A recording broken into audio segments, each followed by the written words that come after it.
ஹரி எல்லாருக்கும் இது கொடுத்துருங்க, ஏன்னா அவங்க ஓபன் பண்ணி பேசிட்டோம். சார் கொடுத்துட்டேங்க சார். கொடுத்துருக்காருங்க சார், ராகவன் சார் கொடுத்துருக்காரு. அதனாலதான் நாங்க நம்மளால ஓபன் பண்ணி பேச முடியுது.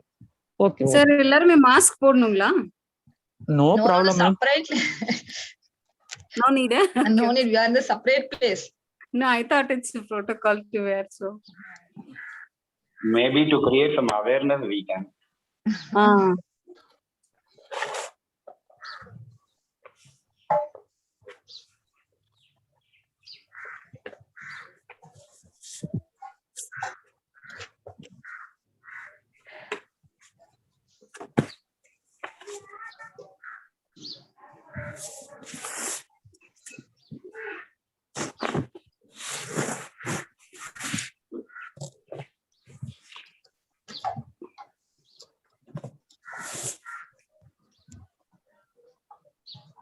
Raghavan sir.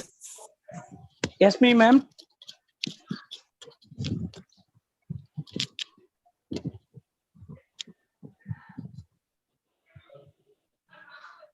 As the principal sir, and you have to give the permission to Amit sir.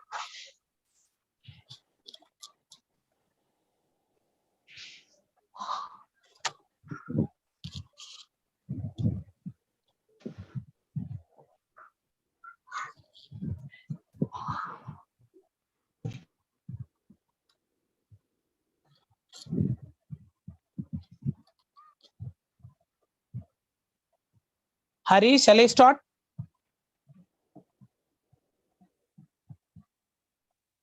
So 2 minutes, sir. Yes. I think time is going on.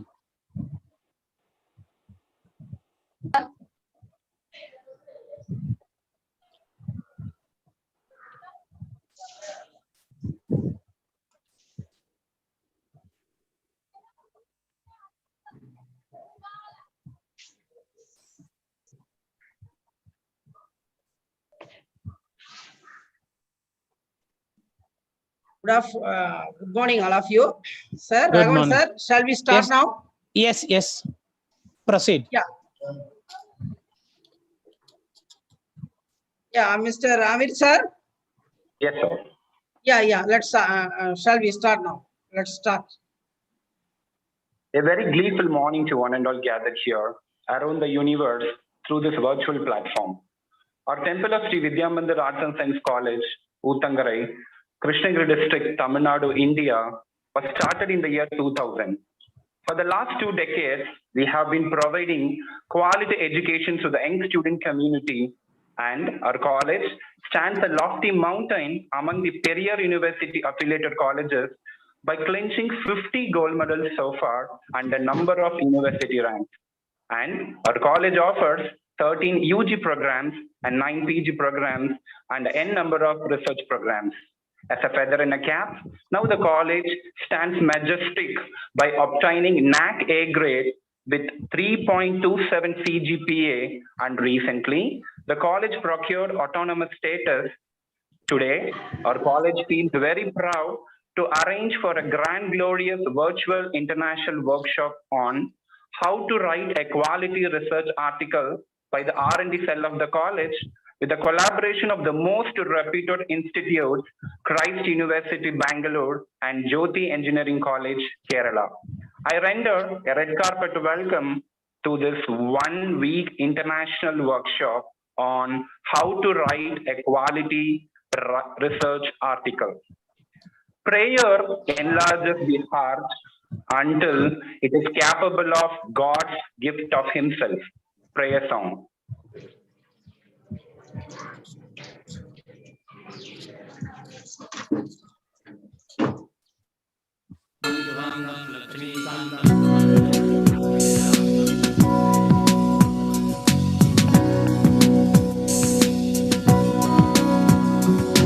Krishna ni begane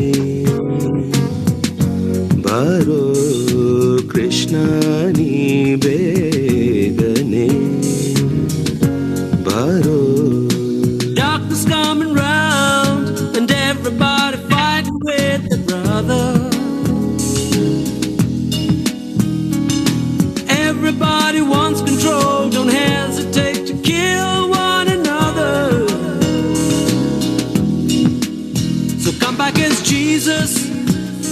can save the world. Bless all the future of every boy and girl. Come back as Rama, forgive us for what we've done. Come back as Allah, come back as anyone. Krishna ni begane baro.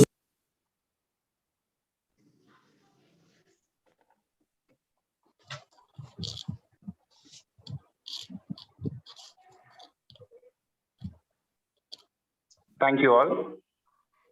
Welcoming is like a sunshine as it brings a lot of happiness. To make it very appealing, I would like to welcome Mrs. D. Kavita, Assistant Professor and Head, Department of Computer Science, to deliver the welcome address. Okay, sir. Most honorable founders, sir, a distinguished chief guest, esteemed secretary, sir, and additional secretary, sir, honorable principal, sir, and vice principal, sir, respected HODs and staff members, respected R&D coordinator and members, respected delegates, respected Christ University staff members, respected Jyoti Engineering College staff members, and my dear research scholar and participant. A happy morning to one and all present here. On behalf of R&D cell of SBM, Christ University, and Jyoti Engineering College, I would like to thank the management for providing this opportunity and also organizing an one-week international workshop on how to write a quality research article. It gives me an immense pleasure to propose a welcome address before you. Education is the most powerful weapon you can use to change the world. Our founder is the most powerful weapon for the education. Now, I would like to welcome our founder, sir, Sri V. Chandrasekharan. Welcome you, sir. Happiness is the key to success, but success is not a key to happiness. If you love what you are doing, you will be successful. This is the secret of success. Now, I will welcome to man of success, our secretary, sir, Sri R.P. Raji. Welcome you, sir. A warm welcome goes to our additional secretary, Sri P. Venkatachalam, for your vision and commitment to work and its execution. High benchmark you have set for us and to excel in all endeavor. Now, I would like to welcome our additional secretary, sir. Welcome you, sir. If your action inspires others to dream more, learn more, do more, and become more, you are a leader. Now, I extend my heartfelt welcome our principal, sir. Welcome you, sir. And next, you are inspiring us, you are guiding us, you are motivating us, you are making us. He is none other than Vice Principal, sir. Welcome you, sir. The function of education is to teach one to think intensively and to think critically. Intelligence plus character. This is the goal of true education. Now, I welcome to such a personality, our chief guest, Dr. Kavin Kumar Jacob, Professor of Mathematics, University Stern Hussein Hon, Malaysia. Welcome you, sir. When you educate one person, you can change your life. When you educate many, you can change the world. Now, I would like to welcome our chief guest, Dr. R.K. Govindaraj, Postdoctoral Fellowship, South China Agricultural University, China. An empowered organization is one in which individuals have the knowledge, skill, desire, and opportunity to personally succeed in a way that leads to collective organizational success. So our chief guest is I would like to welcome our empowered woman, Dr. Ovid Baksar, Professor of Mathematics, University of Derby, UK. The moderate teacher tells, the good teacher explains, the superior teacher demonstrates, the great teacher inspires. Now, I would like to welcome such a great personality, Dr. Nagaraja Sundaraya, School of Biosciences, Masha University, Malaysia. If you are planning for a year, sir, rise. If you are planning for a decade, plant trees. If you are planning for a lifetime, educate people. Now I would like to welcome our chief guest.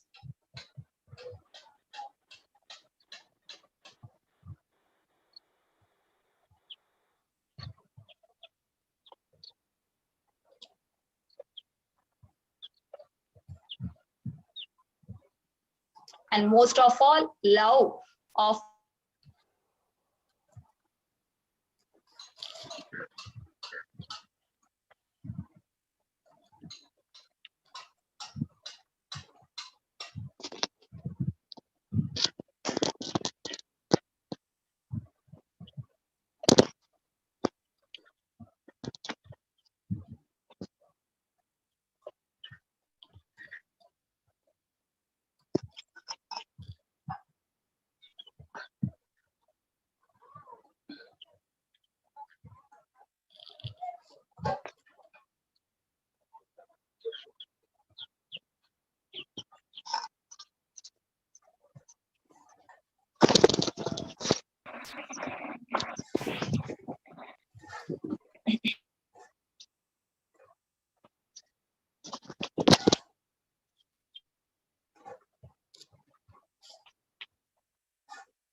Kavita ma'am, your voice is not audible.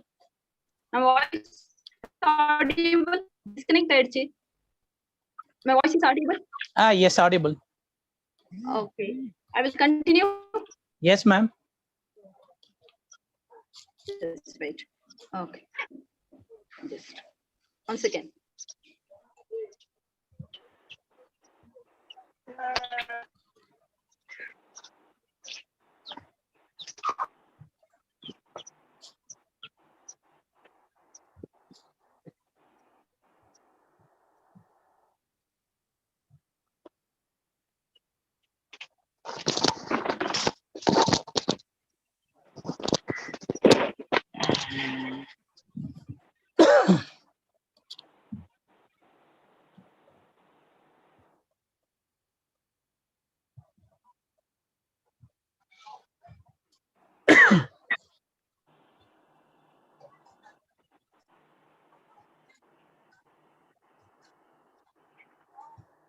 Kavita madam. My voice is audible. Yes, madam. Audible. Okay. A success is not an accident. It is hard work. It is hard work, perseverance, learning, studying, sacrifice, and most of all, love what you are doing or learning to do. Now, I like to welcome such a successful woman, Dr. Shanta Lesham, Professor of Mathematics, Indian Institute, Statistical Institute, New Delhi. Dream, dream, dream. Your dreams will transform into thoughts. Thoughts leads to honest work. Work will result in actions and you will succeed. Now I would like to welcome the successful achiever, Dr. Ranjan Patra, Associate Professor of Chemistry, Amity University, Noida.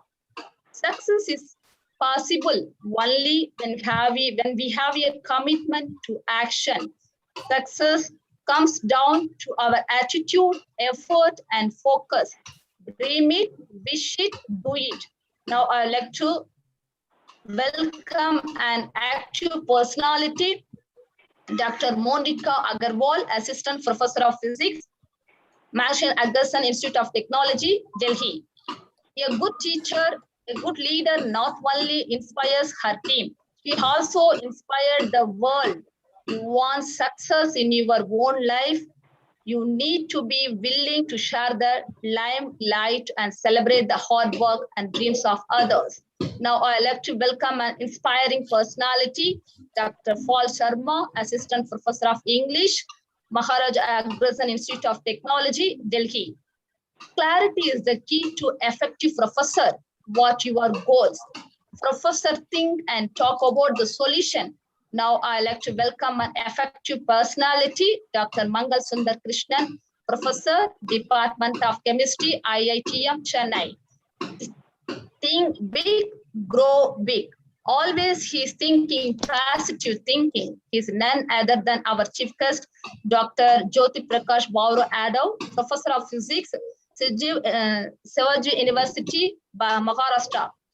Winners don't do different things, but they do things differently. I would like to welcome a multi-dimensional personality, Dr. P. Kalpana, Professor, Department of Computer Science, Pondicherry University, Pondicherry.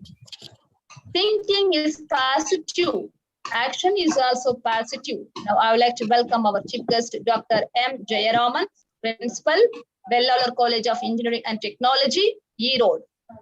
A heartily welcome to our positive attitude personalities are Dr. A. George Maria Selvam, Professor of Mathematics, Sacred Art College, Tirupattur, and Dr. Perumal Mariyappan, Head and Associate Professor, Department of Mathematics, Disafifar College, Tiruchirappalli, and Dr.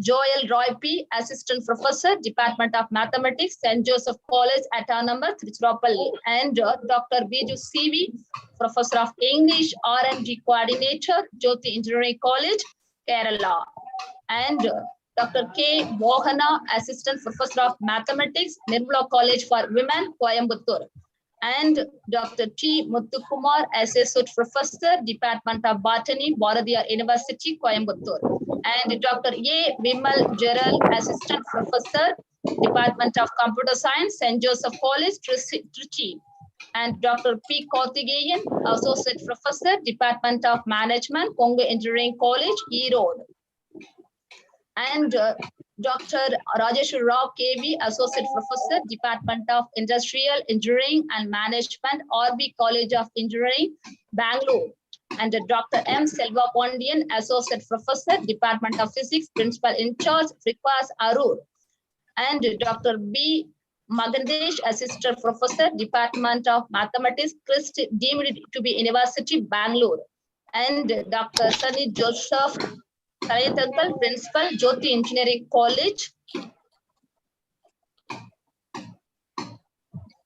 Jyoti Engineering College, Kerala, and Professor Wodi Makti, Faculty of Military Science, Stellenbosch University, South Africa, and Dr. Joseph Varki, Professor, Department of Mathematics, Christ deemed to be University, Bangalore, and Dr. C. Raghavan, Assistant Professor and Aid R&D Coordinator of SVM College, Mutangare. I welcome all the chief guests once again.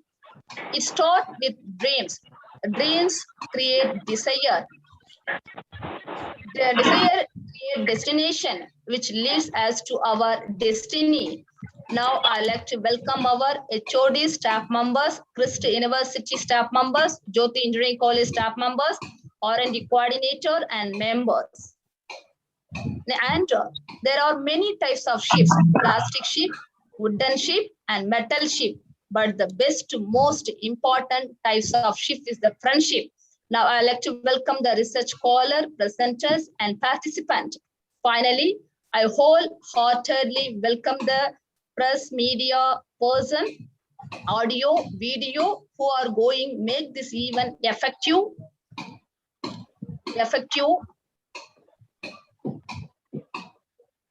and ever memorable one. Really, the theme of the workshop will prove the fact. Before my conclusion, once again, I welcome you all for this ever memorable occasion. Thank you for giving this opportunity. Thanks to all. Thank you, ma'am. Thank you for your decorative and your cordial welcome. As it is rightly said, the common facts of today are the products of yesterday's research. With due respect, I welcome Dr. R. Shivakumar, Assistant Professor of English, and the convener of this one-week international workshop, to present the theme of the workshop. Yeah, thank you, Mr. Amir, sir. All of you, good morning.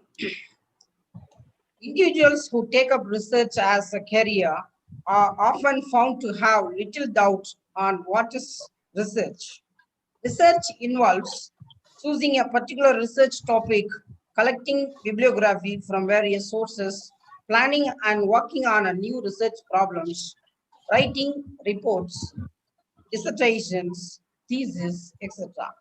It is essential to have an excellent understanding of all the key stages right at the beginning to have a successful research career, which is the objective of this workshop on how to write a quality research article. The workshop is planned with the 12 sessions. In each session, 2 renowned academicians will take up presentation on their intended topics. It is a guide to the complex world of journal article publishing and is designed to give writers practical experience in publishing articles in peer-reviewed journals. The main goal of the workshop is to aid participants in taking their papers from conference quality to journal quality and in overcoming anxiety about academic publishing in the process. You will be taken through each stage of this process during this workshop, imparting advice and best guidance to pursue research, writing and publishing a high-quality research article in highly reputed journals. On behalf of the convener for this one-week online international workshop on how to write a quality research article, I would like to thank the managements of Sri Vidya Mandir Arts and Science College, Uttangarai, Tamil Nadu, Christ deemed to be University, Bangalore, and Jodi Engineering College, Tiruchur, Kerala. And also I thank all the distinguished resource persons for their consent to deliver their address in this workshop. Further, I thank all the registered students, research scholars, and faculty members for the workshop. Till now, around 487 participants have been registered for the workshop. I request all the renowned academicians and participants to render your support and service for the successful accomplishment of the one-week online international workshop. Let me also thank the principal and the management of All Saints College, Thiruvananthapuram, who have supported their entire college faculty members to register for this workshop. Beware, we learn about COVID-19, wear mask, follow social distancing, be safe during this pandemic period. Thank you. Thank you so much, sir. A leader is the one who knows the way, goes the way, and shows the way. Our eminent chairman, most respected, Thiru V. Chandrasekharan, founder of Sri Vidya Mandir Group of Educational Institutions, with all his hopes and blessings, we proceed towards achieving our endeavors. Thank you, sir. Optimism is the faith that leads to achievement. Our college feels blessed to confer Best Researcher and Lifetime Researcher Award. I request our Secretary, Joint Secretary, and Principal to confer the award to the awardees. I request Dr. D. Balaji to say a few words about Professor Mahantesh. I request Professor Balaji of Physics to say a few words about Professor Dr. Mahantesh. Good morning, one and all gathered here. It gives me immense pleasure to grade the Lifetime Best Researcher Awardee 2021, Dr. B. Mahantesh, Assistant Professor, Department of Mathematics, CRIST, deemed to be University, Bengaluru, Karnataka. He obtained his UG degree in DRM Science College in 2009. Later, he joined his MSc in Kuvempu University, Shimoga. After completing his MSc, he joined PhD in 2014 under the guidance of Dr. B.J. Girisha, Head Department of Studies and Research in Mathematics, Kuvempu University, Shimoga, and completed his PhD in 2018 with the thesis entitled Effect of Suspended Particles on Flow and Heat Transfer of Different Fluids. From 2011 to 2016, he worked as assistant professor in various educational institutes like Government College Shimoga, Kuvempu University Shimoga, Acharya Institute of Management Sciences, Bangalore.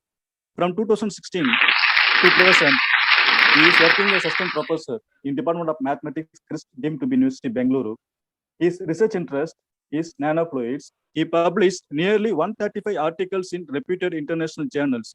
His Google Scholar citations is about 3,486, HEDX is about 39, I10 index is 81. Unpublished book and book chapters in CRC Press, Taylors and Francis.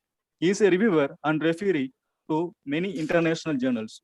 He has received Young Scientist in Fluid Mechanics from Department of Mathematics, Kuvempu University in 2016. In 2017 to 2018, he won an outstanding reviewer from many international reputed journals like Elsevier, Springer, Taylor and Francis. In 2018, he has been recognized as an editorial board member from SCIREA Journal of Mathematics. He received a fund of rupees 8,84,000 from Christian University for study on collective heat transfer of nanofluids. He has delivered special lecture and United talks in many international and national conferences. He had organized a conference and workshop and presented his work in 6 international, 11 national, 3 regional, and 4 institutional conferences and workshops. Under his guidance, 3 PhD students is pursuing their PhD. He had guided 1 MPhil and MSc student. I thank the management and honorary coordinator for giving this opportunity. Once again, thank you. Thank you, Professor. I request our secretary, to R.P. Raji, to confer the award to Mahantesh. On behalf of Professor Dr. Mahantesh, Dr. R. Shivakumar, convener of this workshop, will receive the award.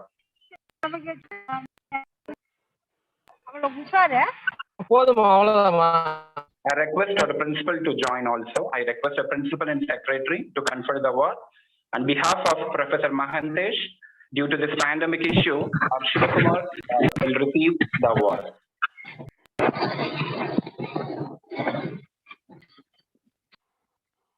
Thank you, sir. Now I request Professor Dr. C. Raghavan to say a few words about Professor Sunny Joseph to the gathering.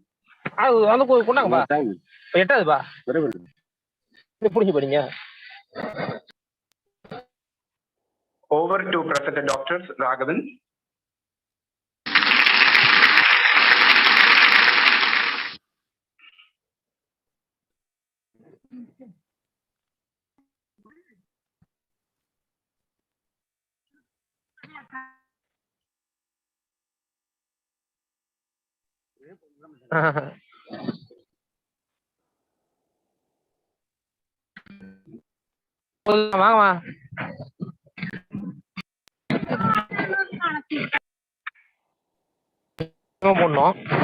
Ravan, sir.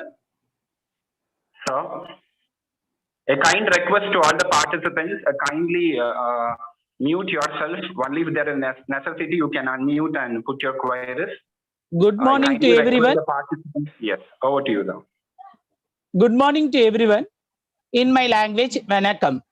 I am much more pleasure to introduce to today awardee Professor Dr. Sunny Joseph Kalayantangal, Principal, Professor and Dean of Research, Jyoti Engineering College, Trichur, Kerala, India.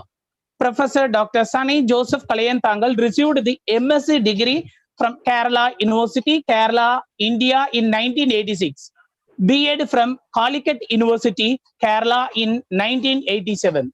MPhil Kerala University in 1993 and MPhil PhD Mathematics degree in 2010 from Kerala University. MCA from Indira Gandhi National Open University, New Delhi, India in 2002. MTech IT from Karnataka State Open University in 2013 and PhD in Computer Science under Bordiyar University, Coimbatore, India in 2018. He is currently working as a principal, professor and dean of research. Jyoti Engineering College, affiliated to APJ Abdul Kalam Technological University, Tiruchur, Kerala, India. And he has 34 years teaching and 16 years of teaching experience. He has published more than 84 papers in the area of fuzzy modeling and decision making, graph theory, and applied mathematics. He has served as a keynotes and a invited speaker in various national and international conferences. He is the reviewer of Iranian Journal of Fuzzy System, International Journal of Fuzzy System, and the Journal of Mathematical Modeling and Computer Simultaneously. Thank you, sir. Thank you. Thank you so much, sir. I request our Joint Secretary and Principal to confer the award. On behalf of Professor, our Principal will receive the award.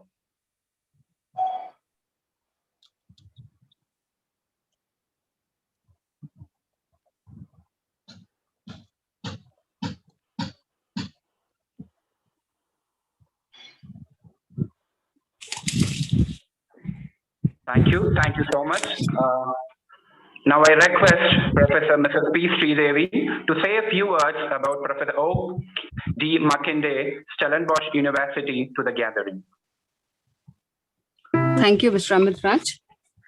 Good morning, one and all. I deem it a great honor to introduce our today's Lifetime Research Awardee, Dr. Olivia Daniel Mackenzie, the Faculty of Military Science, Stellenbosch University, South Africa. Dr. O.D. Mackenzie is a visiting professor of several universities as Adams Science and Technology University, Ethiopia, African University of Science and Technology, Nigeria, Vellore Institute of Technology, India. He has a glaring teaching experience. He has served as a professor and director of postgraduate studies at Cape Peninsula University of Technology, South Africa, from 2008 to 13. He has served as a full-time professor and head Department of Applied Mathematics at the University of Limpopo, South Africa. He has been serving as a Secretary General of African Mathematical Union from 2009 to 2017, and as a Vice President and General Secretary of Southern African Mathematical Sciences Association from 2002 to 6. He has been a founding academic advisory board member of African Institute of Mathematical Science from 2003 to 5. Professor O.D. Mackenzie is a recipient of several honorary awards. I would like to list only a few due to time constraint. He has been awarded the South African National Science and Technology Forum Award, African Union Kwame Nkrumah Continental Scientific Award in the year 2011-12. The South African National Science and Technology Forum, the National Research Foundation NRF Award 2019. He has been bestowed the 2014 Nigerian National Honorary Award titled the Member of Order of the Federal Republic MFR Award for his outstanding contribution to mathematical sciences and technology in Africa by the Honorable President of Nigeria. Dr. O.D. Mackenzie is in the board of editorial of several reputed academic journals as Journal of Applied Mathematics, Africa Mathematica, Journal of Nanofluids, Journal of Nigerian Mathematical Society, the Open Chemical Engineering Journal, etc. And he is not only an editor, but also an author. He has spent 4 university applied mathematics textbooks in his service. He has also published over 500 impact research papers in several international journals and 60 on Google Scholar. Dr. O.D. Mackenzie has an extensive record of research and academic excellence collaborations with several faculties and universities around the world as Kenya, Ghana, South Africa, Zimbabwe, Botswana, Tanzania, India, Algeria, Iran, Pakistan, Germany, the United Kingdom, United States of America, Saudi Arabia, Bangladesh, and China. This eminent professor, Dr. Olivia Daniel Mackenzie, has supervised over 37 PhD scholars, 73 postgraduates, 200 BSc Honors candidates in the field of applied mathematics and computation across the world, and African continent. He is a certified member of the International Association of Engineers. His honor and fame has no bounds. It is an occasion of great honor and pleasure to us to honor today's achiever. Being a part of this grand virtual inaugural ceremony, we congratulate Dr. Oluvale Daniel Mackenzie, Professor of Mathematics, Faculty of Military Science, Stellenbosch University, South Africa, with the Lifetime Research Award. Thank you. Thank you, ma'am. Now I request our secretary, joint secretary, and principal to confer the award. On behalf of professor or principal and the convener will receive the award.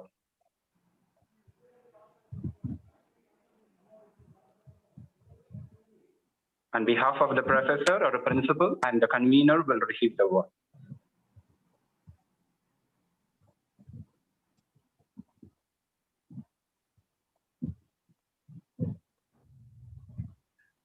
Thank you all, the elite gathering. Now time for the acceptance speech.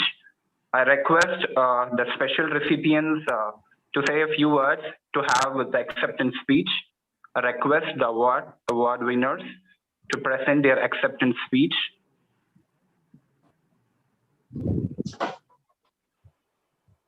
I request Professor Joseph Sunny Kalayanthenkal to present his acceptance speech.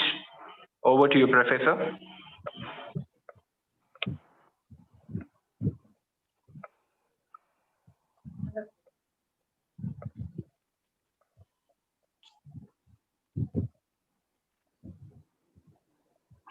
Professor, over to you.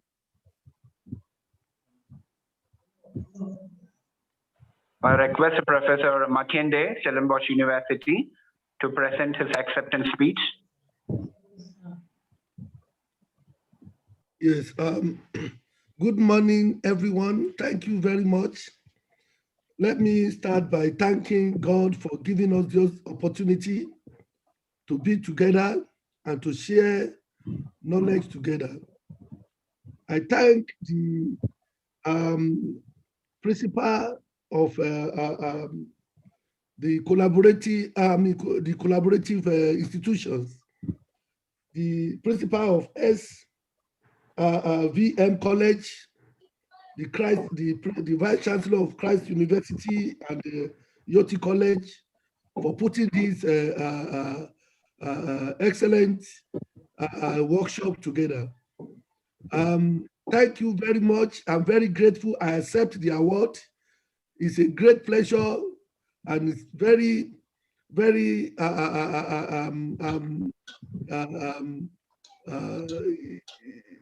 appreciative for me. I really appreciate this honor given to me by the colleges and universities, and I thank them for honoring me in this way. And let me also mention that, as you all know, research has no boundary. Research has no boundary. And to have quality research, there are 4 things which I normally emphasize. And for putting me in this forum for this workshop, I really appreciate everyone for recognizing me this way. For quality research, we know that we need adequate knowledge. Adequate knowledge of the subject must be there. There must be reputable journal that needed. The reputable journal, which will be the focus, which the work has to be published. And you know, in terms of adequate knowledge, you need experience. You also need appropriate mentorship.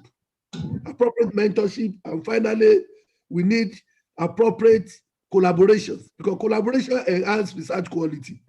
And I thank you very much, especially India.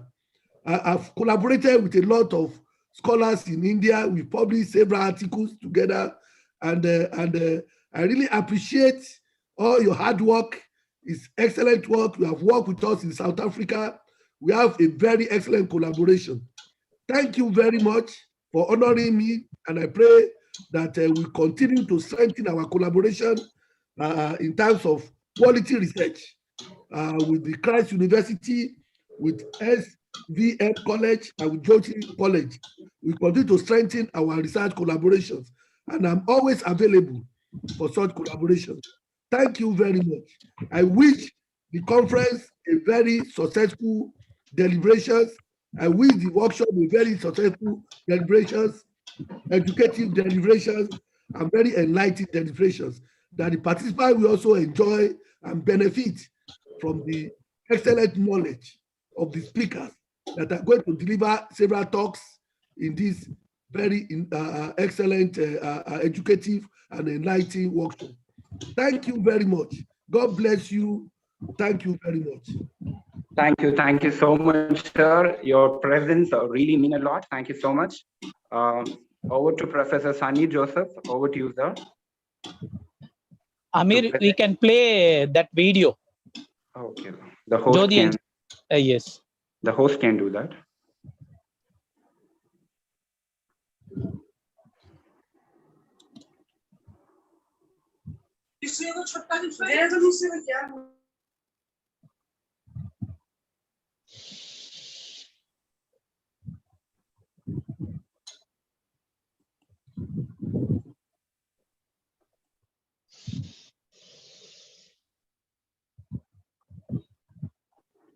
Professor CR sir, is it playing, sir? No, hurry, we can play that Jyoti Engineering College video. Yes, thank you.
We really congratulate Professor Sunny Joseph, and thank you all the presenters and the recipients. Greater the victory, bigger the enemy. Our most respected secretary is a man of perfection. I welcome Thiru R.P. Raji, secretary of our college, to felicitate the gathering.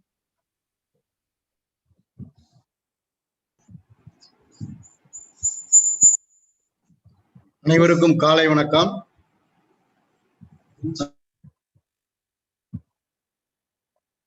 கல்லூரி நிறுவனர், இணைச் செயலர், முதல்வர், துறை தலைவர்கள், பேராசிரியர் பெருமக்கள், இந்நிகழ்வின் ஒருங்கிணைப்பாளர்கள், இந்நிகழ்வில் பங்கு பெற்றுள்ள பங்கேற்பாளர்கள் மற்றும் நம் கல்லூரியுடன் இணைந்து நிகழ்வை நடத்தி கொண்டுள்ள ஜோதி இன்ஜினியரிங் கல்லூரி, திருச்சூர், கிறிஸ்ட் யூனிவர்சிட்டி, பெங்களூர் அவர்களுக்கும் எனது முதற்கண் வணக்கத்தை தெரிவித்துக் கொள்கிறேன். இந்த பன்னாட்டு கருத்தரங்கு கிட்டத்தட்ட 500 பேருக்கு மேல் 500 பேர் பதிவு செய்து இக்கருத்தரங்கில் பங்கு பெற்றுள்ளனர். பங்கு பெற்றுள்ள அனைவரும் மிக திறமையான முனைவர்களால் நடத்தப்படும் கருத்தரங்கு உங்களுடைய திறமையை மேம்படுத்திக் கொள்ளவும், உங்களுடைய ஆராய்ச்சி இவ்வுலகிற்கு மிக சிறந்த நல்ல பலன்களை தருவதற்கு அவர்களுடைய வழிகாட்டுதல், அவர்களுடைய புதிய புதிய வழிமுறைகளை நீங்கள் உள்வாங்கி மிக சிறந்த ஆராய்ச்சியாளர்களாக நீங்கள் மாறுவதற்கும், இவ்வுலகிற்கு நீங்கள் சிறந்த ஒரு பங்களிப்பை கொடுப்பதற்கு இக்கருத்தரங்கை நீங்கள் நல்ல முறையில் பயன்படுத்தி மிக சிறந்தவராக திகழ வேண்டுமாய் கேட்டுக்கொள்கிறேன். நன்றி. Thank you, sir. The supreme excellence is not to win 100 victories in 100 battles. The supreme excellence is to subdue the arms of your enemies without even having to fight them. Joint Secretary, Mr. P. Venkatachalam of our college, with all his blessings and hopes, we proceed towards our achievement. மரியாதைக்குரிய எங்களது நிறுவனரின் அவர்களின் வாழ்த்துக்களோடு Vidya Mandir arts and science college, Jyothi engineering college and Christ university of Bangalore மூன்றும் இணைந்து நடத்தக்கூடிய இந்த பன்னாட்டு கருத்தரங்கு மிக சிறப்பாக கல்வியில் புதுமையை ஏற்படுத்தக்கூடிய ஒரு வாய்ப்புக்களனாக அமைய வேண்டுமா வாழ்த்துக்களை தெரிவிப்பதோடு, இப்பன்னாட்டு கருத்தரங்கில் கலந்து கொள்ளும் 500க்கும் மேற்பட்ட பேராசிரியர்கள் தங்களது கருத்துக்களை மேலும் மேலும் வளர்த்து கொண்டு புதியன கண்டறிதல், கல்வியில் புதுமை படைக்கக்கூடிய ஆராய்ச்சியாளர்களாக, இளம் ஆராய்ச்சியாளர்களாக துவங்கி இந்த நாட்டினுடைய ஆராய்ச்சி செயல்பாடுகளில் புதியன கண்டறிதலில் சிறப்பு வாய்ந்தவர்களாக அமைய இந்த கருத்தரங்கு வாய்ப்புகளனாக அமைய வேண்டுமாய் கேட்டுக்கொண்டு, முழுமையாக இந்த கருத்தரங்கை பயன்படுத்திக் கொள்ளுமாறு எனது அருமை பேராசிரியர்களை வேண்டிக் கொண்டு இக்கருத்தரங்கு மிக சிறப்பாக நடைபெற எனது வாழ்த்துக்களை தெரிவித்துக் கொள்கின்றேன். வாய்ப்புக்கு நன்றி, வணக்கம். Thank you so much, sir. The greatest leader is not necessarily the one who does the greatest things. He is the one that gets the people to do the greatest thing. Our eminent principal, Dr. T. Balasubramanian, is such a person. With due respect, I welcome our principal to felicitate the gathering. Honorable Founder, respected Secretary and Joint Secretary, distinguished eminent personalities and invited speakers from various parts of countries, Honorable Vice Chancellor of Christ University, respected professors and dear faculty member of Christ University, Bangalore, respected principal and dear faculty members of Jyothi Engineering College, Kerala. Today, lifetime research awardees, Dr. Joseph Varghese, Professor, Department of Mathematics, Christ University, Bangalore, Dr. Sunny Joseph, Principal, Jyothi Engineering College, Kerala, Professor Mackendy, Faculty of Military Science, Stellenbosch University, South Africa, for their research contribution in their respective fields. There, Dr. C. Raghavan, Head Department of PG and Research Department of Mathematics, and Coordinator of Research and Development Cell, organizing team members of this international workshop.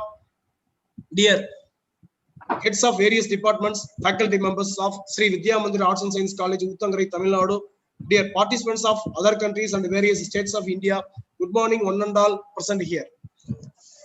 For getting a research-based job, generally both quantity and quality of publications are important. And in this case, quality is determined by journals' reputation, in which research gets to publish as well the number of citation of publication managed to get. In my own subjective opinion, the quality of publications is much more important than the quality of publications. But according to me, quality of the publication is not determined by the journal reputation or impact factor, as sometimes there are mistakes even in papers published in highly reputed journals. It is determined if there is something really innovative and beneficial in the research publication, whether it is a preprint or a pre-reviewed publication in highly reputed journal. I hope this international workshop will give you the deep insight how to write a quality journal and how to publish in the reputed journals, etc. I convey my heartfelt wishes to all the participants. Thank you. Thank you, sir, and thank you for your wishes. Hard work plus dream plus dedication is equal to success is his motto. Our Vice Principal, Dr. N. Gunasegaran, and Head Department of English is such a dynamic personality. With all his blessings, we proceed toward this one-week international workshop. I'm extremely honored to welcome Dr. Joseph Varghese, Professor, Department of Mathematics, Christ University, to felicitate the gathering. Good morning, everyone. It's a pleasure to be part of this great gathering. Sri Vidyamandir College of Arts and Science has been doing great works in the field of teaching, learning, and research the last couple of years. We are very privileged to associate with this college. I congratulate and pay my respects to Mr. Chandrasekharan, who has founded this college, and all the people who are guiding this college,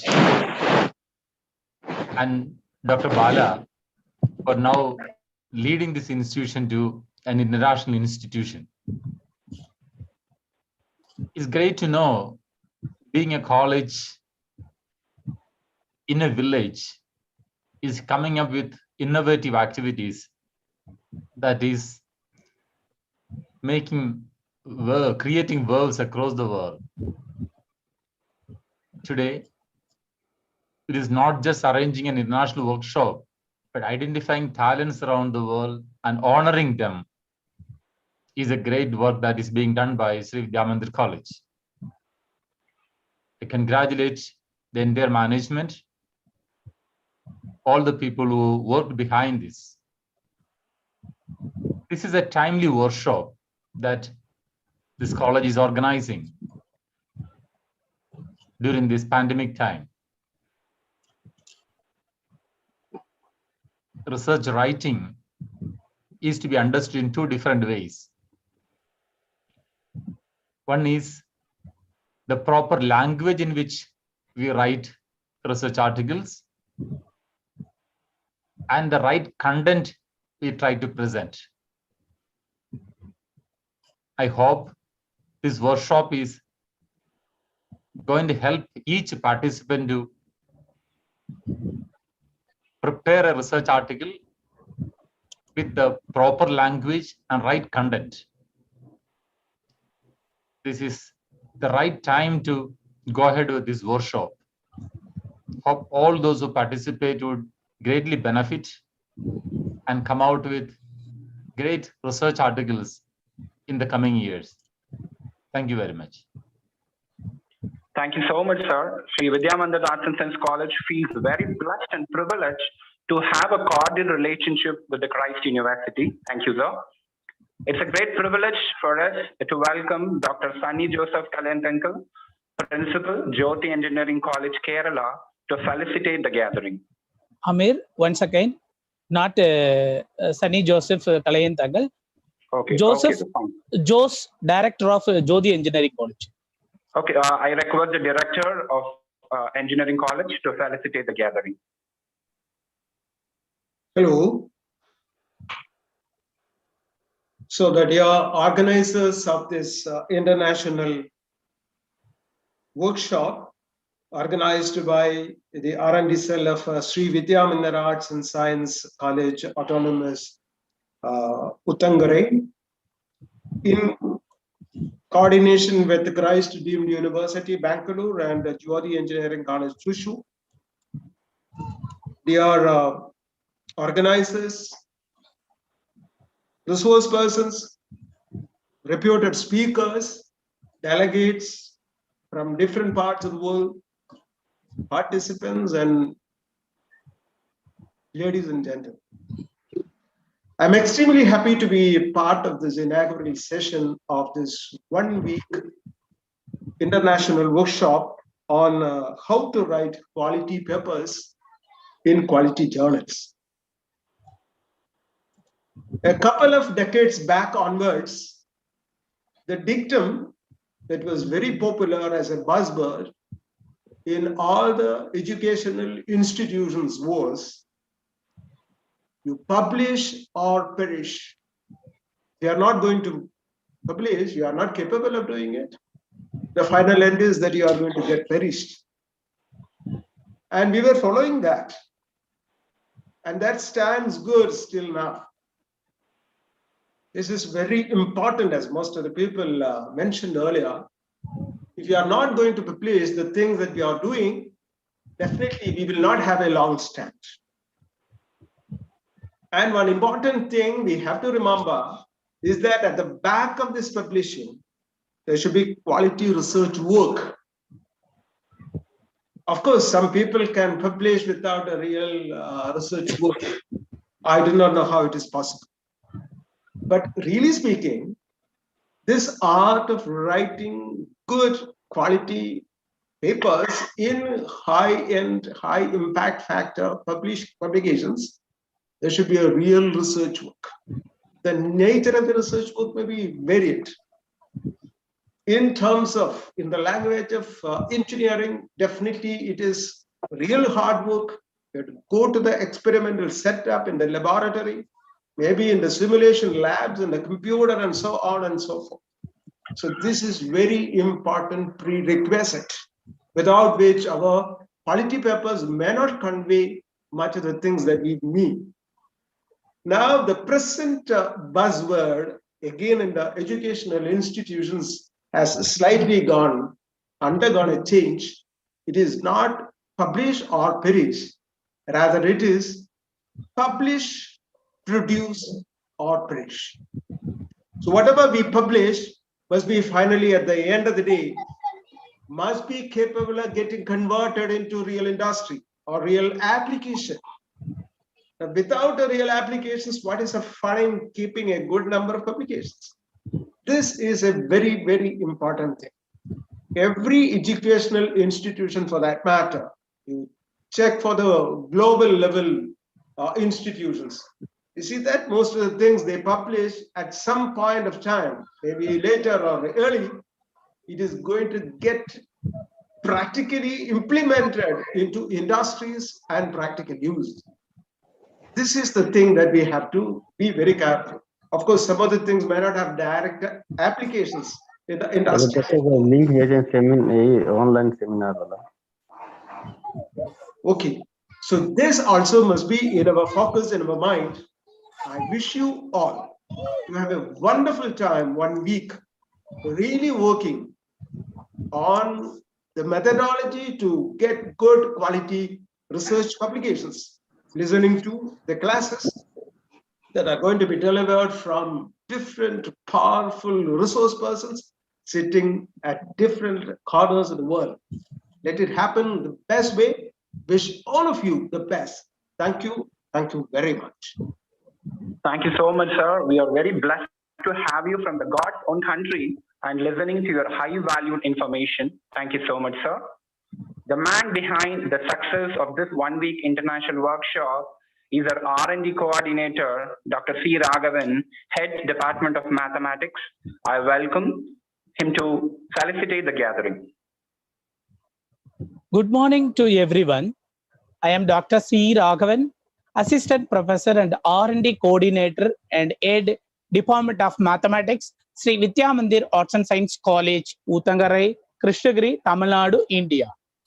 I'm very much happy to be a part of this one-week international workshop on how to write a quality research article in collaboration with Christ University, Bangalore, Karnataka, India, and Jyoti Engineering College, Thrissur, Kerala, India. Both of the institutions have been continuously supporting day and night since last 3 months. The aim of this international workshop in that all the research scholar and the staff members should update and upgrade their knowledge and new ideas in the field of writing quality research article. What do you mean by research? In simple word, we say that a research is a study in depth about something. If you have a situation in front of you, be it for any nature, and you are starting asking yourself for some very simple question. Why not, what, how, and if, then this word signify that you are exactly undergoing a research. How to write a research paper? It must be realized to field of health, exercise, and sport science. It should be of interest to you, profitable, an area that you would like to learn more about. It should be provide you with an opportunities to explore, do original thinking, and make judgment. Importance of research paper writing. At a time, better writing skill, assistance from the best expert, effective use of all kinds of research and the development of critical thinking, etc. The workshop also focus on 24 sections with eminent and expert speaker from around the world in the field of, in the specified area, internationally and nationally. The total research scholar from national and international are more than 488 members. My sincere thanks to our esteemed institution, Sri Vidyamanthari Arts and Science College, Christ University, Bangalore, Jyoti Engineering College, Tiruchur, who have jointly organized this international research work for the first time with us. I am indebted, and my heartfelt thanks to the institution, our founder sir, secretary sir, and the vice secretary sir, and the pillar of the institution, respected principal and vice principal, to grant me the permission to jointly organize and conduct this international workshop. My special thanks to Professor Dr. Pranesh, Christ University, Bangalore, Professor Dr. Sunny Joseph Kalayandangal, and Dr. B. Deepan Raj, Jyoti Engineering College, Tiruchur, Kerala. And his guidelines was really magnificent. I also thank our college R&D staff members, staffs, Christ University staff members, Jyoti Engineering College staff members, convenience of this workshop, Dr. R. Shivakumar, Dr. R. Palani, Professor Dr.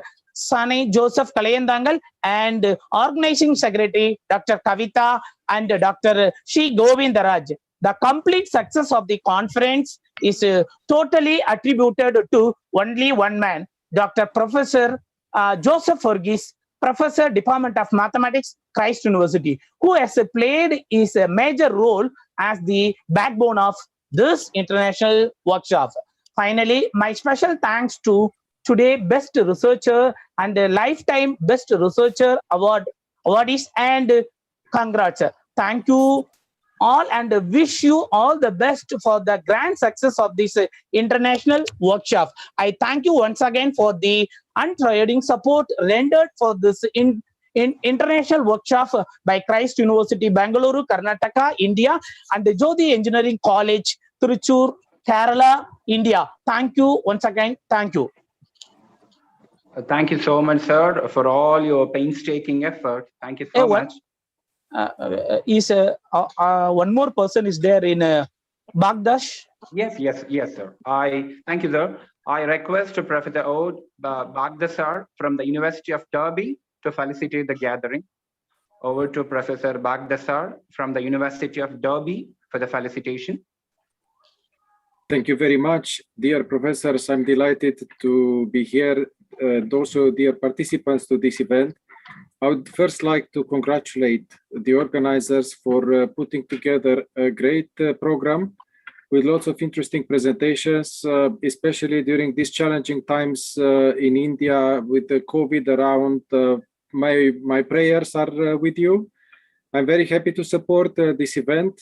I think it's very important to establish a bridge between the people who have more experience and who already published papers in good journals or books, and to inspire, to guide, and also to inspire the new generation of scientists, and yes, to really push them along the way and show them how things can be done, maybe in a slightly easier way.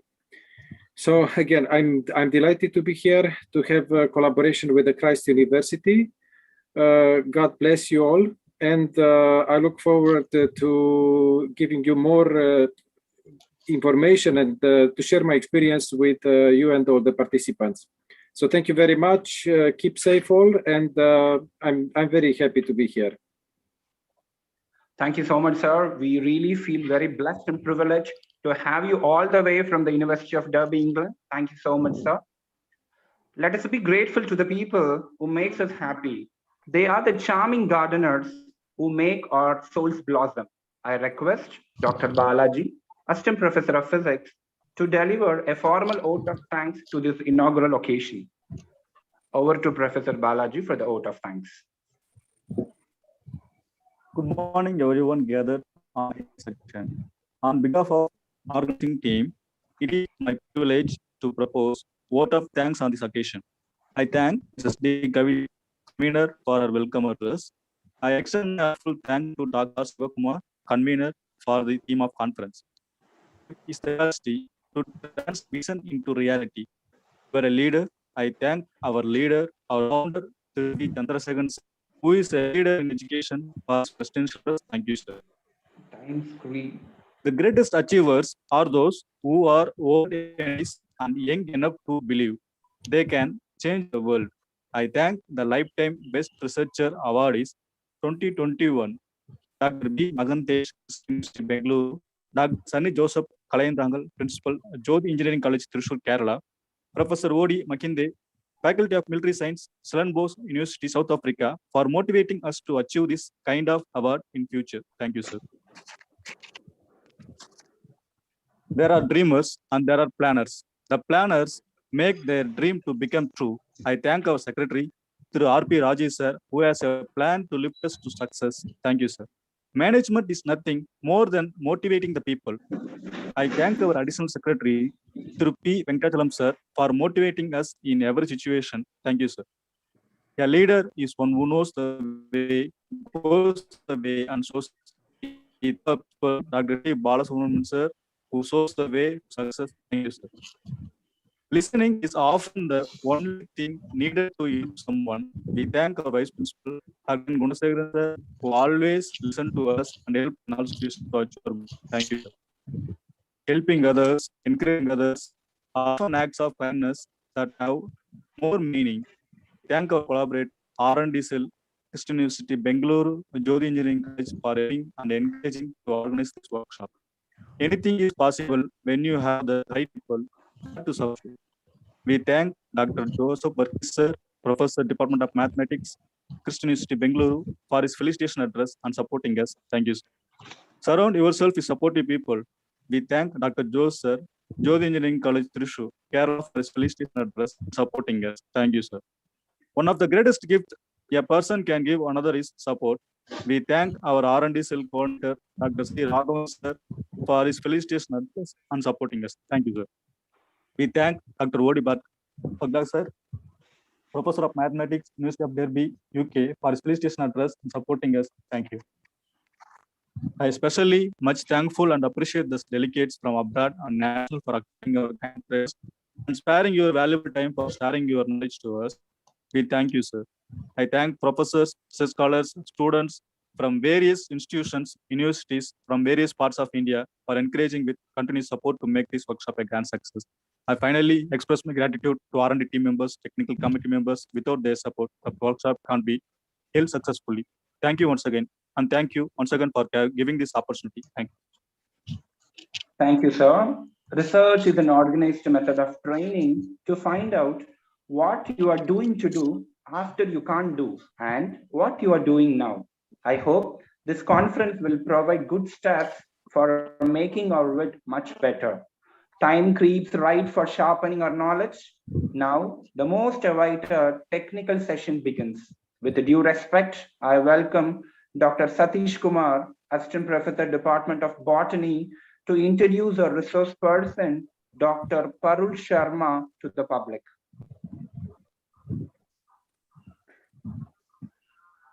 Thank you, sir.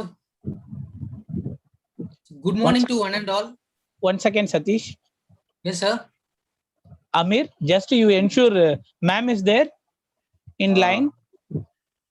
I have to check, but I'm not sure about the device name, what she's using there, but yes, the Parul name Sharma. Sharma is not available. Very good morning, sir. Can you hear my voice?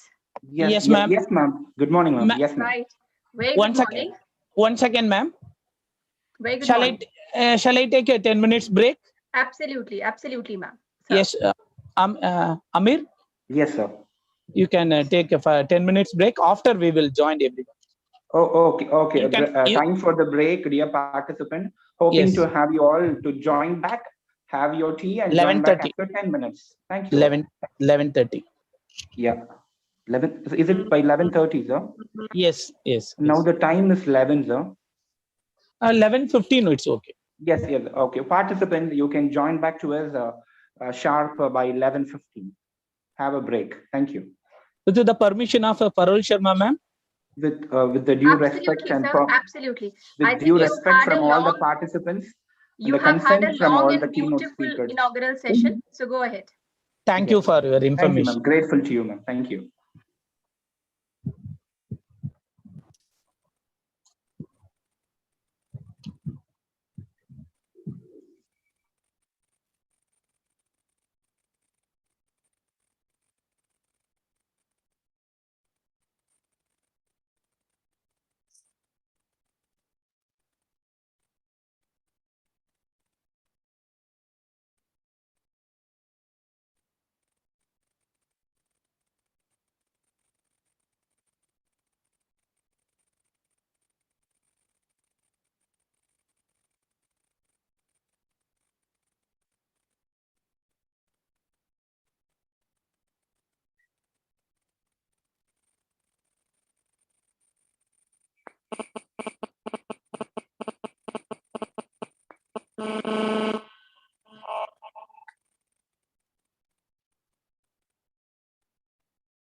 There's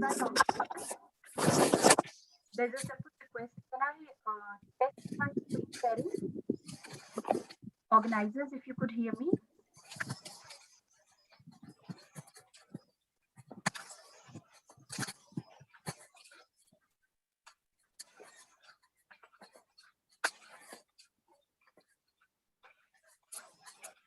Dr. C. Raghavan, if you could hear me.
Professor, CSR.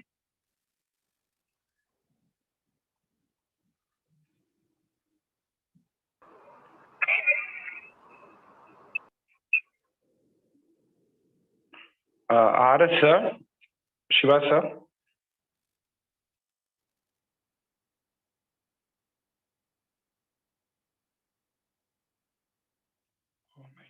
Am I audible, dear participants? Yes, sir. Yes, sir. Yeah, thank you, ma'am. Thank you. Waiting for the arrival of the coordinator and the convener. Waiting for that answer.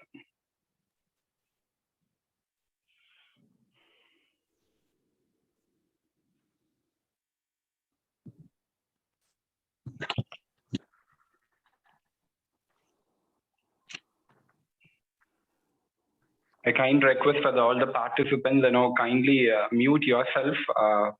When there is a necessity, you can unmute and put your queries. It is just a kind request.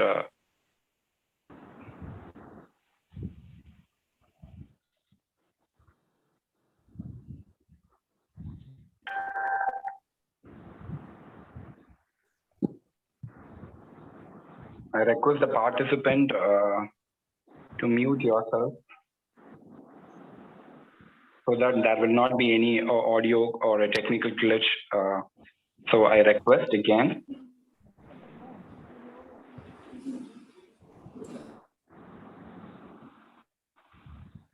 Very good morning, Dr. Amrit Raj. Good morning, ma'am. If you don't mind, can I check the share screen with Ma'am, how to write research article.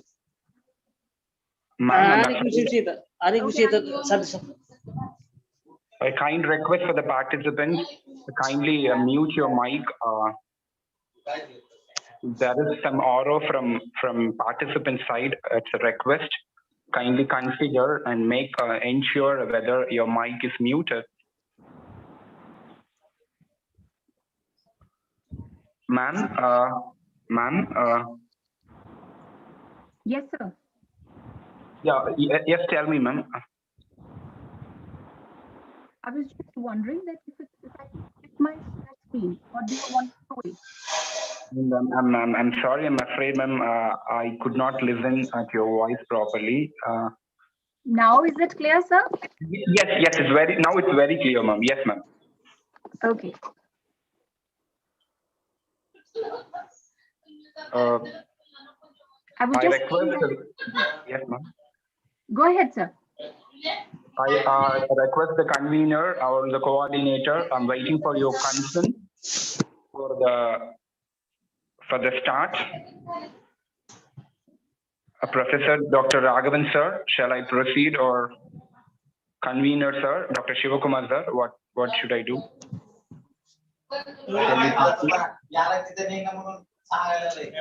Once again, I request the participants here. I can see some mics popping up. Please make sure whether your mic is muted. I'm afraid I'm sorry to mention, please, if there is a necessity, and you can open your cam as well, and that some of the devices are found disturbing. So please ensure your mic. I request.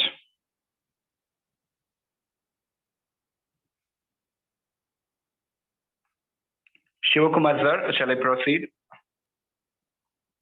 Yes, Professor Amir, let us proceed. Okay, fine. Thank you, sir. Thank you. Welcome back to this 1 week international workshop on how to write a quality research article. Welcome again. And with due respect, once again, I request Professor Dr. Satish Kumar, Department of Botany, to introduce our most respected resource person, Dr. Parul Sharma, to the gathering. Thank you, sir. Sir, I think the slide has been changed. So, yes, thank you. Over to you, sir. Yes, now it's very clear. Over to you, sir. Yeah. Okay, thank you, sir.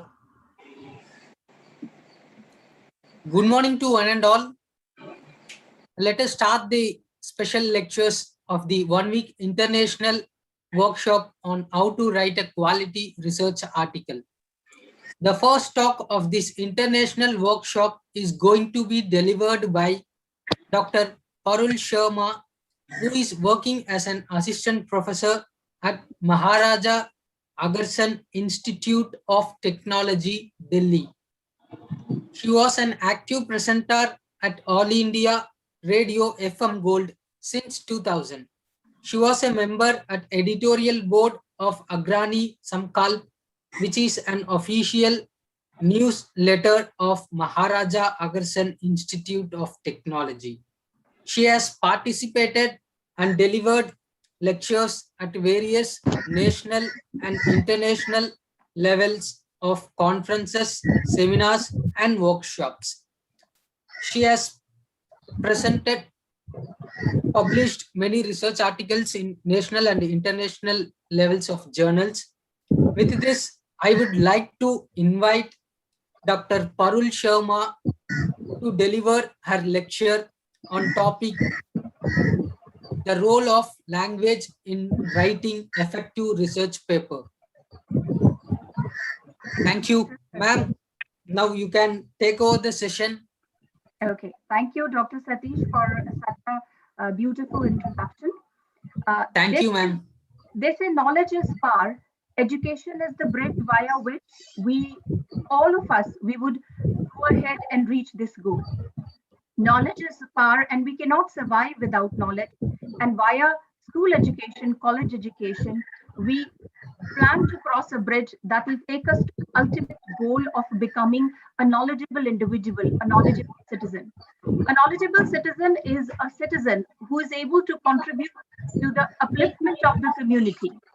So with this hope that this workshop is able to achieve the goal of helping all of us in reaching our truest potential, I'm especially thankful to the management of Sri Vidya Mandir Arts and College for taking this initiative and organizing this 1 week international workshop on how to write a quality research paper.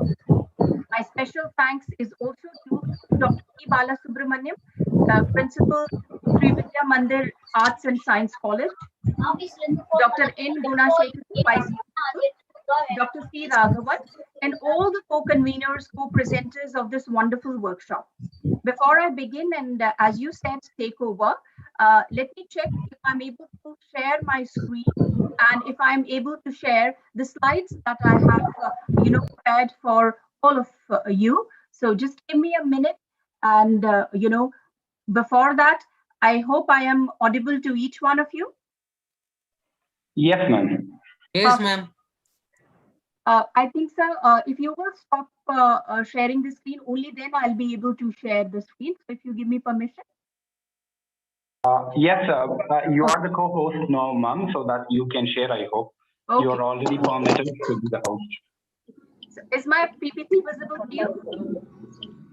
Yes, ma'am. It's very clear. Okay.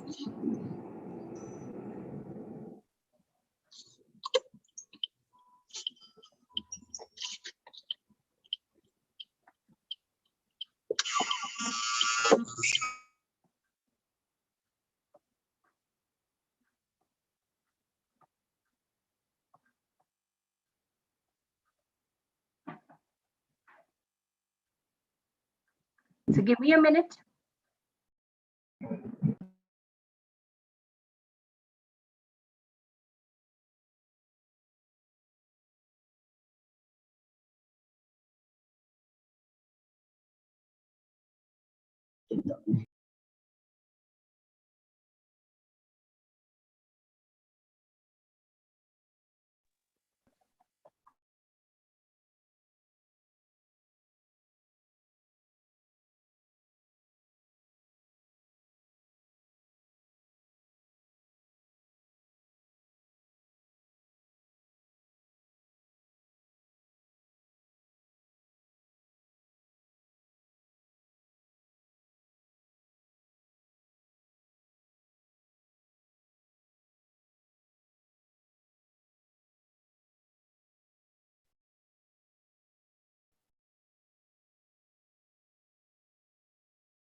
अरे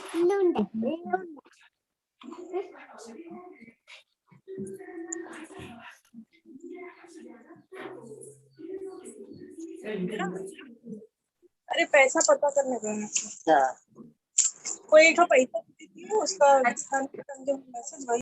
I think now the screen is clear to you, and my voice is also audible to you.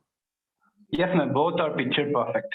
All Yes, right. ma'am. So, with your permission, shall I start?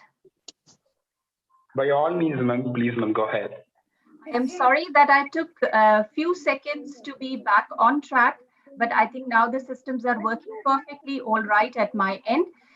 So my topic, as very kindly introduced by the organizers, is the role of language in writing a good research paper. So this is the main aim and agenda of this session. I think all of you must be familiar with the process of writing a research paper, right? As a student, as a research scholar, as a PhD pursuer, as an academician, all of us are required to think. And this is what we do willingly as well. So when we think on different issues, when we think on different topics, we come up with ideas. And when we formalize those ideas, that formalized presentation of the ideas is termed as the paper. So before we proceed further, while for writing a paper, there are few steps that all of us follow when we have to write a paper or any academic piece of writing. It could be an article, or it could be a particular review, or it could be the review of the literature. So the steps that are involved basically in writing a particular a particular research is that first you begin with the area or the field, then you choose the topic, and then you do research. Then step 4 is you organize your research. Then once you have organized the research, the focus is you move on to the next step, which is you form a thesis. Then you create an outline, and after an outline, you choose the right language, and after language, you edit the content, and you do some more editing on the grammar, and finally, you submit your manuscript for your final creation. Yeah. So, meanwhile, there's a humble request to the organizers. Would you please mute the other participants so that I am loud and clear to the people who really want to listen?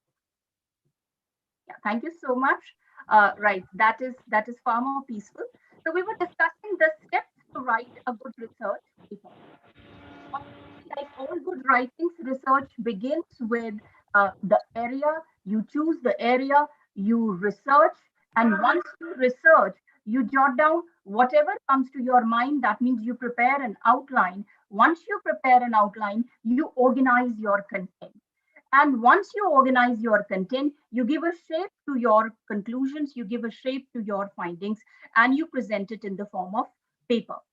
So as of now, this is the first day and the very first session of this 1 week workshop. My focus is gonna be the kind of the language you should be choosing for writing good quality paper.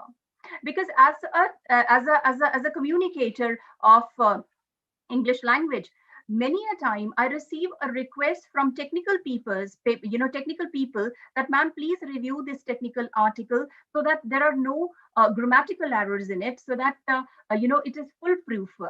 So I want that all the technical researchers should be well equipped to handle language area also. And you need not to be a PhD in English language in order to be an expert in choosing the right language and in choosing the right grammar for your research paper. I'm sure that all of you who are listening to me are very, very intelligent, and they are and you are the masters of your subject. So as far as finding the topic, researching the topic, doing the literature review should be a cakewalk for you. And once that is done, the mammoth task is to concretize your findings in the form of a paper. And here at this juncture that I will be putting in my observation, that I'll be sharing my observations with you. So therefore, my focus is exclusively, in this session is academic writing. That is, the kind of the language a researcher should be using for presenting his or her outcomes and outpourings.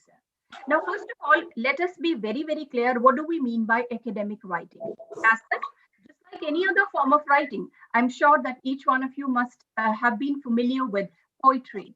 Each one of you must have been familiar with prose. All of you must have been familiar with non-fiction writing. So I'm very, very sure that each one of you is familiar with different forms of writing. Academic writing is an independent genre with its own distinctive style, forms, and expressions and vocabulary. That means it is a field in itself. And the good thing about academic writing is that it can be learned and anybody can master it. That means it is nothing innate. That means it's not natural. You're not born with a flair for academic writing. So academic writing, of course, is an independent discipline. It of course deals with a special syntax that of course derives from the language in which you are planning to publish, and it has certain forms of expressions, and it gives leverage to certain kind of vocabulary. But having said that, the beautiful thing about academic writing is that I and you can master it. We can learn the ropes. We can always become better versions of ourselves. And with this presentation, I would just try and discuss certain aspects which I feel are very, very important from the point of view of a researcher, and which should be kept in mind while drafting anything. A book, it could be a paper, it could be an article, or it could be a contribution to a monthly journal or biannual. Anything that you plan to present as an outpouring of your research, that thing needs to be drafted really, really carefully as far as the language is concerned. Now, how academic writing is different from the other forms of writing? One of the most striking feature of academic writing is that it is formal. That is the most, glaring feature of academic writing. That means writing for articles, writing for books, writing for textbooks, writing for journals, writing for various publications online and offline. The writing has to be very, very formal. Academic writing is not personal. Academic writing is not long-winded. That means I'm not writing king-size sentences. Academic writing is not emotive and grandiose. So then what is academic writing? Academic writing is essentially clear, concise, correct, and consistent. Well, this comes under the principles of 7 C's. 7 C's of communication. So academic writing, that means writing for a research paper, is essentially clear, precise, correct, consistent. And of course, it is focused, it has to be well structured, unbiased, inclusive, and well sourced. Well, my focus is going to be the first, second, third, right, and the fifth point of these features. That means I'll be focusing on what do I mean by formal language? How do I achieve clarity? How do I achieve correctness in my presentation? And how do I become unbiased? Actually, a lot of people say that your language should be formal. But the point is, how do I write formal language? The point is, how do I be clear in my expressions? Can I achieve it, or is it it'll come automatically? So the answer is yes. Formality in the language, formal tone in the language, formal style of writing in the language, clarity in the language, correctness in the language can all be imbibed, learned. So they say it's important to write the right tone in whatever you are writing. And more particularly, it is important to strike the right tone in technical articles, in technical research papers, and you can do that with the right language. So the hallmark of a good quality paper is number 1, research, and number 2, the presentation of the research. And presentation of the research cannot be top grade, it cannot be top class without the use of right language. So therefore, my discussion with you is going to be on what do I mean by formal style of writing? How do I achieve concreteness, clarity in my presentation? So they say academic writing is decidedly formal, specific, and concrete. That means there is no scope for informal, vague, non-specific, and informal sentences and expressions in your academic writing. The formal style is strictly adhered to, and it is used in academic writing. Why? Because it ensures that whatever you present, it has a consistency. consistency. It has a feel of consistency, and different texts can seemingly be then intertwined, and other people have a better clarity of your word vision.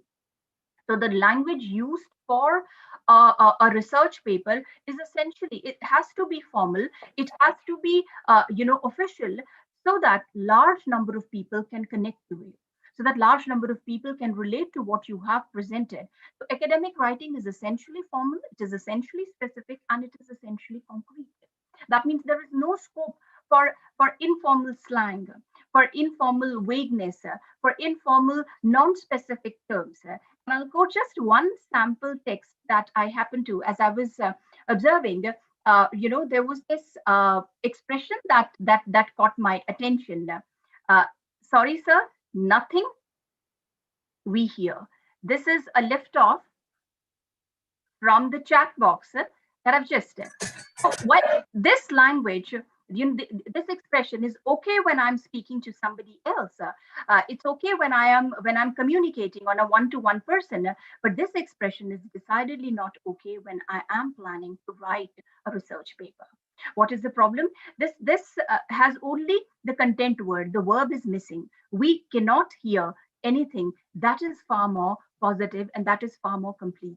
So these are small little things that go a long way in making your language presentable, formal, and because research is that we mean business. And how do you show other people that you mean business? Well, you show other people that you mean business by your language only, and you should always be using a formal language when you are communicating with others. Now, this is easier said than done, right? Half of the time we think that we have used certain words, we have communicated what we wanted to communicate. How do I achieve formal tone in my write-ups? The first and the foremost thing is make sure you do not temple over the rules of the grammar.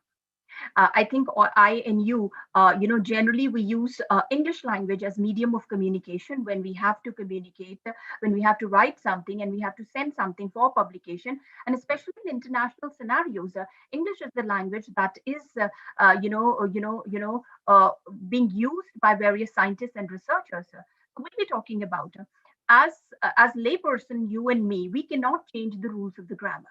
The first and the foremost thing, which is very, very important for every researcher, is that you should be well versed with the basic rules of grammar. So I hope that basic rules of the grammar are clear to you, and I will proceed with certain points which are often overlooked by large number of the participants, by large number of the researchers. And participants, please note, if you want to have a formal style of presentation, if you want to have a business and a professional article for a magazine, if you want to write a weighty article for a journal, then please make sure that you have to avoid a conversational style, as in nothing we hear. You have to avoid cliches. That means expressions that have been overused and they have stopped. They have stopped meaning what they used to mean. You have to avoid informal language at any cost. You have to avoid slang at any cost. These are the four things that are a big no-no for any research, any researcher who wishes to be, published in national and international journals. Now, what else do I require? Of course, you require a very good grasp of the grammar. Without the grammar, you would be nowhere. And there are certain things that must always be kept in your mind while writing an article. For example, you can always do away with contractions, avoid contractions. For example, the results won't improve until the parameters are decided in consultation with the stakeholders. Won't is problematic. It's a slang, right? It is used in informal language. In a formal research article that you are sending for publication, in a formal research paper, use the full form of the words. That is, results will not improve until the parameters are decided in consultation with the stakeholders.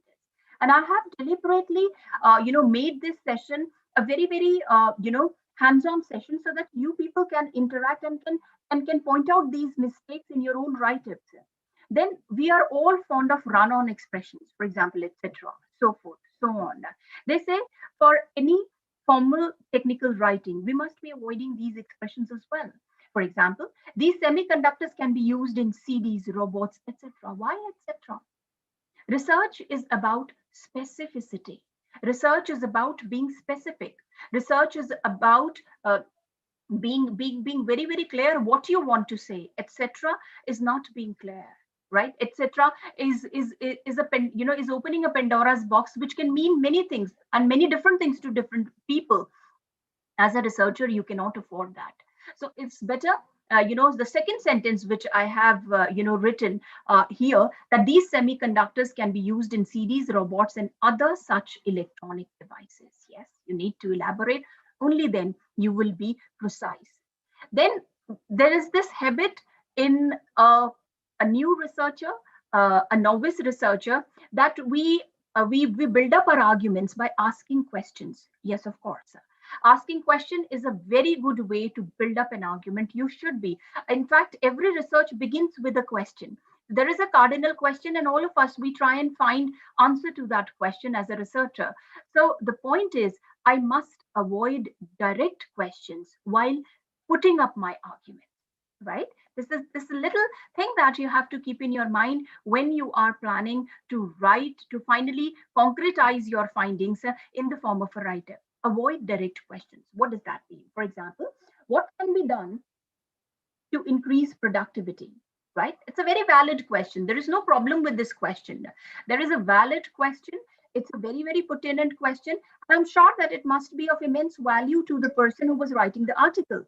But they say, technically speaking,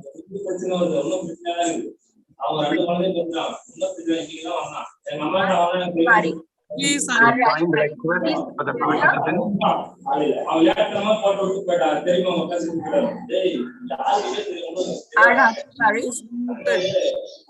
Kind request for the participants. Kindly, can you please mute your mic? Participants. Dr. Amrita, I was just wondering, do you have an option of muting them? Yes, ma'am. The host can do that. We can use that. Do that, sir. Mute everybody. So now, proceeding further, we have to avoid direct questions.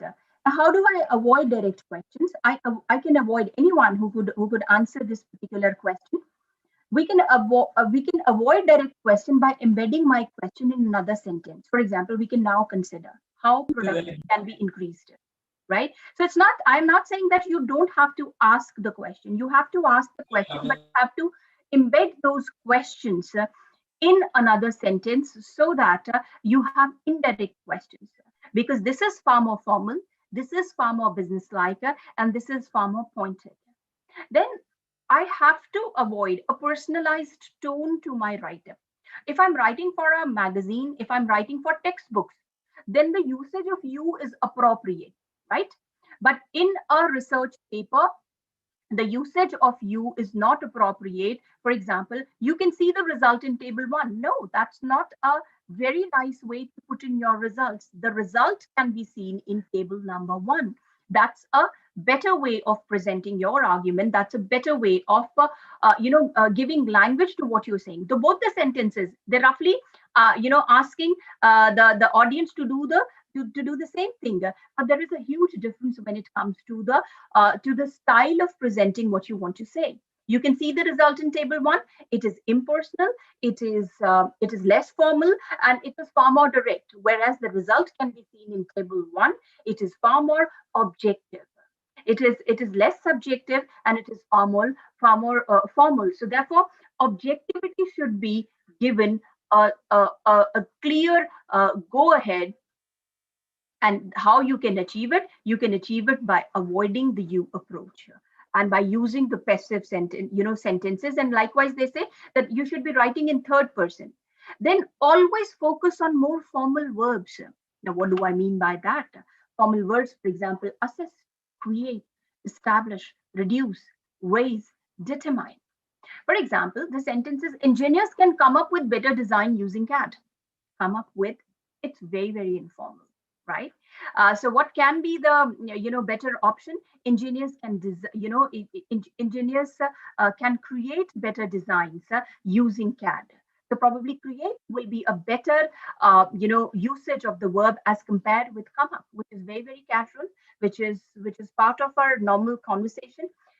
systems can help out the users, right, in controlling the side effects. Help out, again, is problematic. It's decidedly, if you could replace it with more concrete verb, with more established formal verb, then it will make your sentence a better sentence, and it will make your sentence far more acceptable to national as well as international publishers. So expert systems, it could be, can be, raise the can assist the users in controlling the side effects of the pill. So probably assist can be a better option. And likewise, you can think of other action verbs which are less casual and more formal. Then use of formal negative, right? For example, nothing we hear, right? Here the sentence is just beginning with the negative.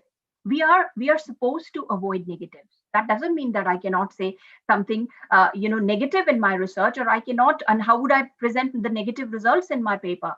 But there is a different way, right? So there is a different way. There is far more formal way to say the same thing. Analysis didn't reveal any new results. Yes, the problem is this sentence. The analysis yielded no new results. According to you, which sentence is a better? First one or the second one? The analysis didn't reveal any new results.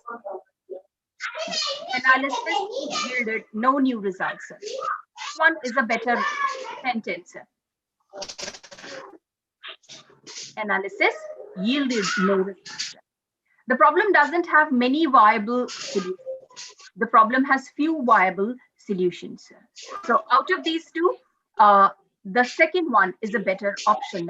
Can anyone from the audience, if I can have a meaningful unmuting this time, can you please tell me why I have selected the second options in these, out of these four sentences, second and the fourth option as the correct one? Anyone? Because I would like to see a interactive. The analysis didn't reveal any new results. I'm saying that analysis yielded no new results is a better option. Anyone who could? Any participant? I see Sai screaming at the top of his voice. I request the participants, please ensure about your mic. Please mute yourself. So Amir, sir. Yes, sir. Sorry for the disturbance. You have to use control yourself. Just you have to allow Yes. the ma'am only. No, that is what, ma'am. And since a long time, I'm trying to mute a particular device, but yet I could not do that. Hari, I tried to mute the device, ma'am, but yet I could not do it from my side. say with the Hari. Say to the Hari. Okay. Hari, sir. All right. Hari, sir. Meanwhile, can I have a meaningful answer here? The analysis didn't reveal any results. And the problem Once again, I request the participants. I'm sorry to read out the device name. Device name Shanti Pandian. Kindly, it's a request. Please mute your mic.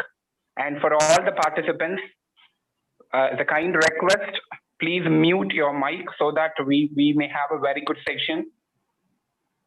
I kindly request again all the participants, please ensure about your mic so that there will not be any technical glitch or any kind of aura from your side that will deliberately upset the entire participant from the world.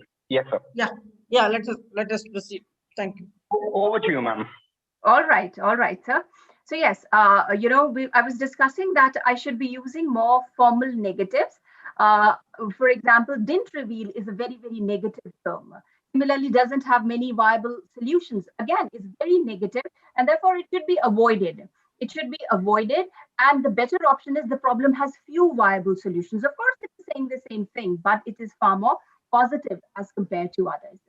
Then, I can have a formal style by doing away with certain relative clauses in places where they're not reading. For example, collagen is a white inelastic protein that is formed. There is no need for this that is. I can remove that and I can delete that. The better option will be collagen is a white inelastic protein formed and maintained by fibroblasts. The moon is a natural satellite which orbits. Now, this is this is, whenever you have an action verb, they say the better option will be the moon is a natural satellite orbiting around a planet. This is a better version. The parliament is a national governing body which has,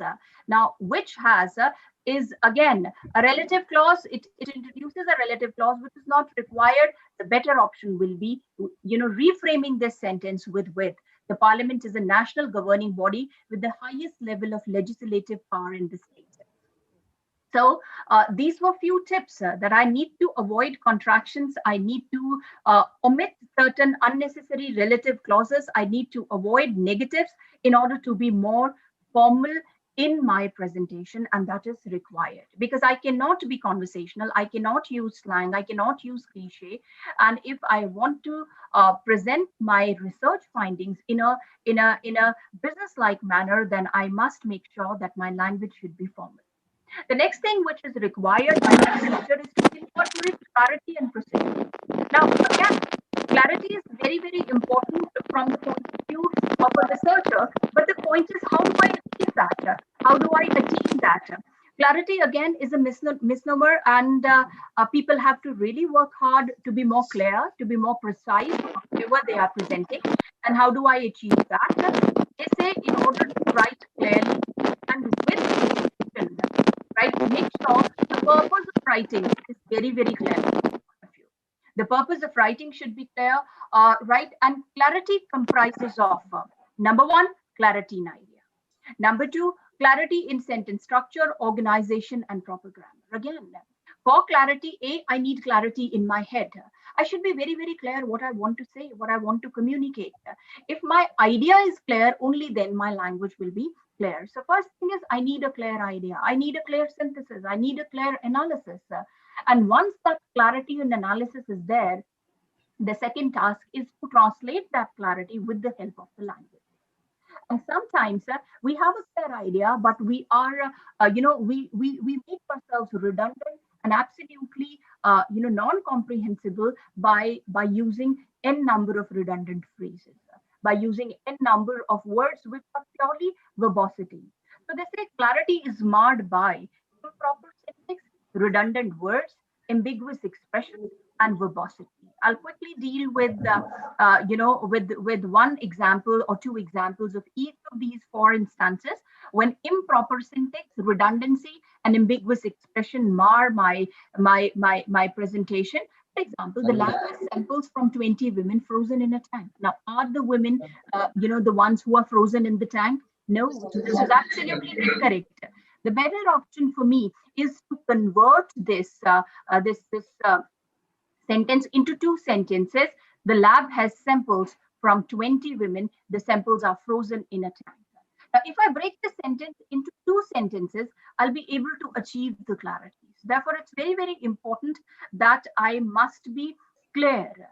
You are not there to impress the other fellow researcher with king-size sentences. Sentences will last long and long and long. Please break the sentences into smaller sentences, into smaller parts, so that the clarity is not compromised. So this was just one example. And when you will reread what you have already been given, what you are writing, you will definitely be able to pinpoint that in this paragraph, I'm not that clear. And if you're not that clear, please revise, edit, and rewrite whatever you have written. Then there is no need to impress the reader with heavy duty words. For example, sometimes rather than using endeavor, utilization, initiate, cognizant of, certain, it's better if you use simple words which are easily understandable. For example, try, use, begin, aware of, find out, start. These are simple words which communicate, which do their job perfectly and efficiently, and they should be preceded. Right? And then similarly, verbiage. This is something I should be avoiding.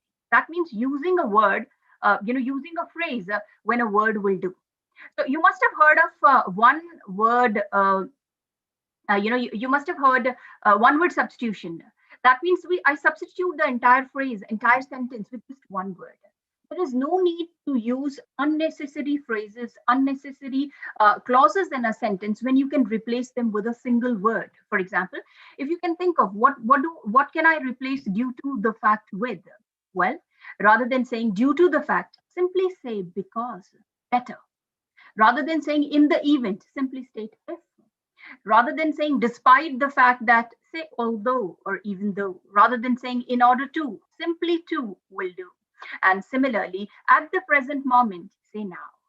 So when you are replacing long rambling phrases with small, simple little words, obviously you are achieving the target of clarity. That's very, very important. And then, for example, in this sentence, regardless of the fact that the results were checked, errors crept in the findings, even though the results were checked. So the second sentence decidedly is better as far as publication goes. The publication will be far more happier to receive simpler, more direct, more pointed sentences from the researcher. And this is something that has to be kept in mind, whether you are writing an article or you're writing a research paper, or you might be, writing your thesis. These are small little tips that you should keep in your mind, that clarity should not be sacrificed, which means that rather than using long phrases, I should be substituting them with single words. Rather than using heavy duty words, I should be using simple words. Then redundancy is using words which are not required, right? For a poet, John Keats can do that, but in technical documents, redundancy is a sin. I should be avoiding redundancy at any cost. And we are all surrounded by redundancy. Redundancy is repeating what you have already said by using pairs which roughly mean the same. For example, full and complete, it's one and the same thing. So either use full or use complete. So full and complete is a redundant expression. Interest and concern. In the best of interest and concern, no, you stick to interest or you stick to concern. Do not use both of them together. Then redundant modifiers, for example, future plans, right? Future plans is not required. Free gifts. Gifts are supposed to be free at 12 o'clock midnight. A pair of identical twins. So in this case, when I talk about a pair of identical twins, when I say identical twins, pair is not required. So many a time we end up using the words which roughly reinforce what we have already stated. We have to avoid that. For example, the two beautiful examples that I've, past history tells us history is always in the past. It's about the past. Past history tells us we cannot anticipate ahead. The great events that will completely revolutionize. Revolution is a big thing. And when revolution happens, it happens, in totality. So therefore, the better option is for this sentence is to remove past, this should go, and similarly, completely should go. So therefore, the better option and the better sentence will be history tells us we cannot anticipate those great events that will revolutionize our society. Similarly, certain categories are redundant. During that period of time, right? During that time. Enough. Period of time is a redundant expression. Avoid period. The mucous membrane area become pink in color and shiny of appearance. Pink in color. Pink is a color. Everybody knows that. I need not specify it. I need not reinforce it by adding in color. So the better. See, I've been able to delete so many words, and this sentence will decidedly be far more acceptable. During that time, the mucous membrane became pink and shiny. Because shiny is in the form of. So if you want to achieve clarity in your presentation, you have to avoid redundancy. Then, as I've told you, that academic writing decidedly has certain features. The first feature that I discussed with you, it is formal. The second feature, there should be clarity in whatever you are presenting. Academic writing has to be correct. Now, the onus of correctness lies on the researcher. Whatever you research should be supported by data, facts, figures, and they should be duly given weightage to, and proper references should be written. Then academic writing, since I'm only concerned with the language there should be a consistency. For example, if you're writing 6 pages in your article, there are 6 pages in your article, then it should not happen that page number 1, you're using present tense, page number 2, you're using past tense, page number 3, you're talking about present perfect tense. There has to be consistency in terms of the arguments, in terms of organization, and more particularly in terms of the language. Then never lose track of the aim, the main problem, the main hypothesis, the main idea of the of the presentation should be kept in your mind. So never lose track of your main problem, never lose track of the main topic. The whole structure should be built around the main aim. The hypothesis should be stated, then bit by bit you should present the data, and then you present the data, you should present your argument, and you should support the argument. Well structured and inclusive. Well, my focus for the remaining few minutes will be on the inclusiveness. I think I have a little bit exceeded my allotted time. I'll just run through the last couple of slides quickly. May I ask organizers, how many minutes can I take? 5 more minutes? Please take your own time, ma'am. It's a pleasure listening to you. Please take your own time, ma'am. Thank you so much, sir. Another thing that should be kept in the mind of the researcher is inclusive language. We are living in a multi-ethnic society. We are living in a society which is multi-religious, where people from different caste, class, color, creed, they cohabit and they work at, on the same platform in the same building. So therefore, my language should also speak, should talk about inclusiveness of all those people. My language should not be biased. My language should not be prejudiced. My language should not hurt the sentiments of any XYZ person individually, and my language should not hurt the sentiments of any community, any group, in a generalized way. So that means, as a researcher, because I am sending my article for publication, I am sending my analysis for publication, I have to make sure that my language, the language used, should be objective, it should be inclusive, it should not be prejudiced, it should not be biased. And how do I achieve that? There are certain things. The first thing is that I should be conscious. I should be conscious that I should not discriminate people based on the race, gender, or socioeconomic status in whatever findings I am presenting. Especially this kind of danger is there when I'm talking about research, qualitative research. This kind of danger is always there when I'm dealing with subjects that pertain to a society, when I'm dealing with subjects that pertain to gender. So especially in the field of arts, non-inclusive language will sabotage your paper. So therefore, my humble request to all the researchers that please make sure that you are conscious, you know what do we mean by inclusive language, and there should be a deliberate proofreading on your part so as to prune, examples of prejudice and biasness from your text. For example, I'll just give one example of gender specific language.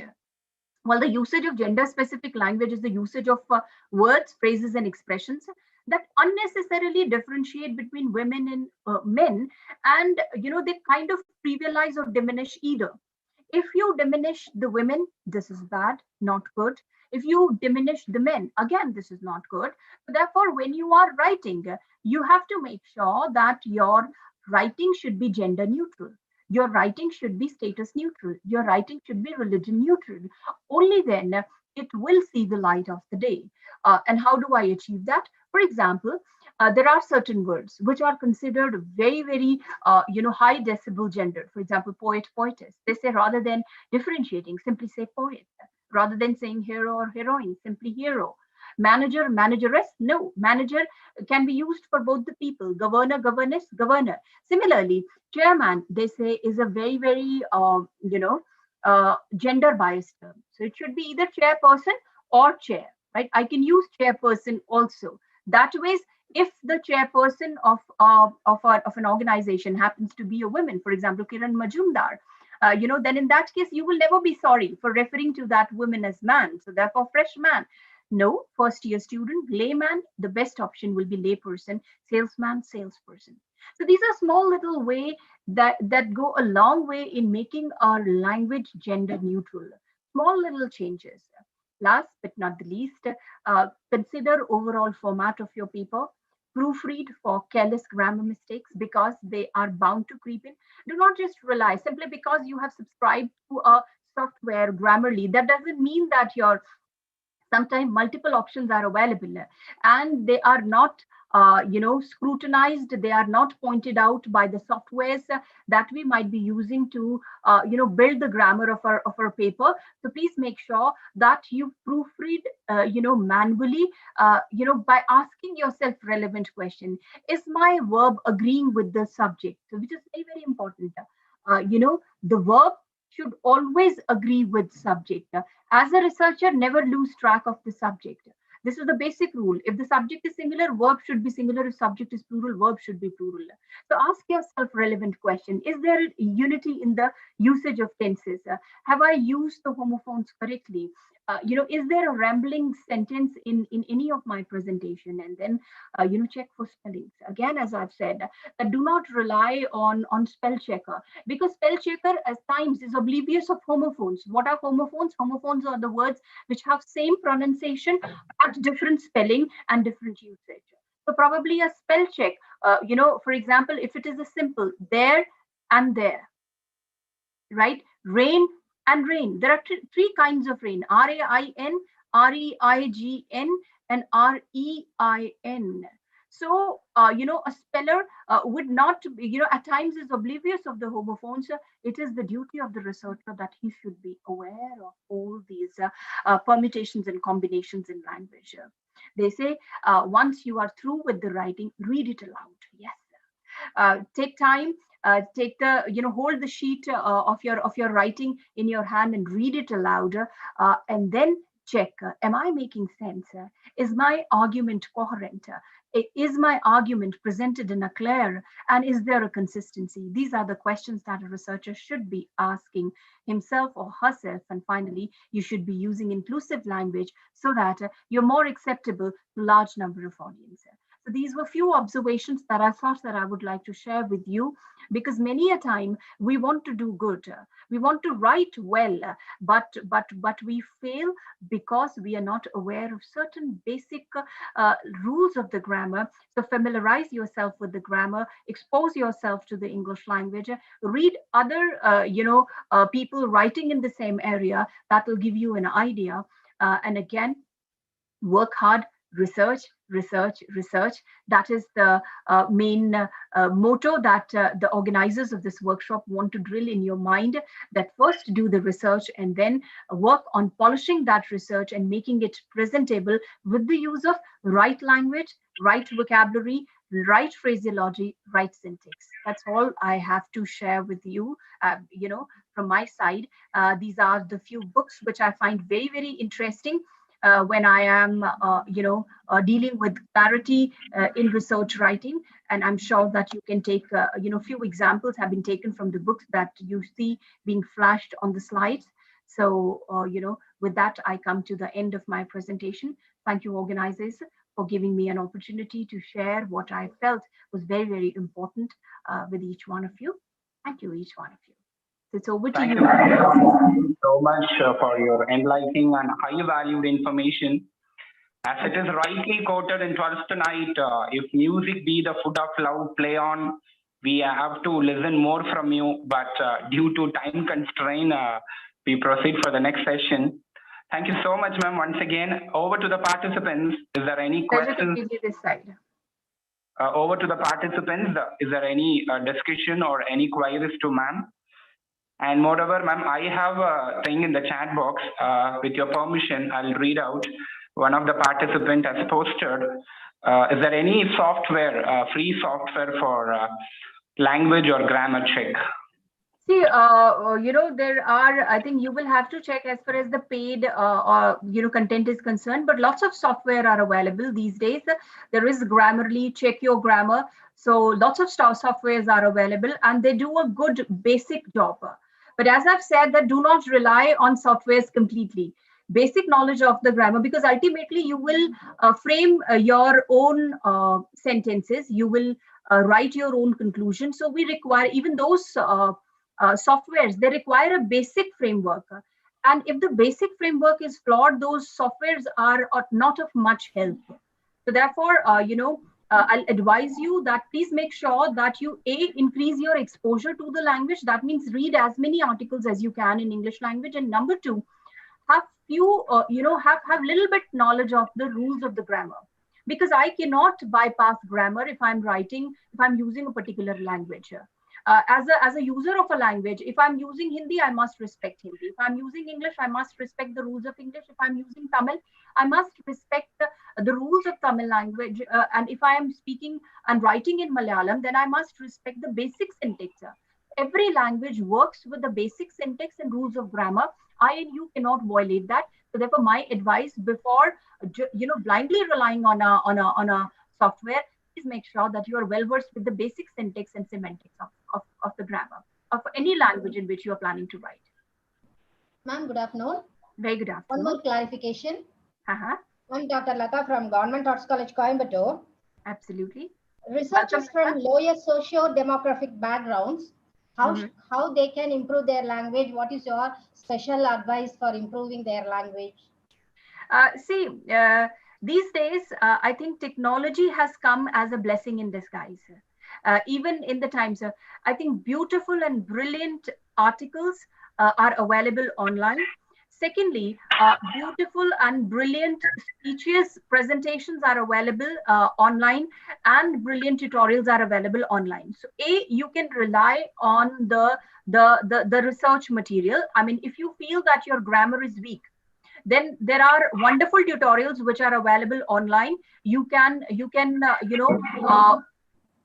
take a pledge that every day I will give 15 minutes to learning one aspect of the grammar, be it the correct usage of the grammar, be it the correct usage of noun, or be it the correct usage of pronoun. Secondly, Lata, what I feel, language is learnt by exposure. Have you ever wondered what is your native language, Lata? Which language do you speak? What is your commerce? No. What is your native language? What is your first language?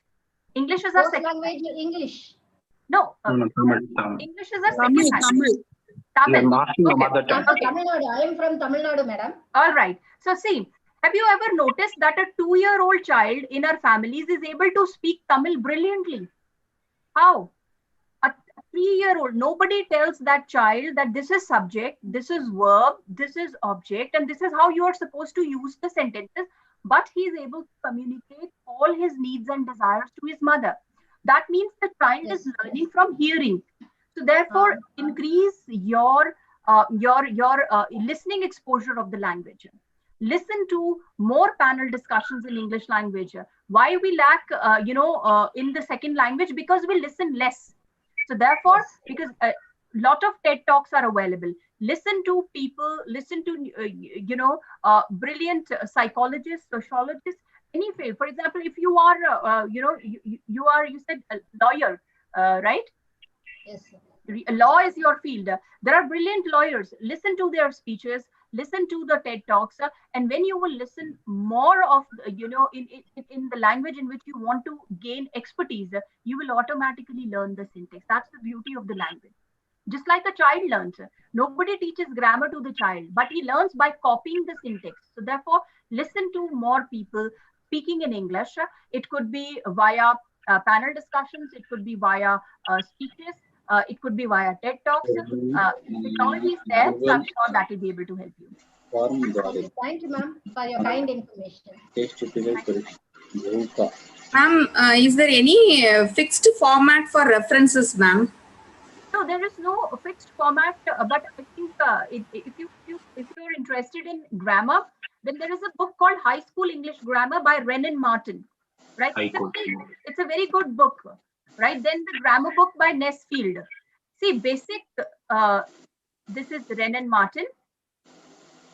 And then basic grammar books, pick up any grammar book. A noun will always be a noun. Pronoun will always be noun, pronoun. I think at this level, what you should be focusing on is the correct usage. There is no need for you people to go into what do we mean by nouns, what are different types of nouns. No, focus on correct usage. And once you focus on correct usage and composition, for example, you can always give yourself, a topic, then write it and then compare it, from a newspaper or any other place where the same topic is written by better experts. So as such, there is no fixed format, but yes, one grammar book will decidedly help you. And even in grammar book, focus on correct usage. But that's very, very important. Thank you, ma'am. So, Thank you, ma'am. There is another thing in the chat box. How can we enhance our vocabulary? vocabulary is enhanced again, practice, practice, practice, and practice. There are two words, I think, active vocabulary and passive vocabulary, right? Yes. Active and passive. Passive is I know a word, I know its meaning, but I am unable to use it. That means I'll not be able to use that word in my sentence. Then soon I will forget its meaning also. So first, as a person to increase vocabulary, I must increase my passive vocabulary. Whenever you come across a new word, do not sleep on that word. For example, we all read. We read newspapers, we read magazines. Even when we are reading for fun, we are reading novels. Whenever you come across a new word, have your own personal dictionary. These days, it's a lot more easier. You just need to type the word, and the meaning and the usage of the word will be flashed on. So therefore, whenever you come across a new word, jot down that word, find its meaning, and that word is used. So the word will come to your passive vocabulary, and when you will write the sentences, the word will be converted into your active vocabulary. And make sure that during the course of the day, you will use it. Have a partner, a speaking partner with whom you converse in English language, who is there to rectify your errors. So that way we build on vocabulary. Vocabulary doesn't work that you mug up the words and their meaning. No, I have to learn its usage also. For example, the word is rain, R-E-I-N. It is cool. But as a learner, I should know that it can be used as a verb and it can be used as a noun also. Right? For example, Ashoka rained. Here, rain is noun. Ashoka reigned. From here, reigned becomes a verb. So if I'm learning words, I must learn their usage also. Do not sleep over any word. If you come across a new word, for example, cliche could be new. Find out its meaning there and then. Remember its usage and use it. We learn vocabulary by using. That's all. There is another chat, ma'am, from device Evangeline Joshua. Can you name some free online tutoring system which helps us to check out grammar and enhance the vocabulary of our audience? I think there seems to be a lot of requests on free, online. I just spoke that there is Grammarly. There are lots of, and then BBC is very good that way, sir. I think you rely on the material posted by BBC. British Council. They have a very active cell wherein they conduct free workshops also. So you should log in to British Library, British Council, and therein you will find a lot of material. For example, comprehension passages are there, reading comprehension, listening passages are there. So probably you can rely on those tutorials and handouts.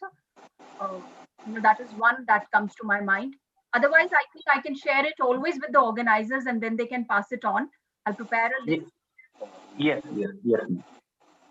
Any other queries, participants? Over to the participants. Is there any queries or any discussion to ma'am?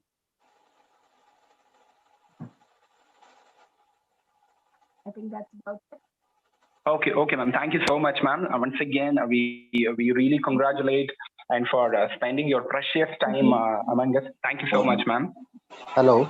Yes. Thank you each Hello. one. Yes. Sir, having one query, ma'am. Maybe most of the journal, maybe Springer's and maybe other elsewhere, they are offering to correct the English, and they have from the Indian side they have written in a good language, but maybe afterward they have also maybe they have sent their messages or maybe mail. You have you can take the advice or maybe specialized correction or English grammar if they are offering. So that time, what can I do? Maybe we are 100% satisfied, but maybe afterward they have already have a need some corrections or maybe. See, if your article has been returned with the remarks by the reviewer that you modify the language, we have no option but to modify that language. And if they offer you a suggestion, please check and verify. Is it a suggestion wherein will they be charging, for this kind of service, or is it available free of cost? If it is available free of cost, of course, you can go ahead with it. Most of the cases is not a free of cost, ma'am. Yeah, They are that's what charging. I'm saying. They This is- have specific charges. So the better option will be you can take help from your colleagues, in the humanities department, your colleagues who teach English as a subject. So probably they will be able to help you out.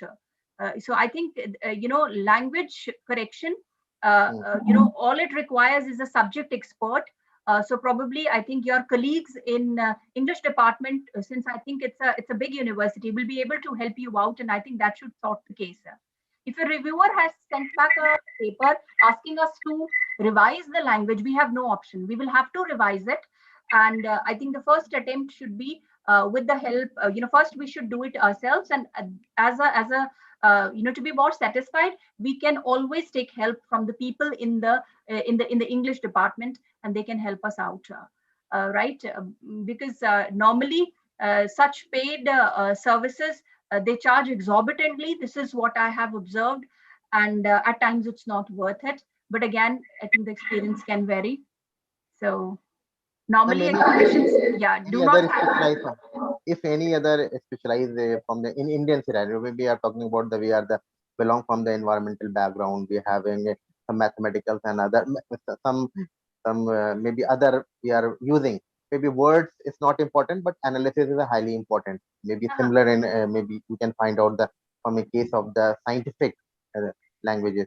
So if you can suggest maybe any specialized person or a specialized site where we can take the maybe minimum amount we can pay it, and we can improve the maybe sentence or maybe what you have want. Maybe if it is available, you can First of all, I want to correct this misconception that since we are from the field of mathematics, so analysis is more important, words are not.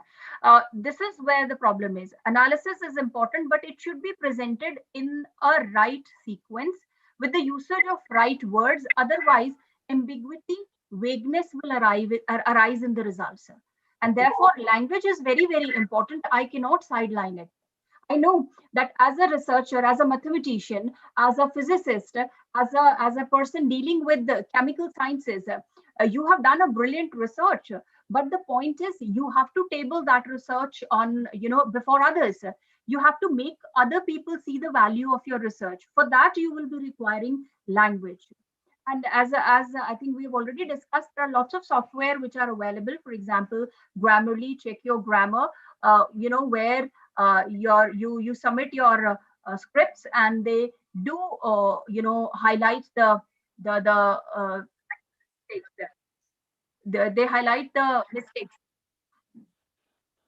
So therefore, that can be a good option. But again, without you knowing the basic, even those softwares would not be. So I would really recommend you that whatever field you might be from, please make sure that you read extensively, the books which are written by better authors. And in that case, automatically you will get a knack of the things. Keep certain sentences in your memory, right? This is how I Thank you, ma'am. Thank you. Meanwhile, I'll share certain websites also. Just like I have shared, the books which I have mentioned, they're really good. If you can find out, beautiful and brilliant examples are there. Online versions are also available. The online versions of these books are also available. Any other queries, participants? Any other queries? I hope ma'am has answered for all the questions, and all the participants are really benefited out of ma'am's elegant lecture. Thank you so much, ma'am. Thank you once again on behalf of all the participants around the universe, on behalf of the R&D cell, we really congratulate your painstaking effort. We always, feel very blessed to have always Vidya Mandir feels very blessed to have a cordial contact with you, ma'am. Thank you so much. It's my pleasure. Thanks to you, ma'am. Thank you. You Thank are you so also much. very kind. Thank you, each one of you, and thank you, participants. I'll share certain links with the organizers, and I'm sure that those links will be passed on to you. Thank you, each one of you, for patiently listening to me. Definitely. Over to the coordinator, Professor Dr. C.R. sir. Over to you, sir. few words. Yes, sir. Over to Dr. Raghavan, the coordinator of the R&D cell. Yes, Amir. Over to you, sir. Over to you. Yes, you Yes. can. Thank you for your parole, Sharma ma'am. Hello, ma'am. Okay, Amir. Nothing. No problem. Okay, You can. shall we declare for the lunch break, sir? Yes, yes, yes. And shall we give them 1 hour time? Yes. Okay, thank you, sir. Dear participants, thank you all for your patient listening. The second session will begin after the lunch break, and I request you all to join back after 1:30. By sharp 1:30, we can go for the second session. I once again request the participant to join back after 1:30 for the technical session 2. Thank you, participant. Hoping to meet you after the lunch break. Thank you all.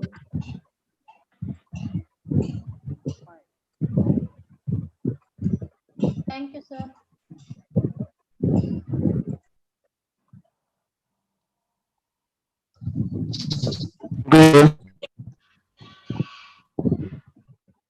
Yes, sir. Okay, Mr. Amir. Okay, Amir. Yes, sir. We'll join back after 1 hour. After lunch break by Yes. 1:30. Fine. Sir, 1:25 sharply. Okay. University of Derby professor, right, sir? Yes, Bhagat, yes, sir. yes. Yes, Yes, Bhagat, yes. sir. Yes, yes. The professor, sir. Sir? Tell me, sir. Hello, sir. Yes, ma'am. Yes, ma'am. about Dr. T. Muthukumar. No, Yes, no. am I audible? Yes, you're audible, ma'am. Not his session, ma'am. Sir will let you know what happened. But next session is Bhagat, sir, ma'am. Oh, it's not Dr. T. There Muthukumar. is a change in the schedule. Okay. I didn't know because I should get prepared. Yes, sir. yes. Even just now I come to know, ma'am. Just before the minute I come to know. I let you know, ma'am. Taking a leave. Yes, sir. Amir, tell me one more information. I think Palni sir posted in the chat box for feedback link. Yes, sir. Dear participants, the feedback link for the session 1 is already, being posted in the chat box. Please make use of the link and you can fill it so that you can get your certificate and kind of information for all the participants. Filling feedback link is a mandatory one. Once when you fill all the sessions, you may get your participation certificate. So kindly have an eye on the chat box. And when at the end of every session, we will post the link for feedback. So kindly make use of feedback and link and please fill it for your certificate, right? For the smooth receiving of your certificate. Thank you, participants. I hope I'm clear to all the participants. Am I clear to the participants? Yes, clear. And kindly ask them to post the link once again. It's not available now. Yes, already posted, ma'am. Have you all received? Once again, our professor has posted again. And one more kind request for all the participants. Of course, we are all well educated as well as well matured. Of course, unknowingly, you would have not witnessed your mic. So please make sure and ensure whether your mic is muted so that the lecture and the session may have a smooth run. So please, it's just a kind request.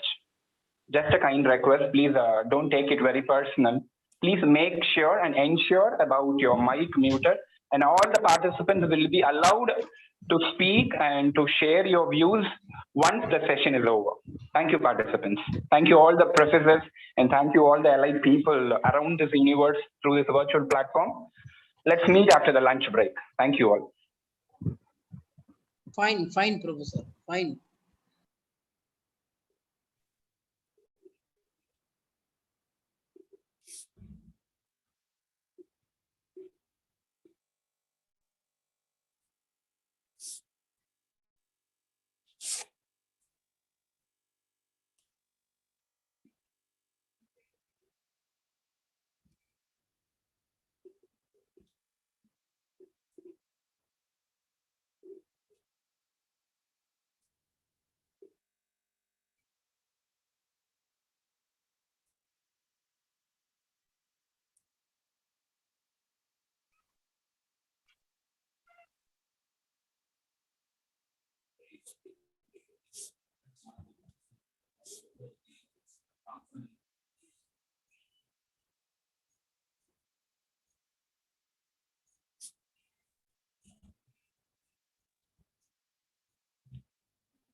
College and R&D cell of the college with the collaboration of Christ University Bangalore and Jyoth Engineering College Kerala feels very proud to organize a one-week international workshop on how to write a quality research article.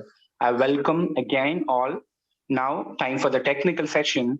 With a due respect and absolute honor, I request Professor Mrs. P. Sridevi, Department of English, to introduce our resource person, Professor Bagdasar, University of Derby, to the gathering. Thank you, Amir sir.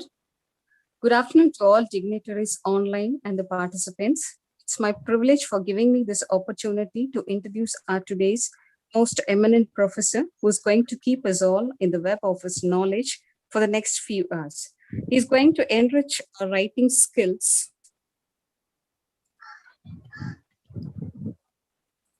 focusing how to write quality articles in mathematics. Dr. Dumitru Bagdasar is a Romanian by nationality.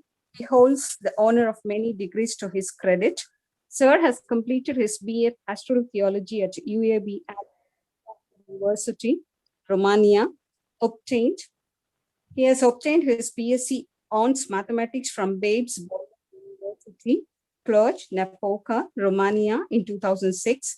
His post-graduation in MSc Mathematics with distinction in Real and Complex Analysis from Babes Bolia University, Romania, 2007.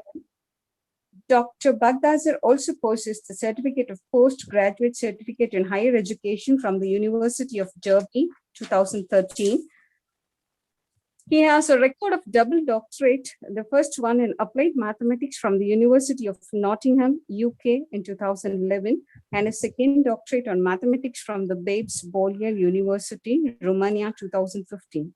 He holds a membership to the following professional bodies and service to the profession in Higher Education Academy, Institute of Mathematics and its Application, International Society of Difference Equations, American Mathematical Society, Romanian Mathematical Society, Marie Curie Alumni Network, etc. Within the institution, he plays a major role of being a member of CIC, an associate member of CELT, Center for Excellence in Learning and Teaching, CRC, College Research Committee from 2017 to till date.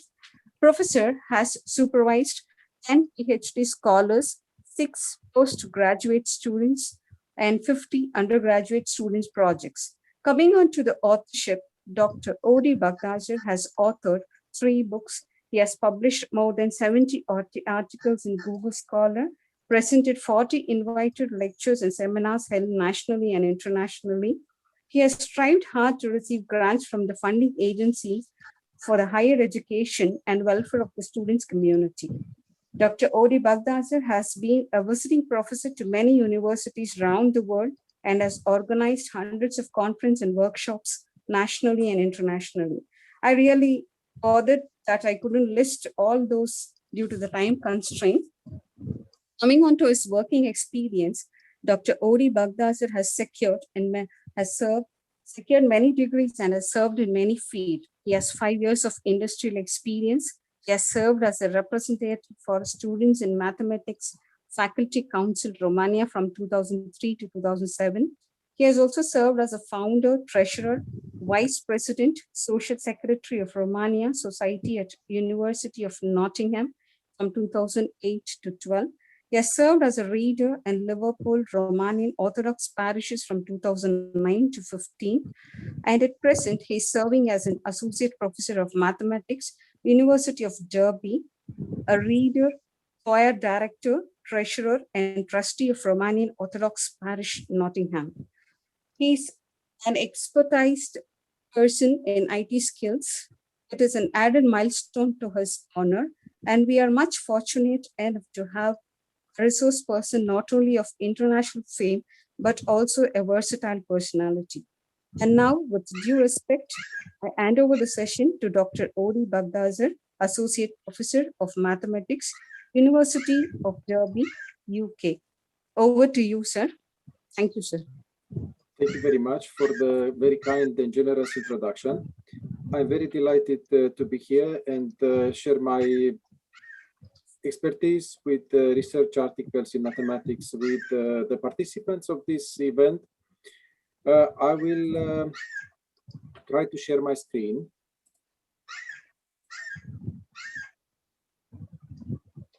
You should see my.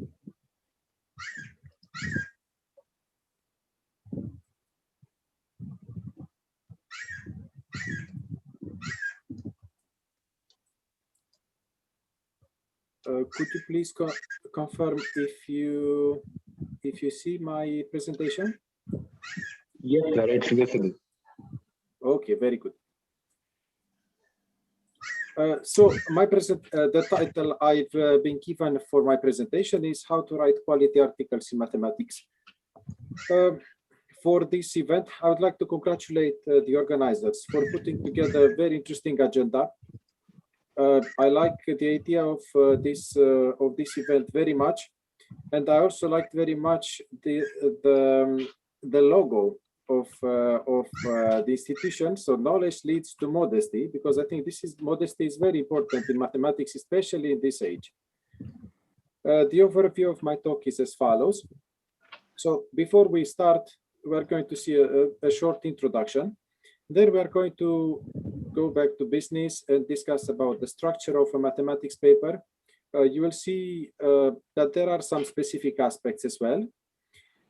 Then, so there we are going to discuss about like the components of a mathematics paper: title, list of authors, abstract, introduction, body of the paper, and conclusion, acknowledgements, references, so the key components. And then we are going to discuss a little bit about the publication process. Then we'll have some time, I think, for questions and answers. And I would like, again, very much the motto, so knowledge leads to modesty. Professor, sorry for the interruption, Professor. Can you please make sure about your PPT sharing? Now it is not readable. Right now, the PPT is not visible, and it is not readable as well. Can you please ensure that, Professor? Now it's okay. Now this screen is visible. Yes. Okay. Okay. Very good. Thank you.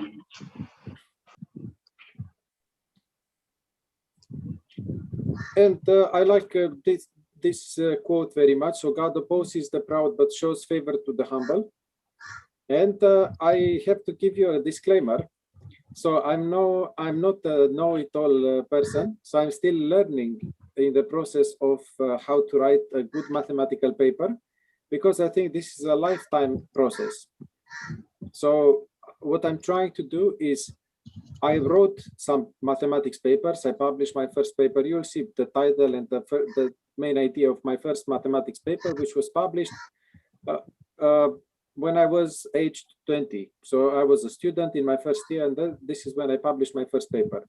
But then when I look back at my paper, that paper, it was not the greatest paper I've written. It was actually, now when I look back at the paper, I think I have much more experience. I'm able to write much better papers.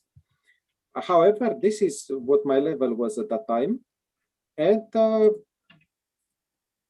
I'm learning with each publication. So with each publication, with each paper I submit, with each acceptance, and also with each revision I get, with each acceptance I get, I learn more and more.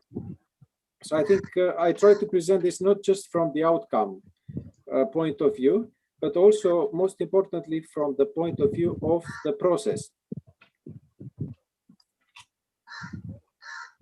Now I will give you some advice from the pros, from the professionals, from the greatest mathematicians who ever lived.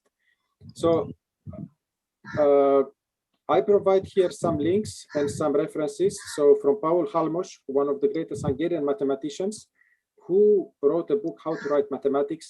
Also from Nick Hayem, Handbook of Writing for the Mathematical Sciences. Stephen Kranz, How to Write Your First Mathematical Paper. I didn't know about these things when I wrote my first mathematical paper.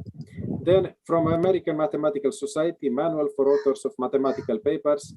Then also advice for amateur mathematicians on writing and publishing papers. And then also some very good blogs by leading mathematicians like Terence Tao, Peter Cameron, Igor Pak, and so on. And Igor Pak, I inspired from various sources to prepare this presentation.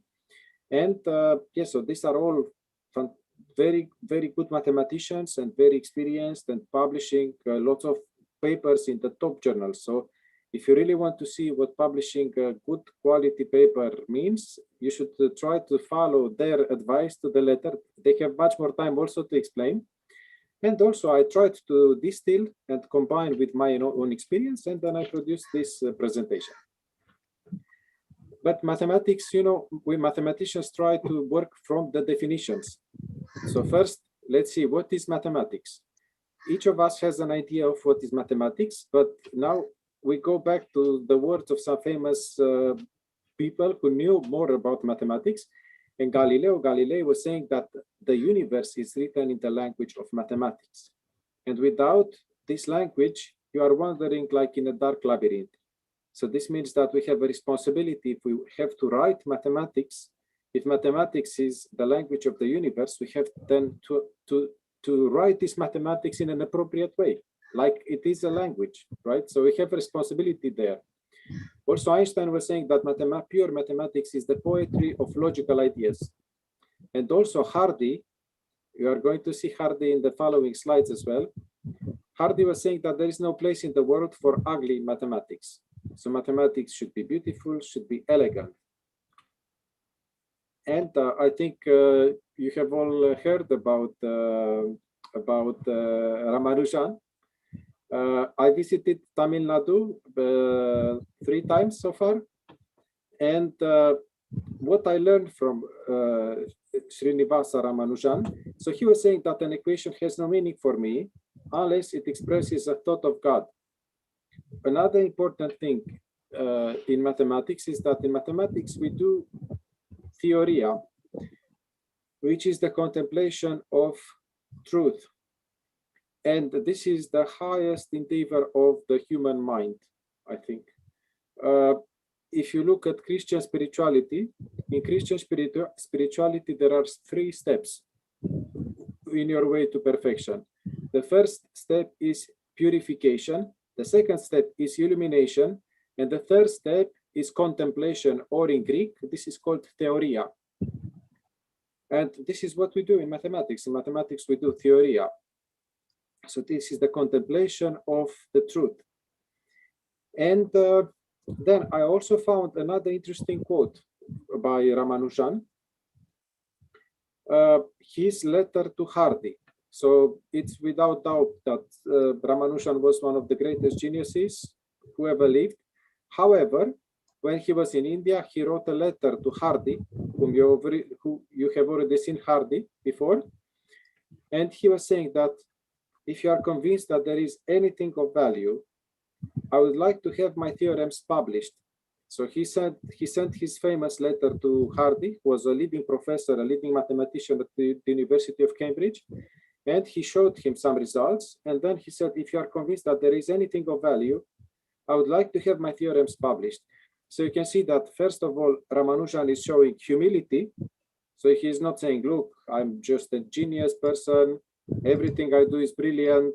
And really, you have to publish my work. He said, if you think that there is something of value, I would like to have my theorems published. So I think trying, once we work hard to get some new results, to get something interesting, to get like to the goal, to get the gold, then there is a natural desire to try to get that published. And then also, he describes what he gave. So he did not give like the full investigation, but also listed the results, because actually it took Ramanujan some time to perfect, because he had fantastic intuition. He was able to get the results, but he was rarely able to prove them completely. He didn't have like the language to support his intuition and his mind. And then also he was saying, being inexperienced, I would very highly value any advice you give me. So again, we can see Ramanujan in the position of the humble person. And then we know that, again, God, what is this? So God opposes the proud, but shows favor to the humble. So if Ramanujan was showing himself as being humble and brilliant, then he was able to become one of the most memorable mathematical figures in history. Now, in my case, I published my first paper in 2002. It was in a mathematical magazine, and I started from a problem, from a property I found in a mathematical journal, that if you have this function, this formula, taking elements from n squared to n, this represents a one-to-one function between the two sets. And then what I've done, I generalized this. And then, no, I couldn't find this anywhere. And then I was able to publish my first paper. Now I've read it this morning, and it's not too great. So I have to say that when I look back at this paper, I think I can write much better. But this was my level at that time. And I'll also show you my latest mathematics paper, which coincidentally is published in the Ramanujan Journal. And this is available electronically. It's related to K partitions of multisets with equal sums. So I'm looking at a number.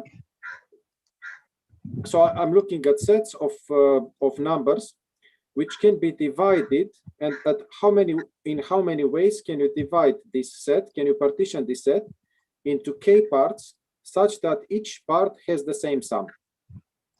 So I worked with a professor from Romania, and we got the paper published here after some time. Also, want to give you a glimpse of my research on another topic. This is related to recurrent sequences in the complex plane. So this is like Fibonacci numbers, but in 2 dimensions, in the complex numbers. So this object is called Horadam sequences, and these sequences depend on 4 complex parameters. So you have A, B are the seeds, and then P, Q are the recurrence coefficients, and then you can, once you have the starting 2 points and then the 2 recurrence coefficients, you can compute the 3rd term, 4th term, 5th term, and so on. And they generalize Fibonacci, Lucas, and all these sequences. And I'm giving you this example to showcase how can you start to do research in mathematics. I think it all starts from an interesting question. And then when you try to solve that question, then this inspires you to ask some other questions. So what I'm trying to express is that in mathematics, very often, whenever you solve a question, this leads to many other questions you can solve. So this means that actually the creative process in mathematics is never ending. So when you solve a problem, don't think that this is the end of the story. This could just be a new beginning. And I had a coffee meeting with a colleague in our university. Actually, I think in my first week at the University of Derby in 2012. And my colleague asked me, look, what I found is that these sequences sometimes are periodic.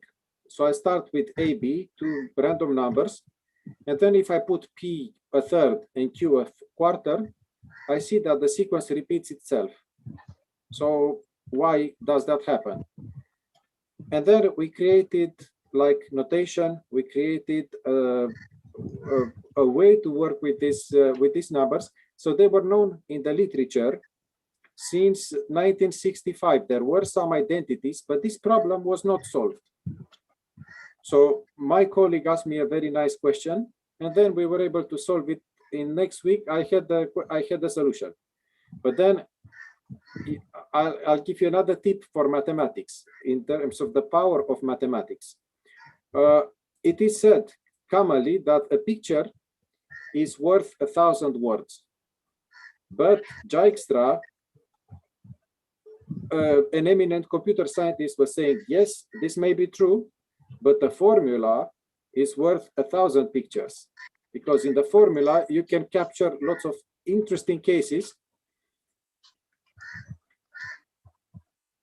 And now this is an example of sequence, of four-Adam sequence with period 12. So I start, the stars represent the 2 points, the two starting points A and B. So I have, I start from this point A, B. So the arrows show you the direction of the sequence terms.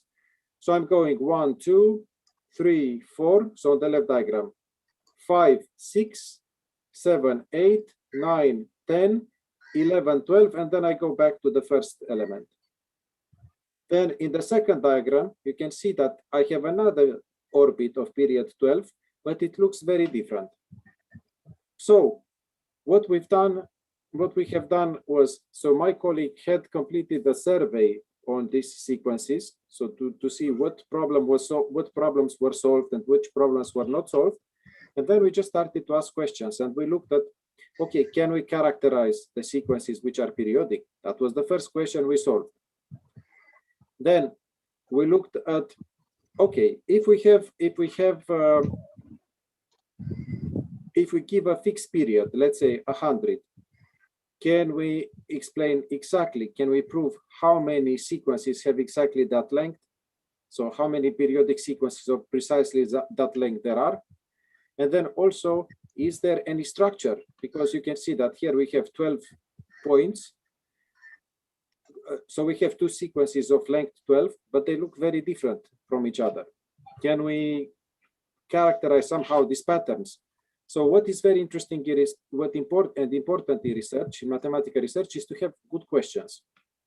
And then what we've done, we found the Binet formula for with giving you the general term of the sequence. So this is a classical process which you do anyway when you solve Fibonacci numbers. So when you compute Fibonacci numbers, you get exactly this. And then we established the necessary condition for periodicity.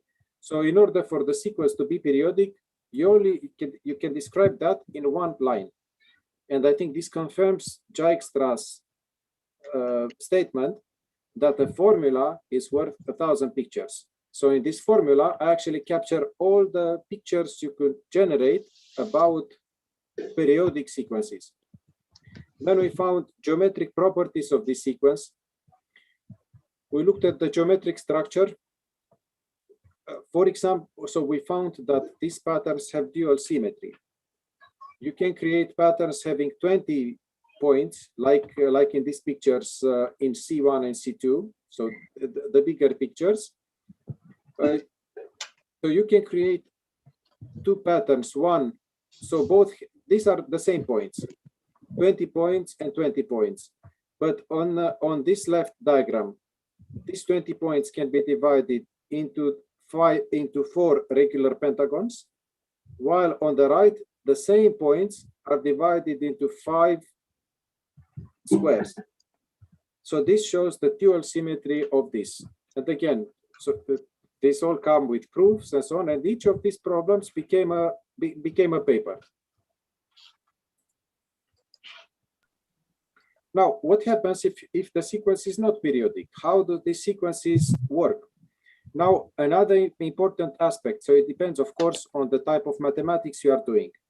But in my case, the mathematics I like most is the mathematics which is at the boundary between mathematics and computer science. I like to use simulations. I like to use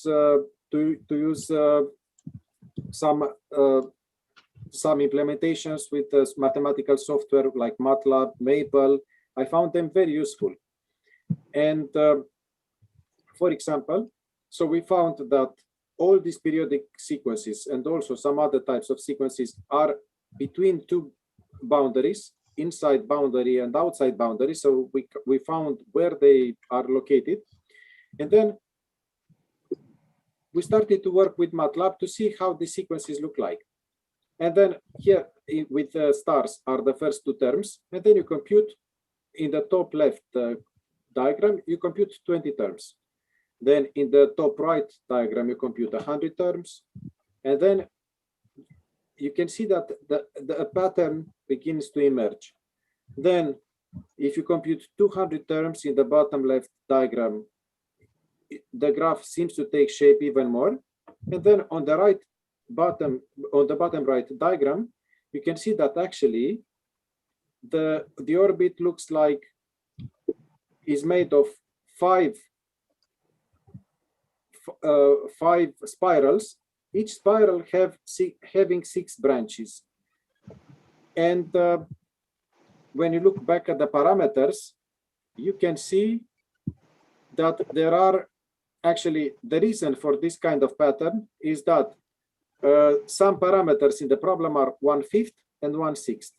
So again, everything goes back to the formula. So if you understand the formula and you prove properties based on the formula, then you can predict what is going to happen later. And then actually the subject of my second PhD was focused around properties of these types of sequences and also quite a few applications. And we looked at stable sequences, quasi-convergent sequences, then convergent sequences, and also diverging sequences. And I characterized all these patterns. So for which parameter values do these patterns emerge? Because in mathematical analysis, for example, this is also interesting. So some problems in mathematical analysis, if you have this formula, if you have this Binet formula, the sequence is periodic whenever Z1 and Z2, the roots of the characteristic polynomial for this quadratic are roots of unity. So these are the numbers for which Z1 power k equals 1 and Z2 power k equals 1 for some value of k. So those are the roots of unity. But in this case, from a mathematical analysis perspective, if Z1 and Z2 are inside the unit circle, then clearly Wn converges to 0. The sequence converges to 0, and that's it. However, when you at a closer look, yes, the sequence converges to 0, but there are so many patterns. So can you hear me? Yeah, yes, sir. Proceed, sir. It's clear. Okay. Yes. Okay. So you generate so many distinct patterns, and you can characterize them all based on the parameter inputs. And then we also had an interesting application related to random number generation, because in some cases the sequences were filling completely a region between two circles. And then when we took the complex argument, so when we took the complex argument for the sequence of complex arguments, and we normalized, we've seen that this was uniformly distributed in the interval 0 to pi. So when we divide it by 2 pi, we obtained the random number generator for the interval 0, 1. And then we tested this against the random number generators already implemented in MATLAB. And we found that the random generator was doing very well. So I think good research starts from interesting questions. And then it's very important to look in the literature to see what others did, because you are probably not the first one to think about that problem if the problem is interesting. And now we go to the meat of our, after this introduction, we go to the meat of our presentation. So why do we write? You've seen that Ramanujan was writing because he felt the need to get his work, to share to communicate his ideas with the world. So there are good reasons and bad reasons to publish. So good reasons, you want to share your ideas with others, and you want to communicate, or you want to communicate mathematics with non-mathematicians. There are also bad reasons or worse reasons to publish. First, I want to be famous and rich. Now, if you want to be famous and rich, there are better ways of doing it rather than working your life to do mathematics. Also, you might have competition reasons. Oh, my colleagues published lots of papers, or I don't know, some professor published 1,000 papers, then I want to publish maybe 500 or to just become like famous. Or maybe you already have the results and you say, now I need to make them known. And also what I found looking through various presentations and papers of famous mathematicians, they were asking two questions. First, so you have to decide whether to publish or not, or whether what you have done is good enough to be published. And the two starting questions were, is it new? And also, is it interesting? And if the answer to one of these items is no, then you'd better wait. So I don't say that you should put it aside and do not publish at all, or not consider publishing, but what you can put it aside to mature, or you can try to find maybe a new perspective on that problem, or try to link it to another topic as well. So there might be some more work to do. Now, how do we write? This is another important thing. So in order to publish, we must be active in research. So we should spend time every day trying to do some research. So you should be to have this research activity going. Then also to realize that publications will be from simple to complex. So maybe your first paper will not be the greatest, but you need to make a start somehow. So I would encourage you, once you have some interesting result, try to check with some colleagues, try to check with some tutors, try to check with some more experienced mathematician, and then you might be able to find a way, a venue where to publish. But keep in mind, this is an incremental process. So the way I was writing 20 years, 15 years, 10 years ago is much weaker than I'm able to publish and work now. Also, you have to see whether your research is single or collaborative. Now I'm doing a lot of collaborative research because I find it very motivating. We are all very busy. We have to do lots of things. We have lots of deadlines, and it's not easy to find the time to focus on finishing your research. But if I have collaborators, then the collaborators drag me all the time and say, Ovidiu, please finish this. Ovidiu, have a look at this. And then this keeps me going. So it helps me a lot. And I'm also doing research with students, with researchers, and also with some established professors. So I have my own mentors. I have some very good mentors from Romania, Professor Nicolae Popovic, Professor Andrica. So they taught me a lot of mathematics, and I'm working with them almost. So I worked for years and years, almost every day, every night with them. And then this is how you learn how to do papers, because the only way in mathematics is to do if you want to learn mathematics, you have to do mathematics. That's the only way. So I think it's the same with papers. If you want to, you have to write. It doesn't matter if everything you write is going to be published, but you have to write, and then you are going to write better. You need to read some guides to see what is good practice, how do good mathematicians write, and then if you do the same, then you are going to improve. There also, it depends, there are different types of papers. So there can be like pure research papers. there are also good review papers. So this is what many PhD scholars do. So when you try to work like very deeply on a problem, you have to see what else there is in the literature. And that's why when you map an area of mathematics, it's very important maybe for others to have that area clarified, to see what are the connections, who published, what is the history of the topic, what are the main results, what are the open problems, what are the solved problems, what can be done from now on. So if you can do that, that's again very good. Also history. So in terms of history of mathematics, it's very interesting because, you know, with the Fibonacci numbers, so we call them the Fibonacci numbers, but actually it's not correct, because there was an Indian mathematician who proved in 1986, and then I think this was taken further explored by other mathematicians. I've seen Professor Ravi P. Agarbal presenting about this. So what happens is that these notions were, it seems that Fibonacci numbers appeared in Indian mathematics about 1500 years before Fibonacci. So they appeared actually related to how many words of length m can you form in Sanskrit with short and long sounds. So actually, maybe you can discover something like this, right? So just you need to keep a mind open and explore. And also you can study pedagogic papers. So these are papers presenting mathematics to non-mathematicians or ways to teach mathematics.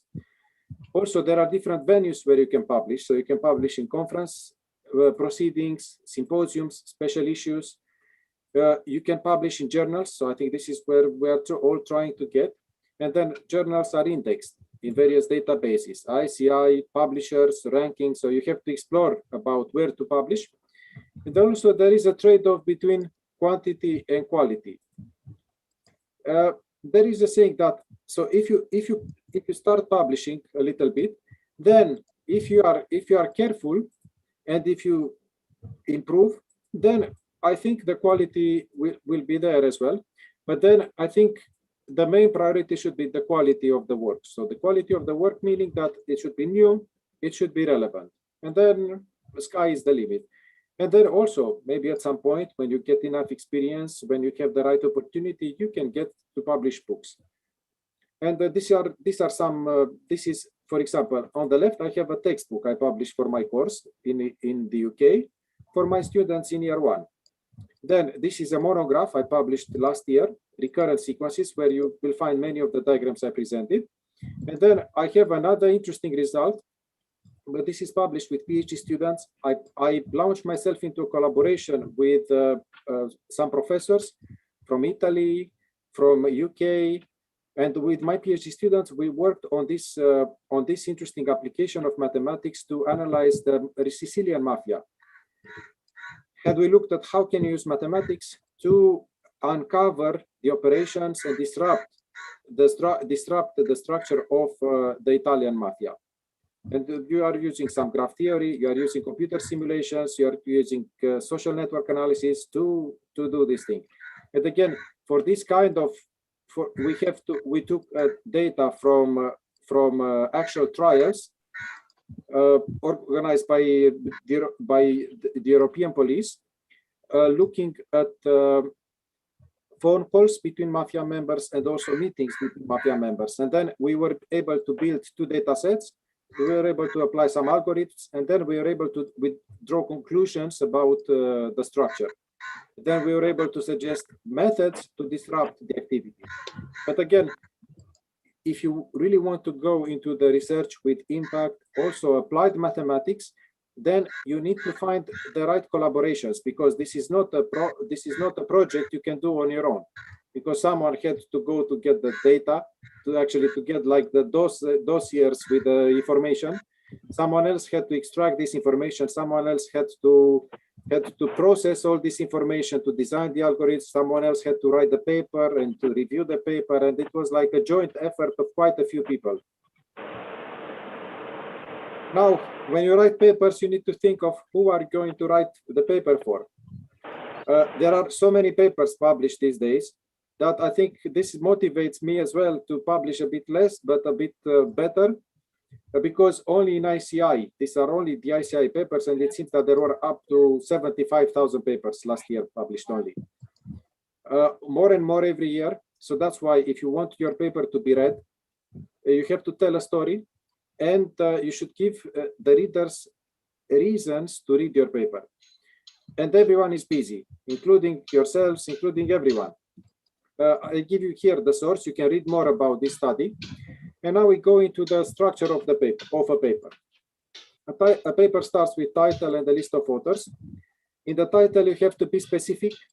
So to tell exactly in a few words, only to exactly the message, keep it short and catch your reader's attention. So when the reader sees the title, you say, yeah, this sounds interesting, I want to read that. Avoid symbols, abbreviations, formulae, and acronyms. And in mathematics, usually the list of authors is in alphabetical order. In computer science and engineering, it can be different. Then abstract. The abstract should highlight the novelty of the paper, should present the main results, but it should be understandable by a wider audience. So it should not be a cryptic thing. It should not be a code. Avoid symbols, abbreviations, formula, and acronyms, and keep it simple. So if you can simplify the formulation of the abstract, simplify it. And what I found in my own experience is that the abstract normally is written last, because if you start an investigation, and if it's like free-flowing, then you realize that maybe the paper ended up differently from what you thought at the start. And then this is why I normally write the abstract last, to really encapsulate exactly what is going on in the paper. And try to keep it simple. So if the original formula, so instead of writing in this article, we show amongst other results, we keep it simple, you say, we show that. So simple, a few words. I also want to highlight the mathematics subjects classification, which is a database with codes for all mathematics subjects. It has about 5,000 subjects in mathematics. So mathematics is huge. Then the next part is the introduction. The abstract, so this is the first part of your paper. The abstract and introduction are the key selling points for your paper, which should, and the audience should be captivated from the first paragraph. You should describe precisely what the problem is being solved, present with historical background, related work, and present also your main findings. You should justify why is the paper important, what is the novelty, outline main ideas, also give some concluding remarks, describe limitations and future work, and also present the structure of the article. So it's like in section 2 we do, in section 3 we do, and so on. Then the structure. It's very good to organize your paper in sections. So section 2 could be theoretical background or methodology. Section 3, results of a certain type, then simulations, analysis, and so on. Give meaningful titles to the sections. Give full definitions, theorems, proofs, algorithms. Then split long proofs in lemmas. So if a proof goes on and on and on in pages, try to see if you can break it down into shorter steps. And also mark the end of the proof. This is a mathematical style problem. For style, I will hand you into the capable hands of Ari Iserles. He's a professor at Cambridge. He gave multiple presentations on this topic, so he has lots of tips for how to how to write your work clearly in English. The key message for me is that you should read the paper again and again and again. There are mistakes you find after 2-3 readings. There are mistakes that you find in the editing process, and then there are mistakes you find when after the paper is published. This normally happens. You will still find the odd mistake. Now everyone is using LaTeX, Overleaf. I use Overleaf these days because I think it's very good, because the document you have in front of you, both the compiled document and the source file. So I think it's very convenient. And I've seen that many journals now adopt the same kind of Overleaf the template for the editing as well, for the final editing. It's advisable, I've seen by journalists this advice as well, short but full and meaningful sentences, careful with abbreviations, don't use them before they are defined, Notation should improve and not obstruct the clarity of the presentation. If there is some classical consecrated notation for something, try to stick to that. And also label your equations, theorems, lemmas to ease the referencing process. There are some parts of the paper which are optional, like conclusion. Some journals ask for it. It should not be a repeat of the introduction, and you can discuss now possible extensions and consequences. You might also have an acknowledgement section. This is important if you have some funding, for example. I know the RUSA funding in India, and also there are other types of Newton funding. So if you have some sponsor, you should highlight that. And also sometimes you might need an appendix. So in the appendix, you put like the non-critical information, maybe some extra simulation, another example, and so on. References. References are very important because your paper is built on the results of other authors as well. In mathematics, we say that Newton actually was saying that if I was able to see this far, is because I stood on the shoulders of giants. So yes, you are contributing with something to knowledge, but lots of other generations of mathematicians worked on similar problems. So you should list all these references so that the interested reader can consult them. You should be careful to write them in the journal style. All the papers in the list of references should be cited in the text. And also make sure you cite all the relevant papers, because if you want to publish a paper in number theory and you send it to the Journal of Number Theory, and the editor is an expert in that area, and you don't cite the papers, the relevant papers, maybe by the reviewer, but the reviewer might not be happy, and you might have to go through a lengthy review process. Only use self-citations if absolutely relevant, and also use journal abbreviations. This is the link where you find them all. Now, the submission process. This is the last part of the presentation. For the submission process, so first, once the paper is ready and you are happy with it and it's checked, it's good to check with colleagues, it's good to check with collaborators. You can publish the paper on arXiv as well, but then eventually you submit the paper through the journal system. The editor-in-chief allocates some reviewers, and you are expected, you might get some reviews. Sometimes I've got reviews in 5 weeks. Other times I've got reviews in 2 years. So the length of time varies, but these are the 4 decisions after the editor-in-chief receives 2-3 reports. Then you might get accept, minor revision, major revision, or reject. So these are the 4 possible outcomes. If you don't get a reject, and you are invited to, then you have to resubmit after you finish your corrections. Then once eventually the paper is accepted, the publisher will deal with the paper. You will sign the copyright agreement. Then you will get the galley proofs. So this is like after some typesetting was happening at the journal's end. Then you have to do like the final corrections to check that the paper is ready for print. And normally you have a very short time, and that's why it's very important to have the paper typed clearly in LaTeX without extra macros and so on, so that all this process is very smooth. And then hopefully the paper is printed online. This is normally available before the print version, and also you might have media embargo.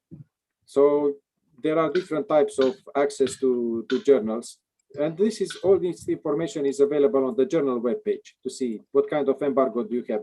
So once you have the PDF of your paper, you cannot just put it on Facebook and say, this is my paper. So there are some rules to be followed. You have to be careful.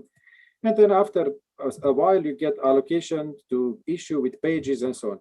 So the process can be lengthy, can be frustrating, or this wait. So that's why it's important not to panic and to keep doing research in this time. And also, I wanted to show you like what happens in the journal, in the editorial process. So this is a diagram taken from the nice presentation by Arje Isserles. So if you click on this, you get the link. So you are the author here in yellow, and then you submit the paper to the editorial office. Now everything happens through the portal of the journal. Then from the editorial office, it goes to the editor, who is an expert in this area. And then the editor could send it to referee. So first the editor checks. If the paper is not good and there are really, really big problems with the paper, the editor might just reject it straight away. However, if the editor is feeling that the paper is good enough, then he sends to referees. Once he hears back to the referees, he goes back with the recommendation.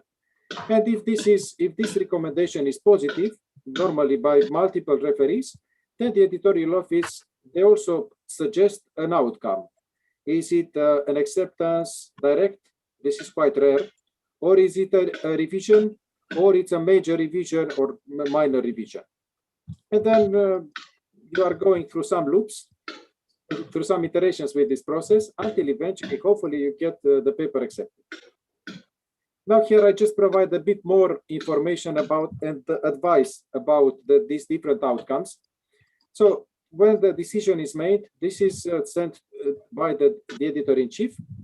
Hopefully it's acceptance. Well done, congratulations, your paper has been accepted. Now let's move on with the next phase. However, you might also get a rejection, which is very painful. You might feel disappointed, but there is life even after your paper gets rejected.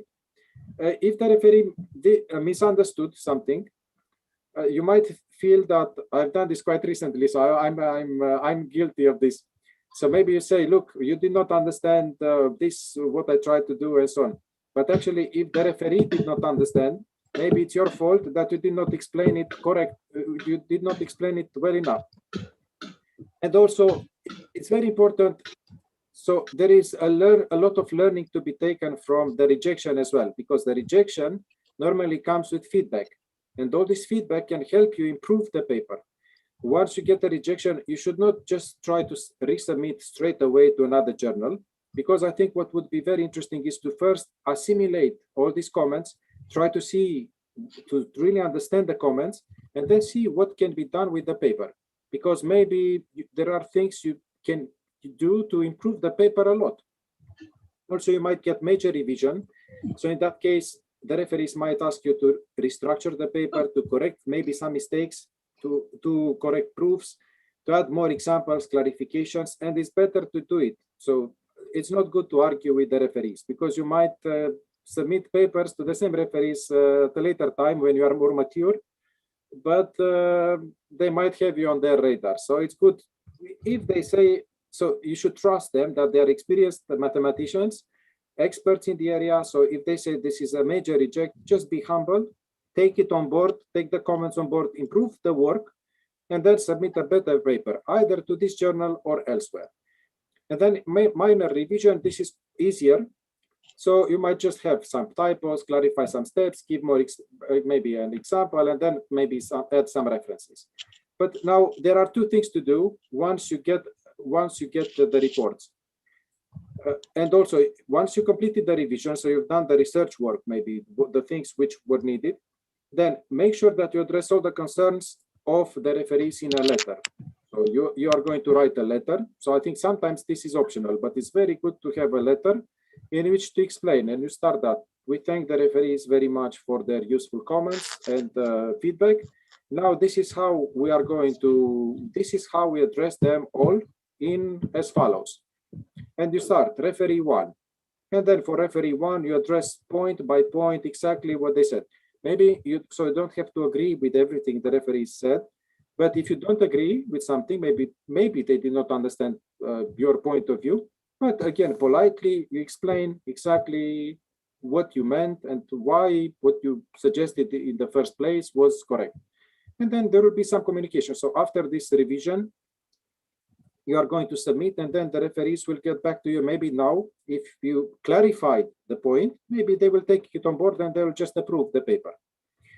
And then also it's good to detail all the corrections. and modifications made to the paper in a different color, red or blue, so that they can easily see, yes, I recommended this. So their recommendation is, I suggest this manuscript to be published subject to the following improvements. And you say you have improvements 1, 2, 3, 4, 5. If you address each improvement 1, 2, 3, 4, 5, and you say how and where, then it's very easy for them to check. So you should make their life very easy if you want to get your paper accepted. And now, acceptance. Let's say that your paper is accepted. Congratulations. You can update your CV, list of publications, your website.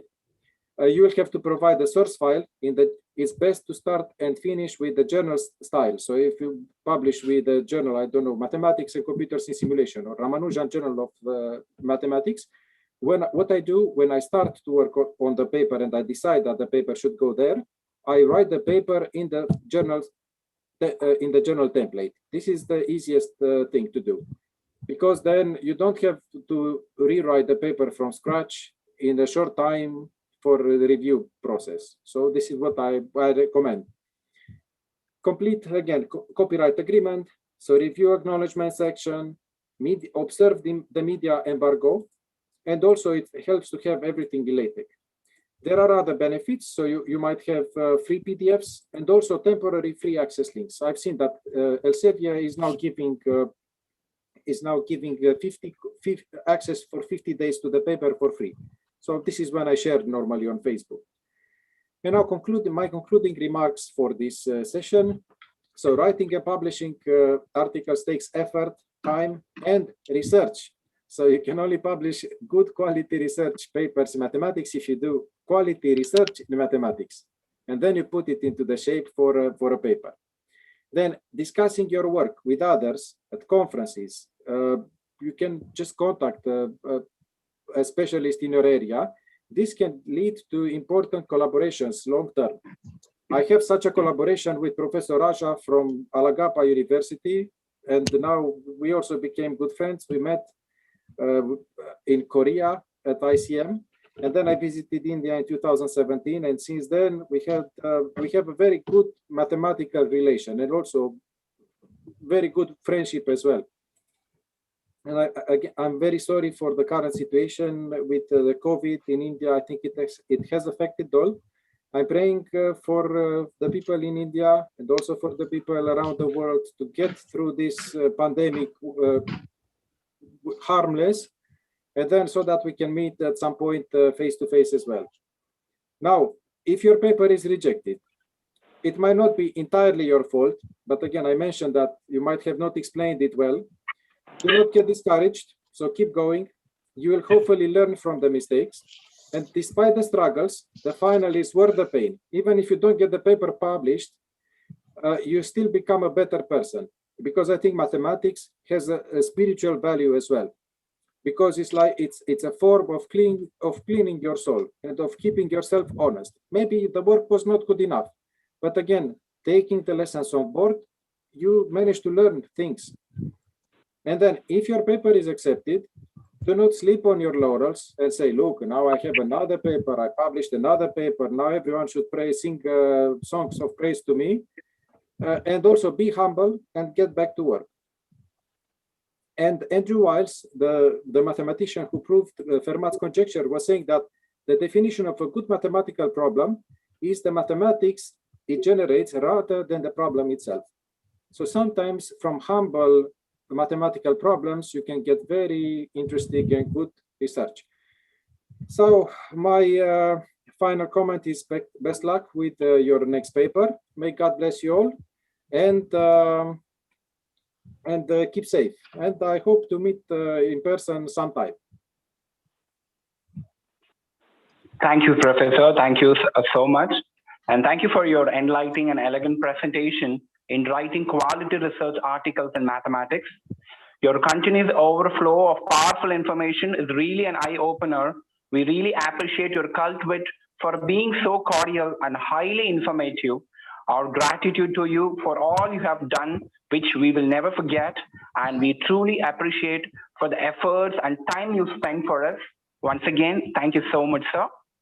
Now over to the participants. Thank you. Is there any questions or any discussions to our professor? A time for discussions and queries. Over to the participants. Is there anything, any questions or any discussions to our professor?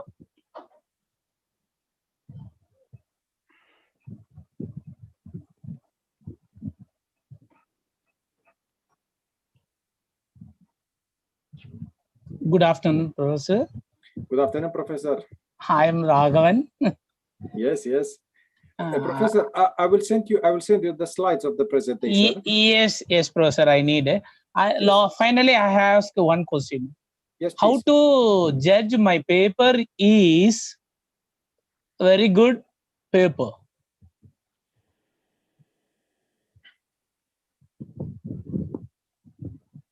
Professor, I think it depends. In order to judge if a paper is good, it's also it's important to see how it relates to the existing literature. It's good to have it's very important to have a knowledge of the subject and see what are the important problems in the subject, and then how my paper helps clarify maybe a problem in the subject. So this is in terms of content. So this is in terms of the mathematical content of the paper.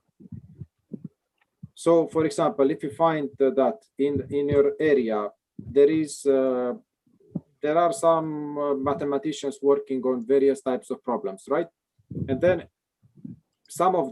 one of them says, look, this is a very interesting problem and no one can solve it. Or you take, maybe they suggest something for further research. And if you are able to solve this kind of problem, then of course, this will be an interesting and meaningful problem. And then also you can check with a specialist in this area. You can publish also your paper on arXiv. So this is the free repository for research. Once you publish the paper on arXiv, you have ownership of the results, but also the mathematical community can give you feedback. And then if you start advertising, look, I published this paper, I found these results, could anyone have a look? So if you already have the paper on arXiv, this means that no one can say that, look, now I discovered these results. So it's clear that the results belong to you, but then the community can give you some advice. Thank you, Professor, for your nice presentation. Thank you. Thank you. Thank you. Thank you, Professor. Thank you so much. As we have come to the fag end of today's session, I welcome Dr. Satish Kumar, Assistant Professor, Department of Botany, to introduce our next resource person from the most reputed institute of our country, Dr. Mangala Sundar Krishnan, to the public. I request Professor Satish Kumar to introduce our resource person to the gathering.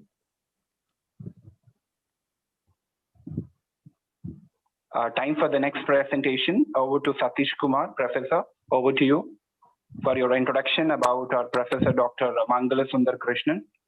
Over to you, sir. Amir, once ensure the professor will be there in next section. Okay. As per the schedule, he's presentation. Satish Kumar, yes, he is available. Satish Kumar, Professor, am I audible to you? Yeah, you are. You are audible to me. Yeah. Yeah, Professor Satish Kumar, Department of Botany of my college. Are you in the link, sir? Over to you. No, sir. Dear host, can you please unmute Professor Satish Kumar? He's helpless. Yes. Sir. Yes. Now. Over to you. Yes. Over to you. I think I am audible to everyone. Yes. Yes, Professor. That's right. Okay, sir. Thank you, sir. So good afternoon to one and all. So I am pleased to introduce an eminent academician, Professor Mangala Sundar Krishnan, who is going to deliver his lecture on topic called Quality of Published Work, Work to Publish or Publish After Work. Dr. Mangala Sundar Krishnan is a professor and currently the head of the Department of Chemistry at Indian Institute of Technology, Madras. He graduated with a BSc degree in chemistry in 1977 from St. Xavier's College, Palayamkotte, and an MSc degree in applied chemistry in 1979 from PSG College of Technology, Coimbatore. He was a trainee in training school in Baba Atomic Research Center in 1979. And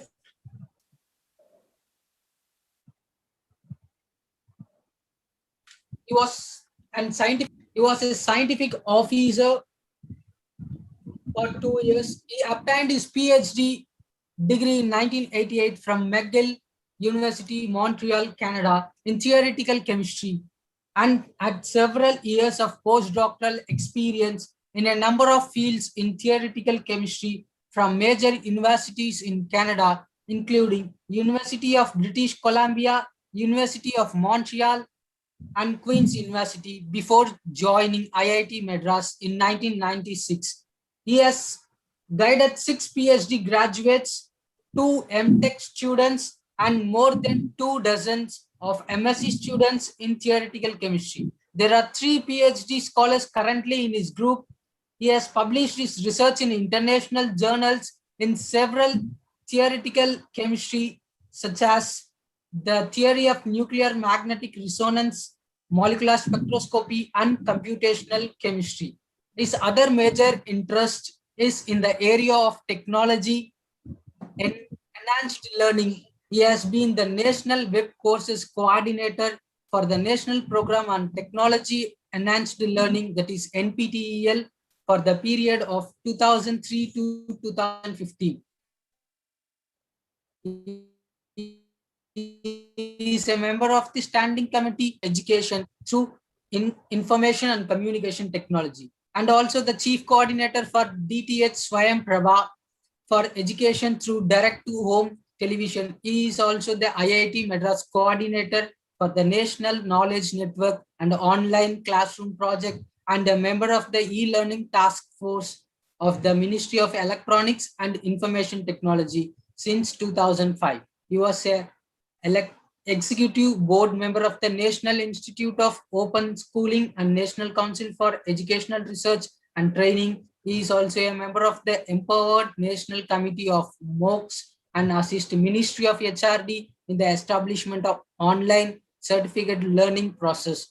Dr. Mangala Sundar is currently a member of the governing body of India's leading sector skill council known as NASCOM ITS as an eminent academician member, and has initiated the current online joint MOOC program between IIT Madras and NASCOM to help higher education students in skills upgradation and campus placement.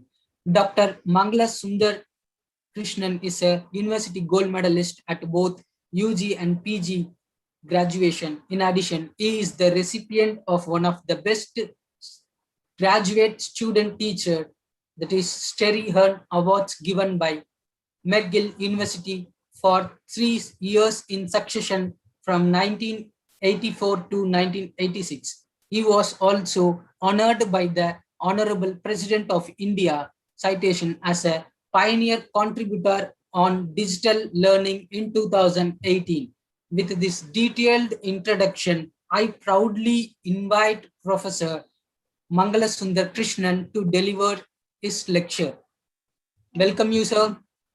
Thank you, Dr. Satish Kumar. Am I audible? Yes, sir. It's audible, sir.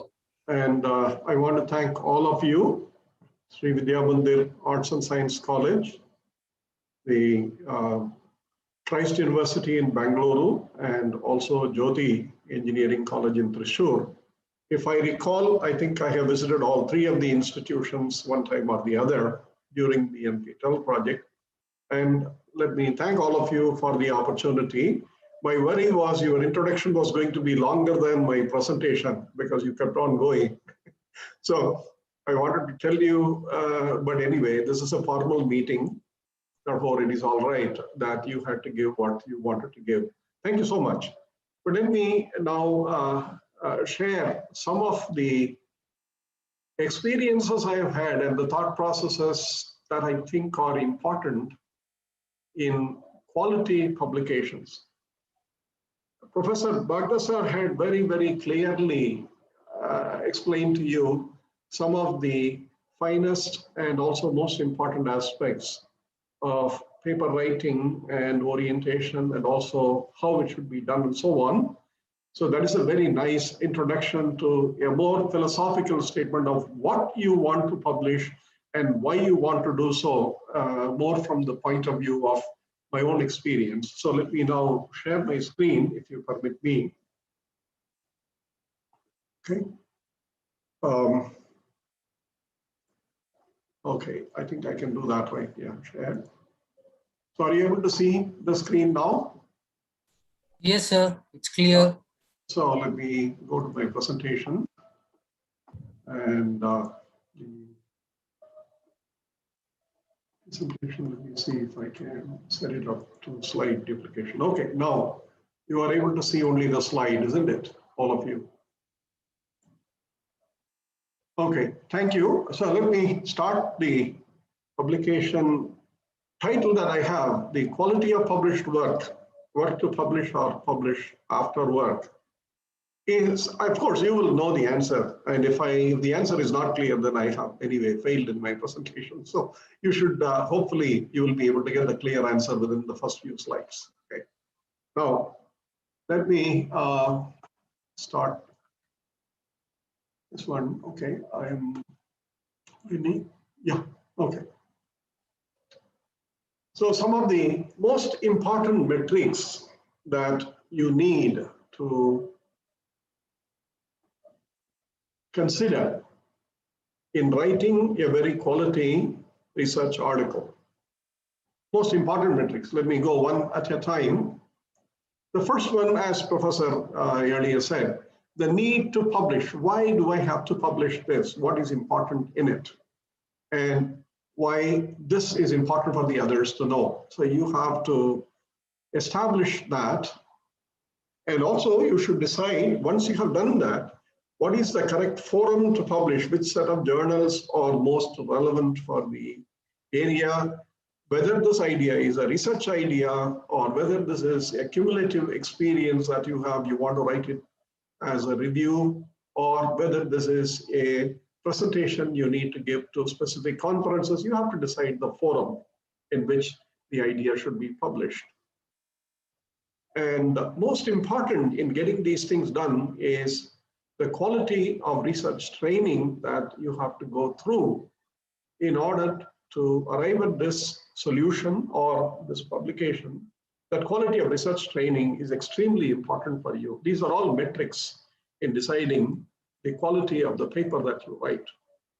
And then what is the relevance of the published work? Yes, you think it's a beautiful idea, you want to tell the others, but how relevant it is in terms of what is already known in scientific literature. Is it a completely new idea? Or is it a critical review of some ideas which were published earlier and for which you are adding a component that people have not thought about? Or you are working on something that others have published and you have added on additional information or additional research in an area which has already been pioneered by somebody else. This relevance should also be very clear to you. And of course, the more difficult ones for the faculty members in India particularly, or the availability of resources, as well as the constraints in not having a student body or a research faculty support, all those things. But within those limitations, it is still possible to do the best quality research that we can, and therefore I'll talk a little bit about it. But this, I will not speak so much today because of the time limitation I have. And I believe we started about 5 minutes ago, so let me just make sure that I stick to my time.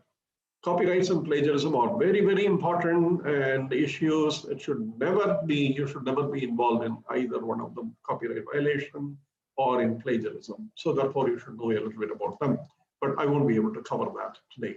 Okay. Now, most important thing is the quality of the research article.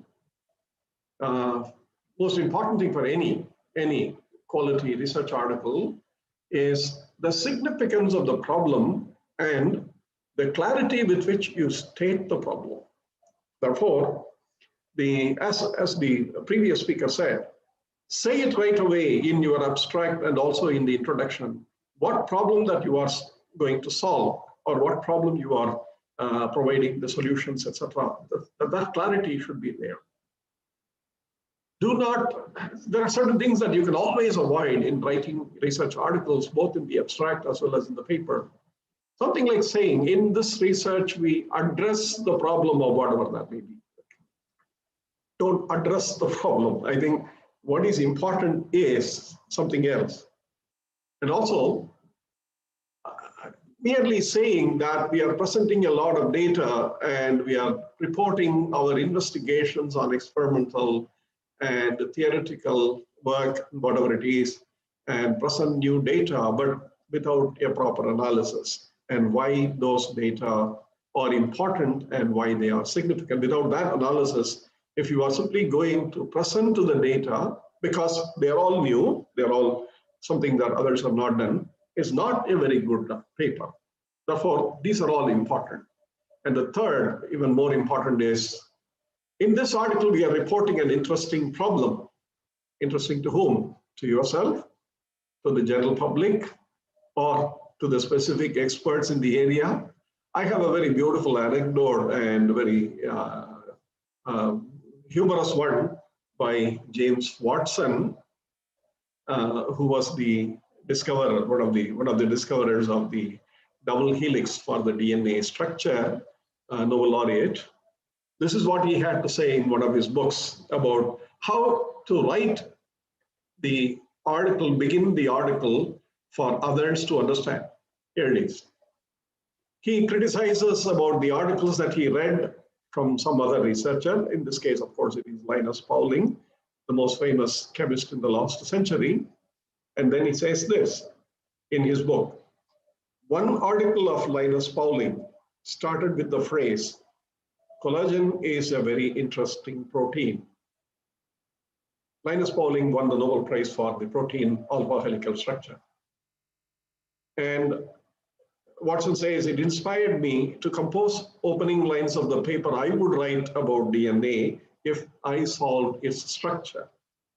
A sentence like, genes are interesting to geneticists would distinguish my way of thought from Pauling's. Collagen is very interesting protein. To whom? Genes are interesting to whom?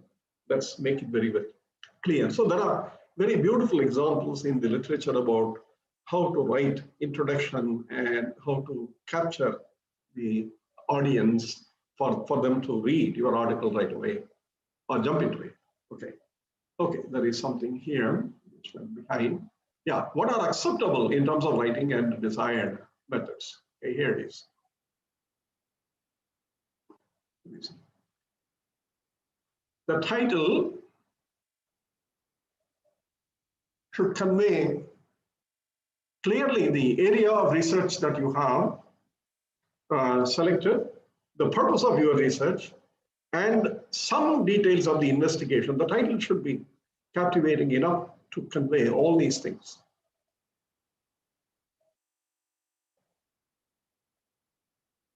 For example, if the title simply says a theory of microemulsions, well, I wouldn't know anything about what this theory is.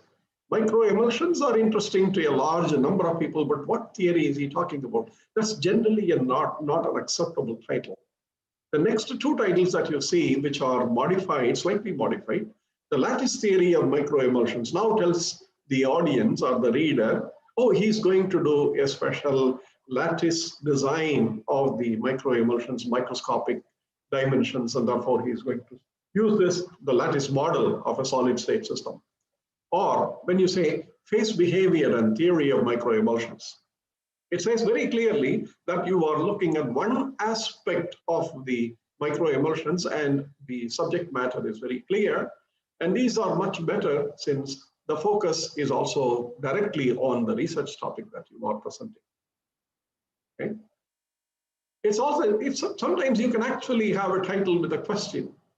The titles can be full sentences. The titles don't have to be infinitives or half words or whatever, or sentences. There can be other formats. The titles can have exclamation marks, but you have to be very careful about what you do. And one of the most famous papers in the field of quantum mechanics had a question in the question mark in the title, very famous article. Can quantum mechanical description of physical reality be considered complete? And this was one of the best known papers in the whole field of quantum mechanics for the last 85, 90 years. And this was published by Albert Einstein, Boris Podolsky, and Nathan Rosen in Physical Review in 1935. And if I recall the description in the history, Niels Bohr, who was the person who was defending quantum mechanics in that present form at that time, said this paper appeared as a bolt from the blue, and therefore this needed to be answered. Albert Einstein and Niels Bohr were in the opposite camps in terms of the views on quantum mechanics. And within the definition of physical reality that Einstein gave in that paper, he also answered the question by saying, if you accept my definition of physical reality, quantum mechanical description is not complete.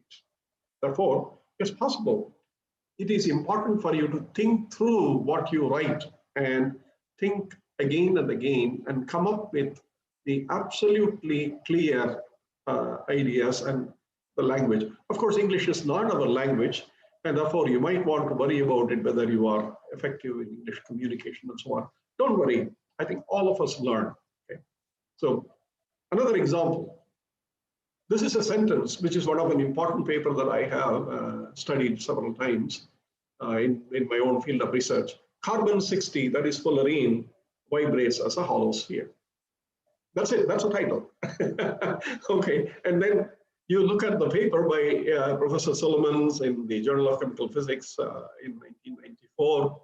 It talks about the symmetry and the 174 normal vibrational modes that carbon-60 has, all classified according to the point group symmetry of the molecule in a very beautiful way, and also calculating the vibrational amplitudes and other things. Please remember, carbon-60 was the most thoroughly examined molecule from the period of 1985 to 1995 or 2000 because of its presence, because its detection by three chemists. All of them won the Nobel Prize for the discovery of carbon-60 as the third allotrope form of carbon.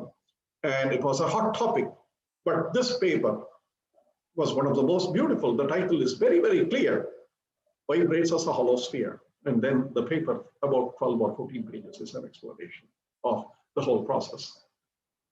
Sometimes people choose very long titles for their paper, and other times people choose short titles. Both are needed to be carefully chosen. Please remember, there is a danger in both of them if you don't do it right. The danger is that if it's a short title, sometimes the focus is not revealed adequately. Theory of microemulsions, short title. What is the focus? Is not there. Therefore, please remember, you have to choose titles which are short, but which also have clarity. And sometimes you put a title so long that the details of the paper already appear in the title itself, and then it's confusing. So you have to be careful when you do write to the paper.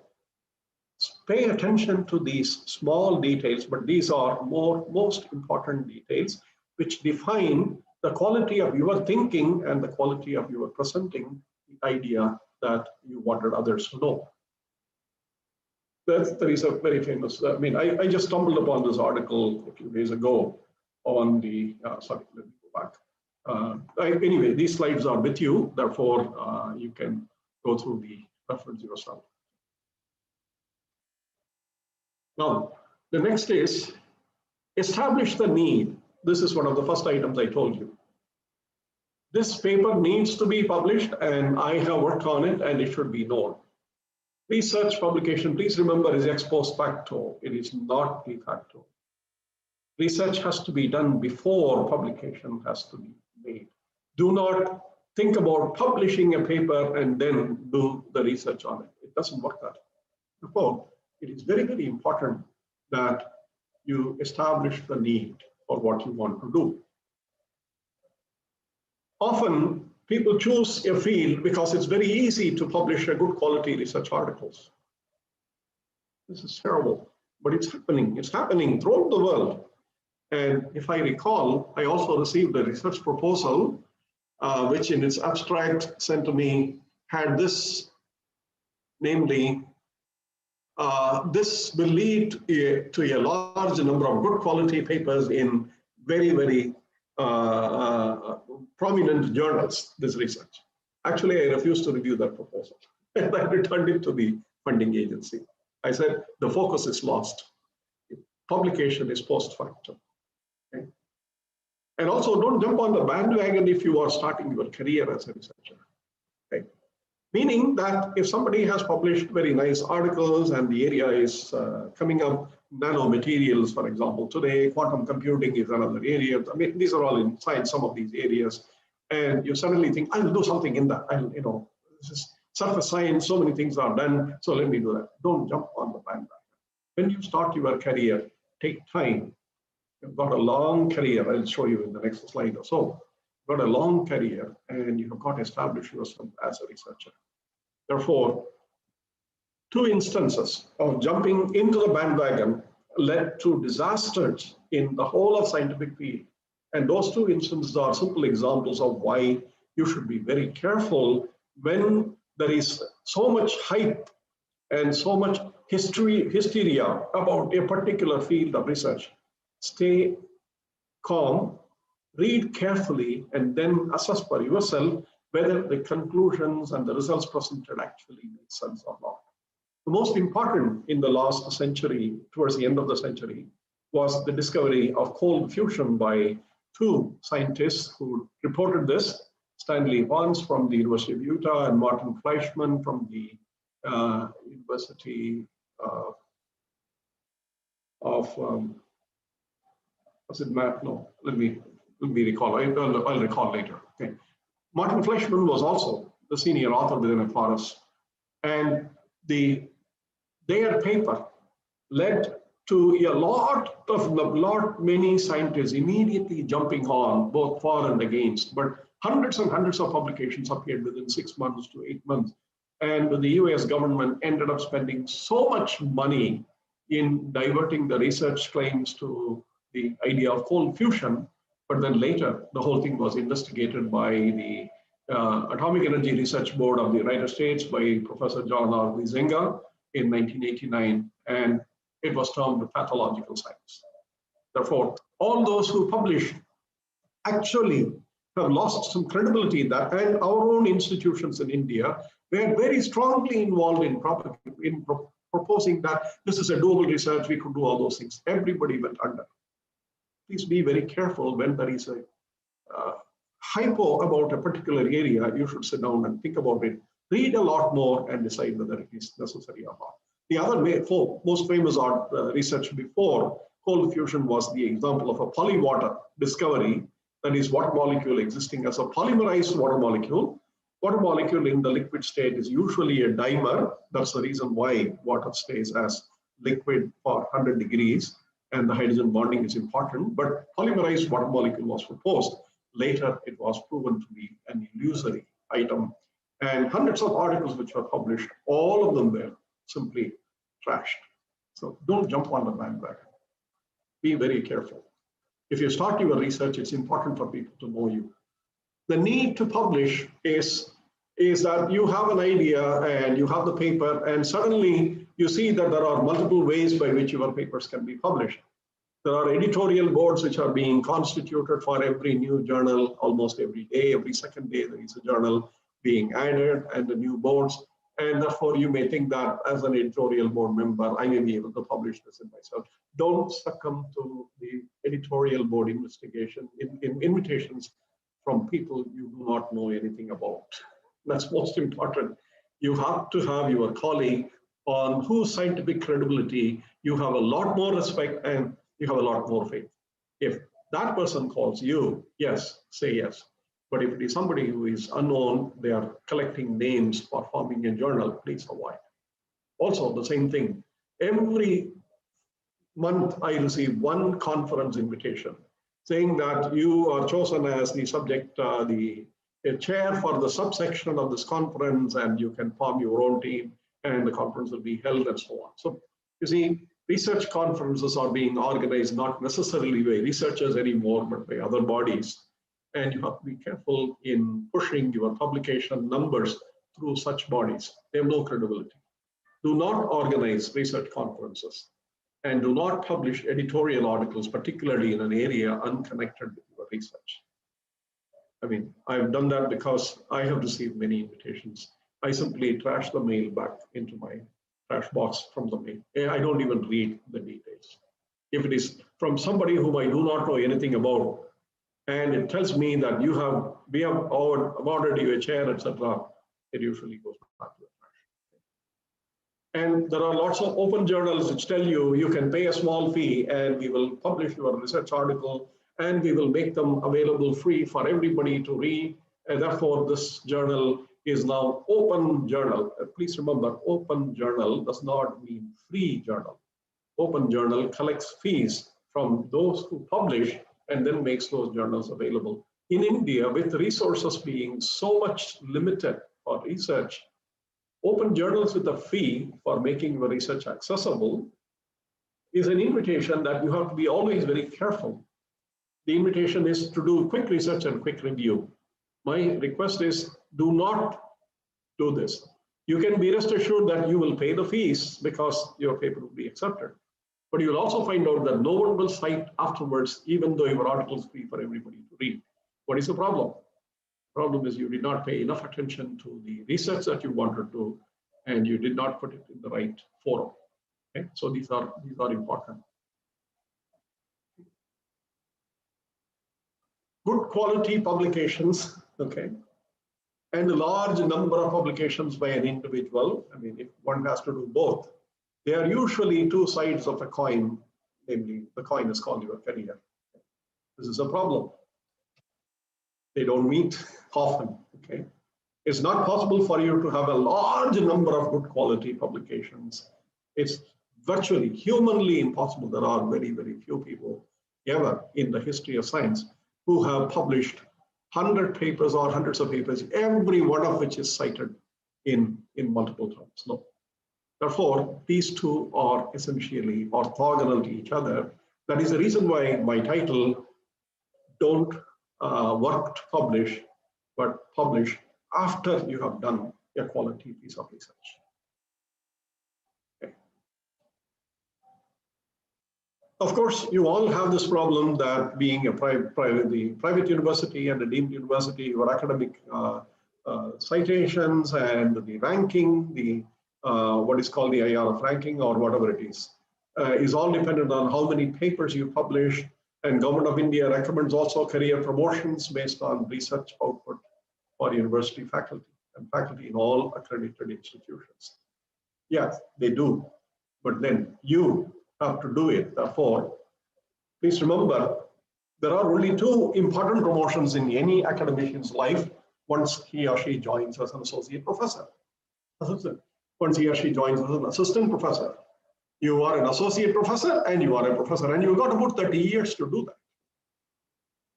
35 years.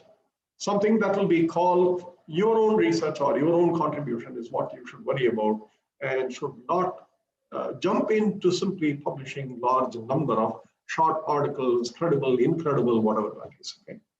I remember the most famous poster in one of the laser research articles. I believe it is Willis Lamb Jr. who won the Nobel Prize for the discovery of laser. He had a poster in his office. This is my recollection, but I'll tell you. His poster is a newspaper article about the laser. And it says, the big title of the laser newspaper article is The Incredible Laser. It can do so many things, blah, blah, blah, blah, all those things. It's a whole big article.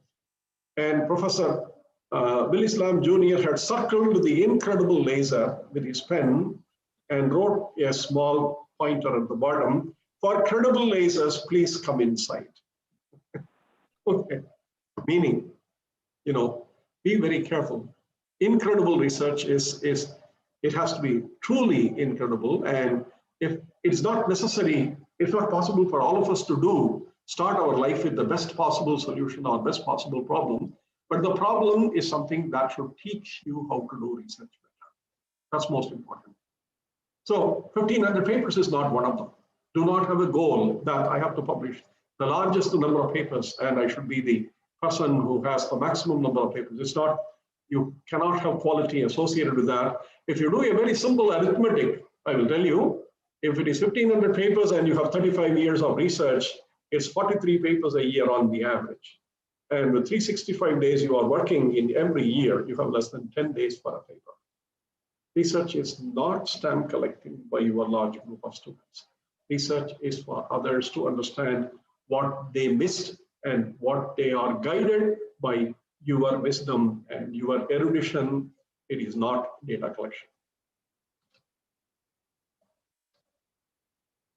Publication through collaboration, very important, and it's very desirable. But what is important in collaboration is your thought process in the collaborated research should be as independent as the other person is. That's very, very, very, very necessary. You have to have an independent thinking method. You collaborate because there are certain things which cannot be done by you alone. Because if it is a large experiment, for example, and you don't have the equipment, you need to share that with, you need to approach somebody who has it, and therefore you join. Or you have research, like in my case, I'm a theoretician. I get experimental spectra published by experimentalists, and then I sit down and look at the modeling of the experimental spectra to do a theoretical fitting. Therefore, I do need to collaborate. Those things are important. But the point is, the methods by which you operate in a collaboration should be a signature for you. The problem with collaboration often is that who owns it. Therefore, if you have thought about that, you have to own the research, then avoid collaborations as much as you can. But if you are willing to contribute to the solution of a beautiful problem as one of the researchers, it's always good to collaborate with people whom you trust. So another example is that, you know, we have now an application process going on in our department. It's about assistant professor appointment. So I have applicants who have published 35 papers in the last 10 years of their research. It's probably practically almost all that I have published in my entire life.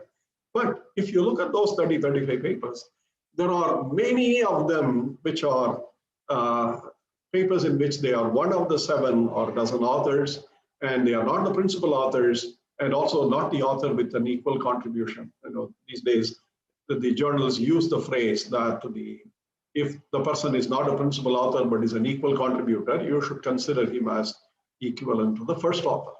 So using that phrase, if you look at it, hardly anybody qualifies with more than 5 or 6 articles. The reason is that the numbers cannot be credited to their own work or their own contribution, but as a part of a larger scheme in which the principal driver is somebody else. And you have contributed because you are a postdoctoral colleague or you are a graduate student, you did a part of the research, but the overall scheme is done by somebody else. There's nothing wrong with that, but those are processes by which you learn how to become independent, and those are not processes by which you become researchers for the rest of your life. Therefore, these are collaborations have to be taken with these kinds of inputs that I am familiar with. Most important, in any research, if the originality of the idea is yours, that's really critical. Only then you have respectful peers. And I mean, there were 2 or 3 instances when this happened to me, and I'll share only one instance with you in the lines below. I had my first PhD student in 1997. He joined me after the year after I joined IIT Madras, and he was working through a problem which was called the Floquet theory of nuclear magnetic resonance, magic angle spinning. So the area was new to me, but I had some idea how to work on it. And I had the feeling that the published work in that area had missed an important link. The order in which the research was carried out to me was not correct, and therefore I suggested to my student a slightly different order. I may have even the paper here. Just let me see if I have it here. Just one second.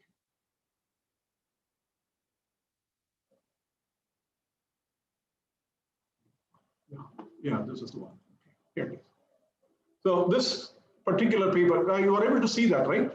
The screen.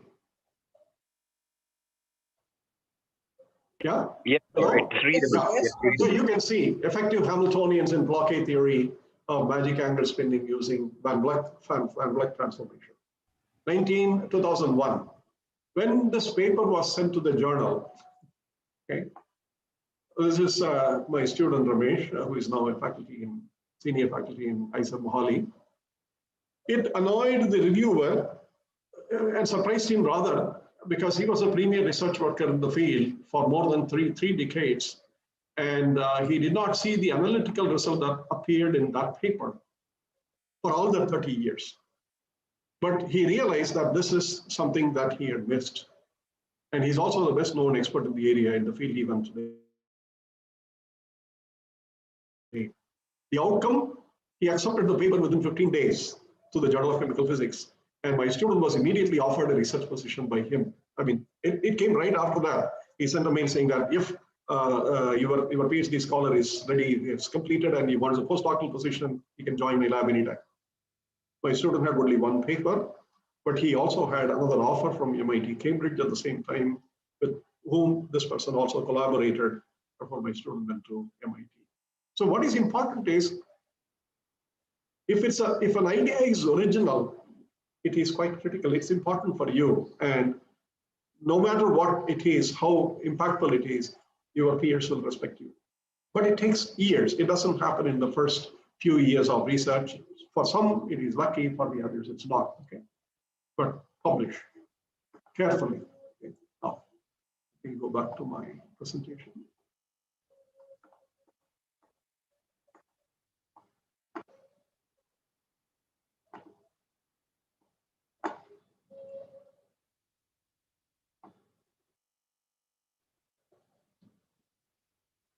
Yeah, this we have seen. So only one paper, but likewise, several of my students have had only one paper, but they work through it, and I only help them to write the paper by themselves. I think it is important also when you teach your students, teach them how to write by themselves instead of giving them a template and asking them to fill. Then they will never be able to do things by themselves. The other thing, quality of research training. Sir, do I have about 10 minutes? Yes, sir. Proceed, sir. Take your time. 10 minutes. Okay. Yeah, I wouldn't need more than that. Okay. The quality of research training. Please never compromise. Never, ever compromise. Study the subject. Whatever subject that you want to do research and you want to publish, study the subject thoroughly. And if you are doubtful, teach the same to your students. Okay. This is a very nice way. Professor Richard Feynman in the last century was the most famous physicist and a physics teacher. And he suggests that if you want to understand the subject very well, teach it to your students. Then the students ask questions, and then you will solve all of them, and your doubts will be clear. Same thing here. Collect and read all major review articles on that subject in the last 5 or 10 years. And make sure that you have access to the best monograph that was published on the subject recently. Have them with you and go through them. Write down notes in point form for yourself on issues that you understood, even more importantly, on issues that you did not understand from those articles.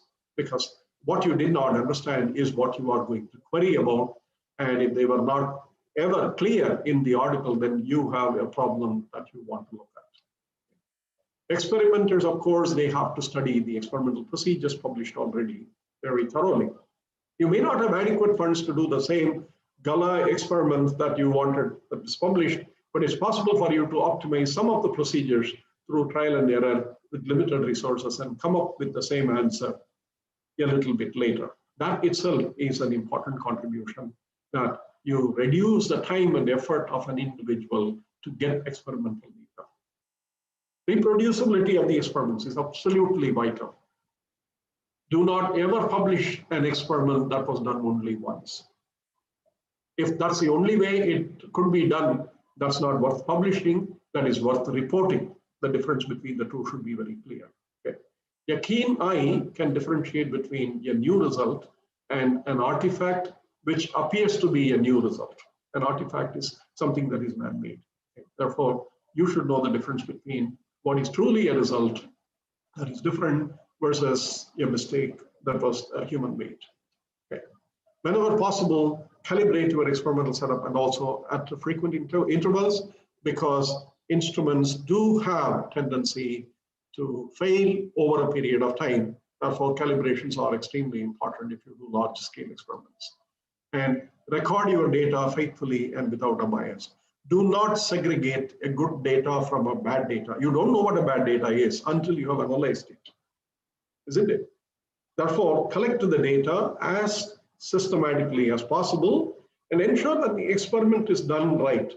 And therefore, if there is a spurious data that you don't understand, that may be an outlier which you need to understand later. A keen eye is absolutely necessary for outliers.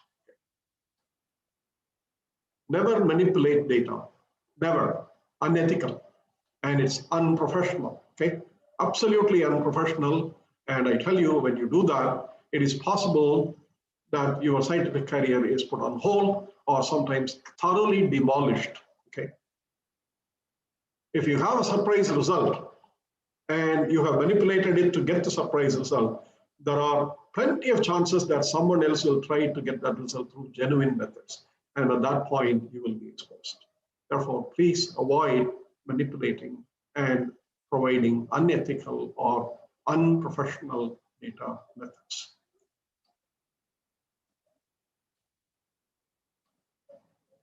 Well, then you see the relevance of your published work. You worked so hard and published, and then you find out Scopus has about 79.8 million records last year.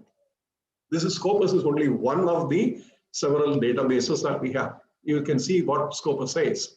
We are continuously adding content. As of August 2020, Scopus has 24,000 active titles indexed, and it has added about 820 new journals, which is 3.5% over the title growth of last year, and has added 225,000 books and book items between the last year, added 3.29 million new records, and we have a total of 79.8 million. Now, therefore, where do you want to be? You want to be 1 in a million or 1 of the million. You decide.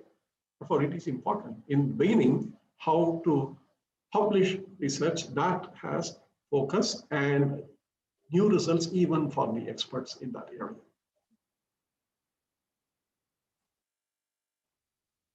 Quality of writing and quality of content, both are important. Please remember, you write a full story, do not write a half story. Journals titled Letters and Communications serve one purpose. There are lots of them. Letters, organic letters, inorganic letters, physical letters, and then semiconductor, I mean, hundreds of them. And then communication, preliminary communication. What do? They basically allow you to communicate through a small preliminary article, results that you have obtained in an investigation, which you will follow with a more comprehensive account in a more mainstream journal. These permit the scientific community to know that somebody has already stumbled on a new result and has published to claim proprietary ownership on that, that is intellectual property right on that, they have published it. But that's only one method, that's not the only method. Okay. Without a follow-up of a larger journal article, which contains a more comprehensive detail of all the investigations you did, this preliminary communication is a meaningless one. Therefore, do not establish or get a habit of submitting a preliminary announcement until you have completed the research. And you needed some time to organize the results, and therefore you want to publish the preliminary results first. The journals don't mandate this. They will publish communications. That's the prerogative of the communication journals. The communication journal does not say you should follow this up with another, but this is a scientific requirement, professional requirement for you to follow any communication with a more detailed work. So this is professional courtesy. And that's what demands the writing quality in splitting papers over hairlines. Okay, you have to be very careful. Avoid also routine publishing in letters and communications only. Avoid that. The peer review process in these journals are usually less stringent. They also want to stay on top of the other journals, and therefore they run through sometimes even results which have not been thoroughly checked. And also from India, when you are using government funds or even funds allocated to you, avoid paying to get any communications published. Please remember, they all will charge you a fee in order to get this rapidly communicated. That is something that will be published 1 day, 1 month earlier than the normal time. But please remember, the date on which your paper was submitted and your paper was received by the journal office is the date of your proprietorship on that. So it is avoid paying fees. And many of these journals are also not charities, they are professional bodies, and the journal publisher is running the journals for profit. Therefore, please make sure that you do not unnecessarily spend money to communicate something that needs to be published rapidly. The date of submission and the date of acknowledgement is your proof that your article has been done. Okay. Avoid splitting research pieces into smaller parts. Also, avoid titling the papers with the same title, but with the running Roman letter index. I've seen many of them. Okay. For example, electronic states of complexes, blah, blah, blah, title, and number 22 by the author ABC or XYZ, whatever it is. And the Journal of this is my own way of writing the kind of things that you should not do. By the way, there is a very famous journal called the Journal of Irreproducible Result, which publishes some of the most funny articles about the research. I mean, it takes a lot of fun to read that and to see how research should not be done. The point is, do not sequence your journal titles into 1, 2, 3, 4, 5, 6, etc. The reason is very simple. Research is not a compendium. Please remember, you are not giving part 1, part 2, part 3, part 4, etc. After probably a few such parts, it is probably important for your students to do the project on each of these complexes as a training, and each one will get trained in doing that. And then you collect and publish this as a table. Because if you say these electronic states of complexes, 22, I don't know if I need to look at number 1 or number 10 or all of them before reading and understanding 22. Therefore, you should know how to sequence and also to separate your research programs into reasonably smaller individual pieces. Please create a database when such activities are repeated with different systems. Publish only if there is a surprising result that cannot be accounted due to the change of the system. So you study system A, you have certain results, you publish. Then use the same methods to study system B, and you get new sets of results. But the new sets of results are because it is system B, then there's nothing new. But despite this being B, if the new sets of results cannot be understood from the point of view of A, then that is something new. Therefore, please remember, databases are important to be created.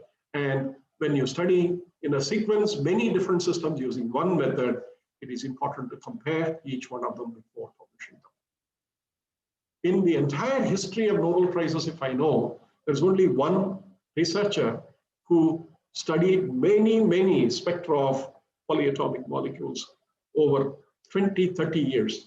And then he produced the most beautiful 4-volume set on the molecular spectroscopy of diatomic molecules, molecular spectroscopy, polyatomic molecules, vibrational Raman spectroscopy of polyatomic molecules, and then electronic spectroscopy. That was Professor Hertzberg, Gerhard Hertzberg, who was in Canada, who did all his research in Canada after he left Germany in the early days of prior to the Second World War. He's the only one whose research, besides the research articles, is a compendium has been recognized as the most important contribution. Therefore, please be very careful. Articles of the titles, these are some examples of small titles, short titles from the good journal, that one of the best journals in physics, in the Physical Review. You can see that some titles, impact fluorescence of zinc, title, crisp and clean, and then dissociation of hydrogen by electrons. Titles are very clear and suggestive of what the research is, and so on. And then you have, other times you have article titles, which you have to read probably 5 times before you figure out what it is all about. This, at least about 3-4 times if you read, you'll be able to figure out. But the next one, it doesn't matter how many times you read, you will never be able to figure out what this article is. Reaction of a bidentate ligands with planar chiral chloro bridge ruthenium, synthesis of cis dicarbonyl dimethyl. Okay. By the way, this article was retracted because it was published without the permission of the professor with whom the research was done. So titles of the articles and the way you write this, and then there is this one beautiful article which has only one title, prions. That's it. A paper, this is probably the paper with the shortest title. And then somebody asked the author, why you gave this? He said, I wanted to write something about prions, and there is nowhere it's recorded before I wrote. Okay, this is the citation where you will find more about it. Okay. Now, resource crunch, the answer to that is any one of these should be able to help you, and you should collaborate with your partners or your predecessors, the previous peers, or even sometimes students, if they happen to be in good laboratories. And then the national facilities are available for you to visit and to use them through formal proposals. There are national grids for computational research that you can become partner and you can get resources from them. Then there is research in the industry premises that you can do if your research is more related to the industrial development. And then there are researches done in the national laboratories that you can actually be part of. Then university research parks, which are now coming up in collaboration with the industry. And of course, the last one for a fairly well-established institute like IITs, the alumni donors. The alumni donors give a large amount of money for specific research activities. And therefore, there are multiple ways by which you can address resource crunch. But if you think that you have a research crunch problem, please remember the United States had the biggest research crunch problem in one of the most famous projects that never happened. 30 plus Nobel laureates wanted to build the best particle physics laboratory in Texas in the 80s, late 80s, called the Superconducting Super Collider. It was not built by the then US President Ronald Reagan because the money involved for building that laboratory and the maintenance was beyond what US government thought it could spend for scientific research. 20 years later, CERN delivered the most famous research in physics at that time called the God particle or the Higgs boson, and it was a collaboration with 2,500 plus scientists on a single paper. So collaboration is the key. Call your mentor, friend, and join to do the dream experiments. Okay. That's the last note I have. Good research is not commodity research. Okay. You cannot do it in lot. Okay. And good ideas are also not in plenty. There are not so many good ideas that you can pick one of them and do it. No, good ideas are few. Okay. There are so many ideas. 90% of today's research, it's a very conservative estimate. Maybe a higher fraction is not referred to by anyone other than the creator after it was published. They're also buried very quickly in the bigger heaps that gets produced every year. Please remember, you don't want to contribute to that. Avoid the electronic garbage or the electronic noise, but create electronic signals. That's the most important part. And you will be known, in my view, this is my personal view, for all the years I've been as a researcher and as a teacher and as a program coordinator for the national program and all those things. You will be known and remembered not for the 100 things that you did, but by the one piece that most people would find useful in their lives. Are you part of it?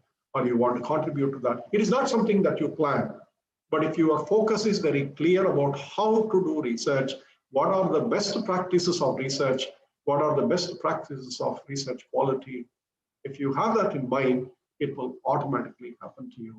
And I want to thank all of you for giving me an opportunity to share my experience and views. Thank you so much. Professor, thank you so much. You really enthralled us by your elegant lecture. Your high-rich experience in the field of research really benefited all the participants around the universe.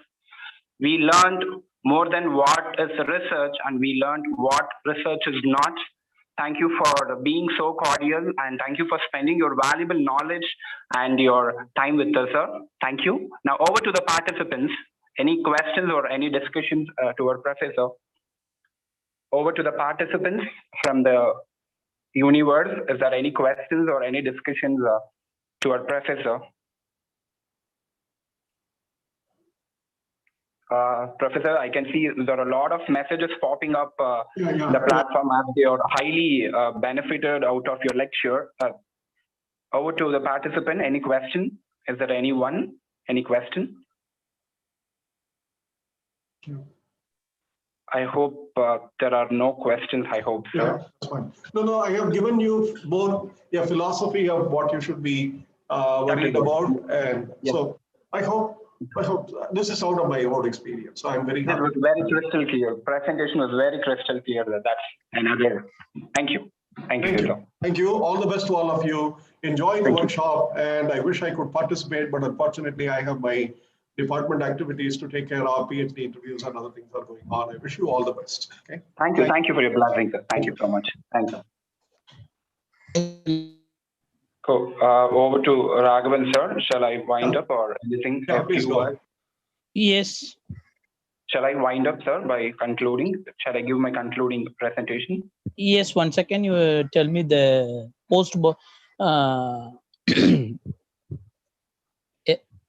feedback link in post box in the SMS. Yeah, dear participants, the feedback link is already posted in the platform, that is in the Zoom.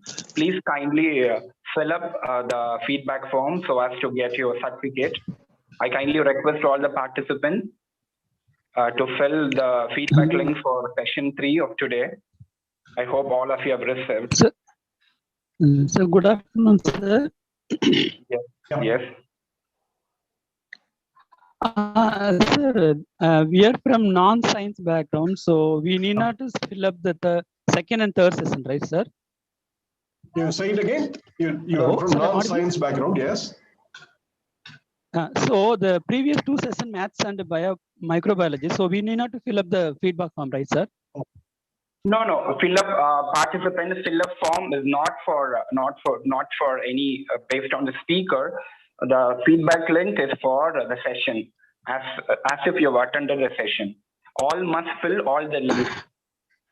Links sir, are actually, not based on. Sir, no, sorry. Actually, mathematics, what we can understand, how we can evaluate, sir. Okay. Because mathematics and microbiology is beyond our domain.